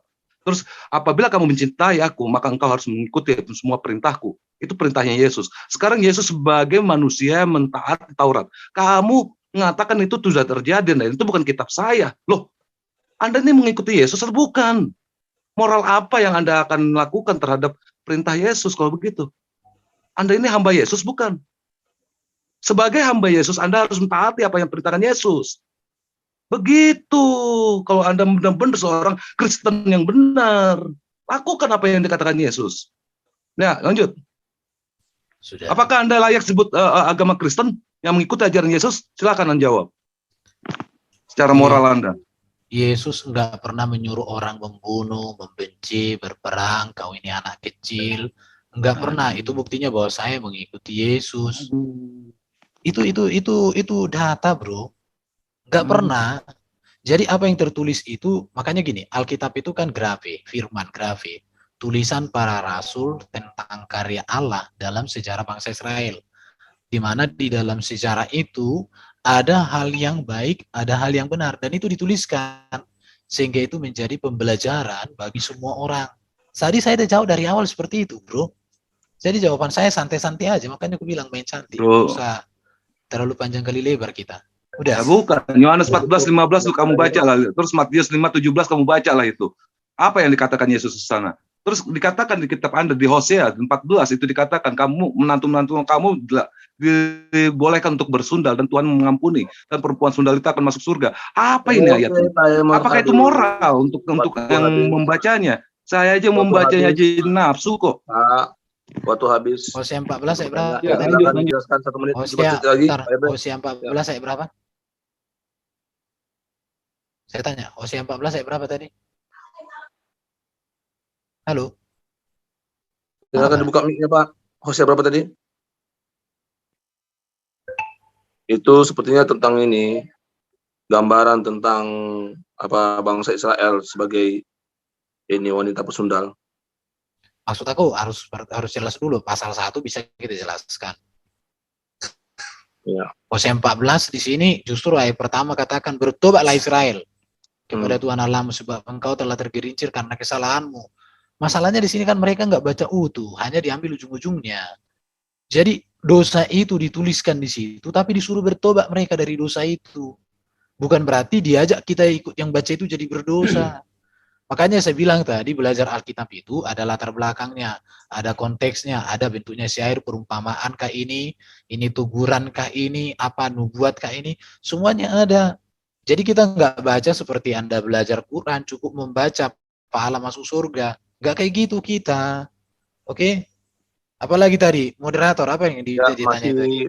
43. Ya itu sebenarnya tentang ayat di dalam Alkitab itu. Terus tadi tentang Matius ya? Apa? Matius, hukum Taurat. Orang Kristen nggak ada yang melanggar hukum Taurat. Diterima semua hukum Taurat. Jangan membunuh, jangan mencuri, jangan mengistri orang, jangan engkau berbohong, jangan berperang. Semua itu. Makanya saya bilang Yesus sudah memberikan teladan yang sempurna, bro. Sekarang yang kalian harus pikirkan itu, mengapa lagi kita menerima ajaran etika dan moral yang standarnya jauh di bawah Yesus? Orang Yesus sudah datang yang sempurna itu. Apalagi yang lebih tinggi dari ajaran Yesus? Makanya saya bilang dari tadi, aku cinta sama Yesus. Pertanyaan kali ini menurut saya bukan pertanyaan yang urgent untuk dijawab. Karena dari tadi aku tunggu, ada Yesus nggak pernah mengajarkan yang aneh-aneh. Itu aja. Oke, timer habis. Iya, ini di sesi terakhir partisipan dari pihak Muslim. Siapa? Pak penunggang kuda? Bang Kores, tolong dibuka mic-nya. Silakan di-unmute. Kores. Silakan di-unmute. Oke, saya sudah unmute, Bang Kores. Tapi sebelum itu gini, Shalom Pak, semua. Ya, shalom. Pak Kasih Sejati, apakah nanti Pak Kasih Sejati memberikan ini kesempatan bagi satu orang teman kita, mungkin Pak Charlie membantu menjawab? Kalau mereka setuju, karena kalau enggak terus nih. Itu dari Bang Kesar aja, Bang Kesar. Ambil keputusan Bang Kesar. Enggak, kita komitmen narsum satu. Oke. Oh ya udah enggak apa-apa. Berarti sudah ya sesuai dengan ini ya, Pak Charlie ya. Oke, terima kasih. Silakan Pak Kores. Sabar Bang Charlie, sabar Bang Charlie. Oke, thank you. Kita mulai ya.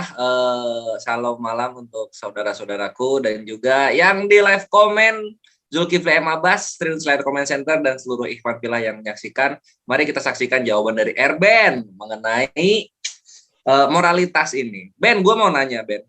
Moralitasnya di mana? Moralitasnya ini di mana? Ketika mocheia Yunani disamakan dengan zina dalam Islam.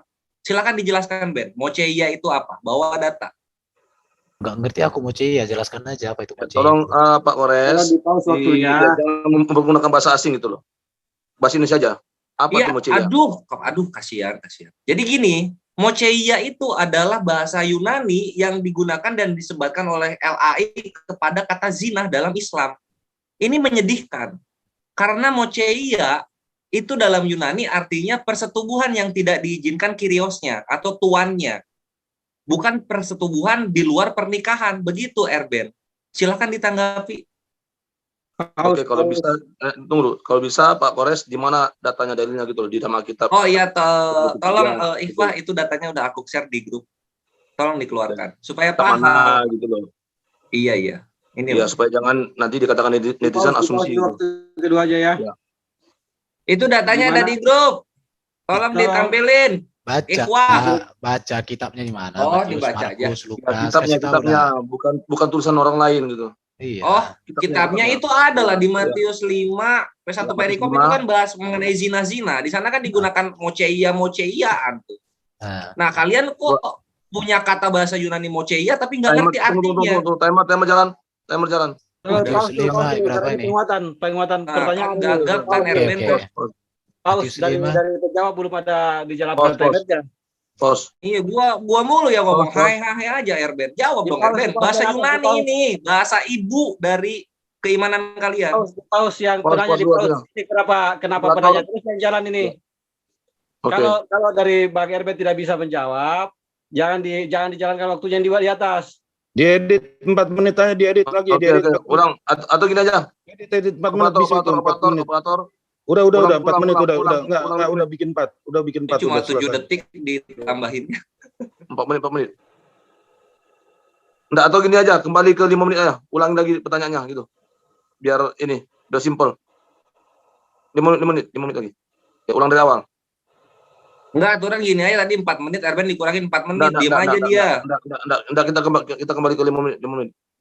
Biar ini mudah ngaturnya. Yo Ben, jawab Ben. Oke, enggak, ulangi, Kores. Yo silakan Ben, jawab Ben. Moceia Yunani Ben. Itu tinggal googling zaman digital loh, kebenaran udah ada di mana-mana, tumpah-tumpah. Tinggal dicari ulang pertanyaan. Bukan. Tunggu. Aduh. Bentar, wajar aku bingung. Tunggu. Kores, ya, ini kan operator timer ini kan bingung gitu loh. Jadi usahakan ya. Jadi timer kamu bicara, timer berjalan. Itu ulangi dari awal. Oke, Ya, Kores bicara, timer berjalan. Ya. Di mana datanya? Matius berapa gitu? Oke, silakan buka mic. Silakan dibuka mic-nya. Silakan Bang Kores dibuka mic-nya. Ya, baru disuruh tadi buka mic-nya. Iya, itu ada di Matius 5 timer. Sebentar Bang Kores. Langsung aja diajukan pertanyaannya sekaligus dengan data yang disampaikan disebutkan. Iya, datanya ada di grup, tolong dibukain. Aku nggak pakai HP karena HP namanya Kores Kristus ini. Nama bukan gini. Slayer itu salah, bukan moceia, tapi moikeuo itu yang betul. Bentar. Timernya gimana nih? Ya, jadi saya Moceia itu bentuk jamaknya Erben, moceia bentuk tunggal. Nggak usah ngajarin gua yang Yunani itu. Dua-duanya jalan aja, dua-duanya jalan. Iya, dua-duanya jalan. Dua-duanya jalankan aja. Silakan. Iya, Ben. Ayo Ben, jelasin dong. Jadi jangan berzina. Itu mokeuo itu kata kerja kedua singular feminim. Jangan mungkin dong, harus pasti gitu loh. Keilmuan linguistiknya harus pasti. Jangan mungkin lu ngambil zina kami, tapi arti bahasa Yunaninya nggak tahu. Loh. Keluarinlah datanya. Udah saya sebutkan berzina itu. Nggak mau disebutkan. Gue pengen lihat data. Keluarin. Lu dari tadi ngomong zina mulu. Lepas. Dua-duanya jalan. Timernya lepas aja dua-duanya. Nanti gue kasih tahu pernikahannya kekristenan melalui Yunani itu gimana. Ya Ben. Berzina itu bukan hanya bermoceia, jangan kurang ajar kamu. Lu zina itu Islam. Oke, ganti yang lain. Kita jalan dong. dua-duanya waktunya kan aman. Ganti yang lain dong, ganti yang lain, stop dulu. Memang taruh Kores. Ganti pertanyaan aja lah. Ngocet ganti pertanyaan. Biasakan ini mengulang. Ini kita bentar ya. Ini kita bicara moralitas, bukan studi kata. Saya tengahin Pak. Moderator bicara, tunggu. Moderator bicara. Tadi kan saya sudah bilang dari awal, berkali-kali sudah saya bilang gitu. Ya kan gitu. Pertanyaan jangan berulang-ulang. Gitu loh. Lalu jangan memakai bahasa asing gitu loh, pakai bahasa Indonesia. Itu loh. Ganti semua pertanyaan, netizen yang nonton itu pakai tahu apa moceia itu loh. Ya udah itu ini aku masuk ya pakai ini ya, pakai apa? Pakai HP satu lagi ya. Nanti namanya tolong diganti aja. Ini gue tunjukin datanya nih. Udah itu ngulang lagi Kores nanti. Ah udah nggak usah. Ya udah, oke kita lanjut ya. Ya udah. Ganti pertanyaan aja. Oke. Ya, silakan Pak Ebren. Ya, aku mau ngasih info ini akan lu lepas Ben. Gimana? Bentar. Timernya gimana sekarang nih? Aku bingung. Waktu Kores jalan pas nanya. Slayer. Ya, waktunya gue yang jalan. Waktu gue jalan. Tahu apa pertanyaanmu gitu. Biarkan dia jawab. Ya silakan timer Pak Ebren. Ya ini udah ya. Di dalam pasal 27 dengan 28 memang ada di situ kata berzina. Tapi kata berzina dalam bentuk berbeda. Satu itu kata kerja orang kedua, yang lain itu kata kerja bentuk ketiga. Dan itu sama-sama singuler, yang satu feminim, akusatif, indikatif.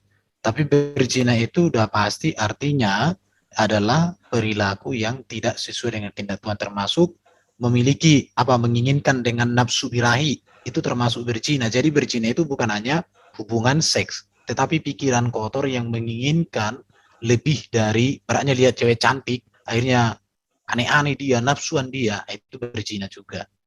Oke ya, cukup. Oke, sip. Ya. Tanggapi lagi. Ya, jadi ini ya, RB nih dari tadi jelasin yang Islam mulu. Lu jangan jelasin agama gua, jelasin agama lu. Agama lu menggunakan bahasa moceia. Kalau nggak ngerti bilang. Nanti Kores akan memberitahukan apa itu moceia gitu loh, Ben. Paus. Paus atau udah kan gua udah berhenti ngomong loh. Sebentar, berzina itu bahasa apa rupanya itu? Kores. Zina itu Arab. Nah, Arab itu bahasanya mana lebih tua dari agama pagan? Lebih tua pagan dong. Ya pagan udah, jangan klaim Islam. Sudah selesai. Bahasa Arab lebih tua dari Islam. Pagan Yunani lebih tua, jelasin lah. Udah. Kan Yesus menggunakan bahasa pagan Yunani. Kasihan aku lihat kau. Ya itu dia, silakan jelasin, silakan. Terangkan gue, cerahkan gue, silakan. Sudah aku bilang, berzina itu perilaku seksual. Bukan zina, moceia, astaga. Erben. Jalankan aja nomor dulunya. Bentar. Dulu ya. Bingung sih. Ya udah, saya sudah jelaskan itu, nggak usah repot-repot lah. Udah jelaskan moceia. Hanya segitu mentoknya taunya. Oke, gua kasih tahu. Jadi dalam budaya pagan Yunani, yang namanya moceia itu adalah persetubuhan di luar izin dari tuannya. Semua wanita dalam pagan Yunani mempunyai tuan. Wanita-wanita ini budaknya para Yunani. Sehingga nggak cocok, nggak pantas. Ketika hukum zina yang mulia di dalam Islam untuk membedakan dengan nikah disamakan dengan moceianya Yunani yang digunakan bahasanya di dalam Matius tumpah-tumpah. Itu Ben. Paus. Ya silakan Pak Erben. Nah, tunggu. Kores. Kan balik lagi ke moceia lagi lo. Intinya next question aja udah. Oke, sekarang next question ya. Ya udah. Ya sip, next question siap ya Ben ya. Erben siap ya. Jadi gini. Jadi apapun ya Slayer yang dijawab oleh Erben, mau kau terima tidak terima itu urusanmu gitu loh. Tadi kan udah dijawab gitu loh. Kembali pertanyaan lanjut aja pertanyaan kedua gitu loh. Ini muter lagi. Oke. Silakan. Dibuka mic-nya. Silakan Bang. Udah kasih pertanyaan lah yang bagus. Pertanyaanmu aneh-aneh aja. Silakan Bang Kores dibuka mic-nya. Erben menggap baru satu. Yang kedua Ben, sekarang Ben, silahkan tunjukkan tata cara pernikahan yang diajarkan Yesus. Cari Ben sampai seminggu, silakan. Yesus tidak pernah mengajarkan tata cara perkawinan. Tetapi Yesus mengajarkan prinsip perkawinan. Tata cara perkawinan itu berkaitan dengan budaya lokal. Tetapi prinsip perkawinan itu yang dibawa Yesus, yaitu monogami. Tidak ada perzinahan, tidak ada perselingkuhan, setia, suci, kudus. Itu yang diajarkan Yesus. Di luar daripada itu, prinsipnya prinsip setan. Oke, sudah. Terus. Oke, sekarang gimana cara ngebedain prinsip setan dan prinsip Yesus mengenai pernikahan, Ben? Prinsipnya satu. Di luar daripada ajaran Yesus, contoh satu laki-laki satu wanita, itu berasal dari ajaran dosa, ya. Di luar daripada kesucian satu seumur hidup karena hanya mau memisahkan, itu ajaran yang aneh-aneh, itu ya. Baru kalau mengawini tanpa dasar, ada paksaan dan semuanya, itu semua nggak benar. Harus karena ada kasih di dalam Yesus, sama-sama beriman. Itu prinsipnya, bukan tata caranya. Oke ya? Pos. Efisien waktu ya Pak Erben. Oke, Ben, sekarang berarti kalau misalnya ngamar berdua suka sama suka, keluar dari kamar itu suami istri gak, Ben? Silakan, Ben. Berzina. Dari mana tahu itu berzina, Ben? Silakan tunjukkan dalil, Ben. Karena tidak sesuai dengan ajaran Yesus. Ajaran Yesus yang mana, Ben? Dalilnya di mana?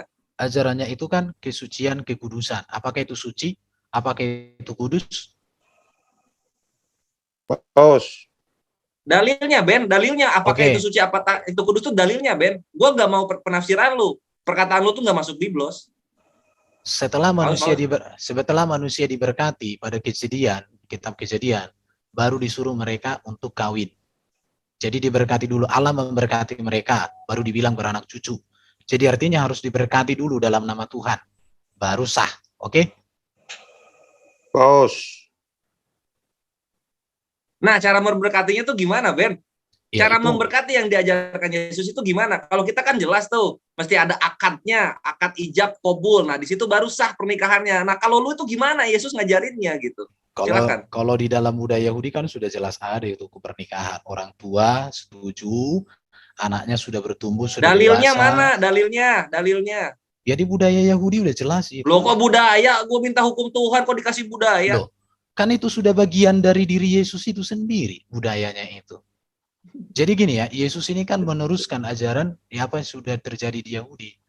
Kalau di Alkitab itu nggak ada dikasih tahu tahapan-tahapan ini, nggak ada. Udah? Bos. Masa tidak ada dikasih tahu, Ben? Serius lu, Ben? Coba dijelaskan 1 Korintus 6 nomor 16, Ben. Menjadi satu daging itu nikah bukan, Ben, di sana, Ben? Silahkan. Demikianlah mereka menjadi satu daging. Satu daging itu apa itu? Perkawinan kan? Bukan pernikahan. Itu komitmen hidup kudus, diberkati. Jadi budaya gereja itu ada, bro ya. Jadi Alkitab tidak menuliskan secara detail, tapi dalam budaya gereja, budaya Yahudi tentang perkawinan ada. Maka perkawinan ini kan tidak bisa dilepaskan dari budaya setempat juga. Kayak orang Batak itu ada budayanya, Jawa pun ada. Tetapi prinsipnya itu yang diajarkan oleh Yesus. Oke, udah. Oke, kalau begitu prinsip seperti itu silahkan dicocokkan, Erben, dengan 1 Korintus 6 nomor 16. Lu kan sudah bilang, menjadi satu daging itu diberkati. Nah, lu coba jelaskan tuh 1 Korintus 6 nomor 16. Jangan terguncang ketika lu baca itu. Silahkan. Loh, mana mungkin saya terguncang. 1 Korintus 6 ayat? Nomor 16. Oke. Oke ya. Atau tidak tahukah kamu bahwa siapa yang mengikatkan dirinya pada perempuan cabul menjadi satu tubuh dengan dia? Sebab demikianlah kata nas keduanya akan menjadi satu daging. Ya jelas. Jadi perempuan cabul ya menjadi satu dengan cabulnya itu. Tapi perempuan yang benar menjadi satu dengan perempuan yang benar. Jangan tertawa. Tolong, Slayer. Biasakan Ya, jangan cengengisan gitu. Ini kan bukan menilai ini kamu loh. nasihat tentang percabulan ya. Jadi bukan tentang pernikahan ini, perkawinan. Dia salah ini. Oke, udah, Ben, udah habis ya. Udah habis, Ben. Sekarang gue jelasin, Ben. 1 Korintus 6 nomor 16 menegaskan pernikahan yang sah secara kekristenan itu adalah menempelkan diri. Koleo, itulah kenapa Saul Tarsus di 1 Korintus 6 nomor 16 menyatakan, bukankah ada nas menyatakan kalian berdua telah menjadi satu daging? Itu perkawinan. Jadi mau itu pelacur, mau itu wanita merdeka, mau ikut tawanan perang, selama menyatu dagingnya dengan si pria, itu udah menikah. Yang kayak gini mau disandingkan dengan pernikahan Islam, ini menyedihkan. Mau ceia mau disandingkan dengan hukum tentang zina, ini menyedihkan. Pelajari makanya sejarah kekristenan itu. Sesuatu yang kalian jual pada kami bukanlah eksklusif milik kalian, bukan eksklusif. Kenapa? Karena yang namanya monogami itu dipasarkan duluan oleh pagan Romawi dan Yunani. Serius. Ini masyhur, ini zaman digital, kebenaran di mana-mana. Jangan dijual pada kami itu monogami, produknya Yunani, produknya Romawi. Hanya Romawi dan Yunani yang uniknya ini, yang mempunyai hukum mengenai monogami, mesti monogami. Lah, sekarang kalau kita lihat perjanjian baru, Novum Testamentum, menggunakan bahasa Yunani, lalu digaungkan juga monogami. Ya kita udah mengerti datangnya dari mana. Tidak ada budaya di dunia, terutama budaya nabi-nabi, baik itu Israel ataupun Ismailit, yang menjelaskan mesti banget itu monogami. Nggak ada. Karena kami tahu itu datangnya dari mana. Selamat datang di kebenaran. Jangan terguncang. Kemudian 2 poin yang ingin gue katakan. Tidak ada moralitas ketika manusia semegama, ketika manusia bersatu nempel tubuhnya, lalu bisa disebut suami istri. Nggak ada moralnya sama sekali. Nggak ada adab. Yang kalian ikuti sekarang itu datang dari Islam. Mengenai akad, lalu kalian bikinlah apa tuh di tempat kalian, itu datang dari Islam. Lalu yang terakhir adalah pernikahan kudus dari kekristenan setara dengan bagaimana Yahudi dan Islam memperlakukan budak. Sekian dari Kores. Thank you semuanya, kami mengasihimu. Sampai jumpa di dialog berikutnya. Jangan lupa like, subscribe channel Trinity Comment Center. Oke, ya saudara, kita masuk ke sesi yang terakhir. Oke. Closing acara. Closing acara ya? Oh Iya, ya. Nggak ada lagi ini ya? Udah nggak ada, udah habis semua. Oke, silakan dari penunggang kuda dari pihak Islam. Ini nggak ada timer ya? Ini nggak ada timer ya? Nggak ada timer. Ini Habis, closing. sudah habis semua. Closing dari moderator. Oke. Silakan penunggang kuda. Ya, maaf saya mau bantah itu Kaisar. Bantah si Kores. Enggak, bentar. 1 menit aja, 1 menit ya. Kata yang digunakan bukan moceia ya, bukan moceia. Bro, Pak Charlie. Bentar. 1 menit aja. Kondusif, diam Bukan semua. moceia.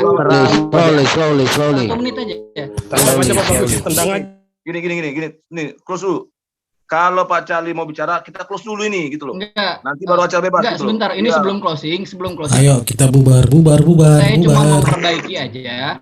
Itu bukan moceia, ya, bukan moceia. Udah terserah moderator. Ini kok tengah-tengah ini. Yang bukan. Hargai dong. Harus dibaca benar itu. Tendang aja sudah. Yang bukan narasumber. Semua ya. Muslim diam semua. Charlie. Mores sama aku yo. Udah, gua mute semua. Gua udah permanent mute. Iya, jadi tolong hargai moderator gitu loh.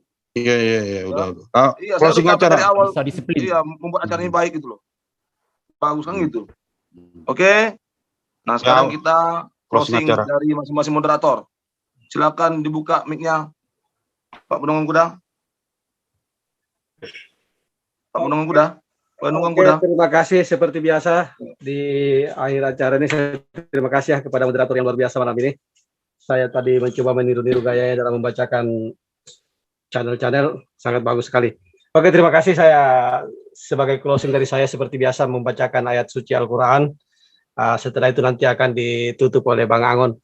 Ya auzubillahi minasyaitonirrajim. Bismillahirrahmanirrahim. Iza jaa nasrullahi wal fath wa ra'aitan nasa yadkhuluna fi dinillahi afwaja. Wasabbih bihamdi rabbika wastaghfir innahu kana tawwaba. Sadaqallahul azim. Yang artinya, apabila telah datang pertolongan Allah dan kemenangan, dan kamu melihat manusia masuk agama Allah dengan berbondong-bondong, maka bertasbihlah dengan memuji Tuhanmu dan mohon ampunlah kepadanya. Sesungguhnya Dia yang Maha Penerima Taubat. Selanjutnya saya berikan kepada ketua kami, Bang Angon atau Bang Amir untuk menutup acara dari Muslim. Silakan Bang Angon, mic-nya sudah saya buka. Silakan untuk open mic. Bang Angon, silakan. Ya. Terima kasih. Bismillahirrahmanirrahim. Monitor, kedengeran ya? Iya, jelas. Baik. Alhamdulillah, puji syukur kepada Allah Subhanahu wa taala pada hari ini. Apa yang kami lakukan hari ini, Allah telah membuktikan kepada kami, Allah telah melindungi kami, Allah telah membuktikan betapa narasi-narasi yang dibangun telah mampu dipatahkan. Semoga ini bukti kebenaran Quran yang telah Allah buktikan kepada Nabi kami dulu. Insya Allah ke depan pun akan senantiasa tetap terlaksana. Kepada teman-teman Muslim khususnya, kami aturkan terima kasih atas partisipasi, support dan segala macamnya. Maaf saya tadi sempat terganggu karena sinyal yang nggak begitu bagus. Tapi secara umumnya saya haturkan sekali lagi terima kasih kepada semuanya. Guru-guru kami, adik kami, kakak kami semuanya yang ada yang telah hari ini telah membuktikan betapa Islam kita mampu dilaksanakan dengan paripurna. Disiplin kita tinggi insya Allah. Dan saya harapkan untuk kedepannya kita lebih disiplin lagi. Kita buktikan bahwa Islam itu mampu mengatur diri kita, mampu mengatur wilayah, mampu mengatur dunia, bahkan insya Allah mengatur mendisiplinkan diri untuk ke akhirat nanti tentunya. Sekali lagi saya aturkan sebagai orang yang mungkin hari ini dituakan oleh teman-teman, saya aturkan terima kasih kepada teman-teman, dan kepada sahabat saya dari kekristenan juga saya aturkan terima kasih atas waktunya. Tetap jaga kebersamaan, tetap jaga nilai-nilai ukhuwah, tetap jaga nilai-nilai toleransi, karena kita mutlak hari ada kita bergandengan, kita tidak bisa lepas. Tapi dengan saling menjaga, saling menghormati, insya Allah ke depan kita akan lebih paripurna lagi dalam melaksanakan diskusi atau apapun itu. Terima kasih sekali lagi, Kang Kaisar. Saya aturkan. Wassalam. Ya. Besok jangan lupa Kang Angon. Yap. Ya. Besok. Ya, Jumat dan Sabtu. Baik. Kita akan komunikasikan di grup. Baik, Kang. Terima kasih. Ya, buat saudara Muslim. Oke, closing dari saya akan bacakan Filipi 4 ayat 8 dan 9. Jadi akhirnya saudara-saudara, semua yang benar, semua yang mulia, semua yang adil, semua yang suci, semua yang manis, semua yang sedap didengar, semua yang disebut kebajikan dan patut dipuji, pikirkanlah semuanya itu. Dan apa yang telah kamu pelajari, dan apa yang telah kamu terima, dan apa yang telah kamu dengar, dan apa yang telah kamu lihat padaku, lakukanlah itu. Maka Allah sumber damai sejahtera akan menyertai kamu. Jadi dari narasumber kita boleh menangkap ya di dalam iman kekristenan dan dalam Alkitab bahwa Alkitab adalah satu-satunya kebenaran dalam kehidupan kita sebagai orang Kristen yang akan memerdekakan kita dari dosa. Dan seorang figur yaitu Yesus Kristus yang sebagai Tuhan dan selamat kita, dialah yang mengajarkan moral tertinggi yang tanpa celah, tanpa dosa. Dan itulah teladan kita. Karena ketika kita hidup benar, hidup sesuai dengan apa yang diteladankan oleh Yesus, maka tadi dikatakan Allah sumber damai sejahtera akan memberkati dan menyertai kita. Terima kasih kepada saudaraku yang Muslim. Kalau ada kata-kata kami yang kurang tepat, ya kami mohon maaf.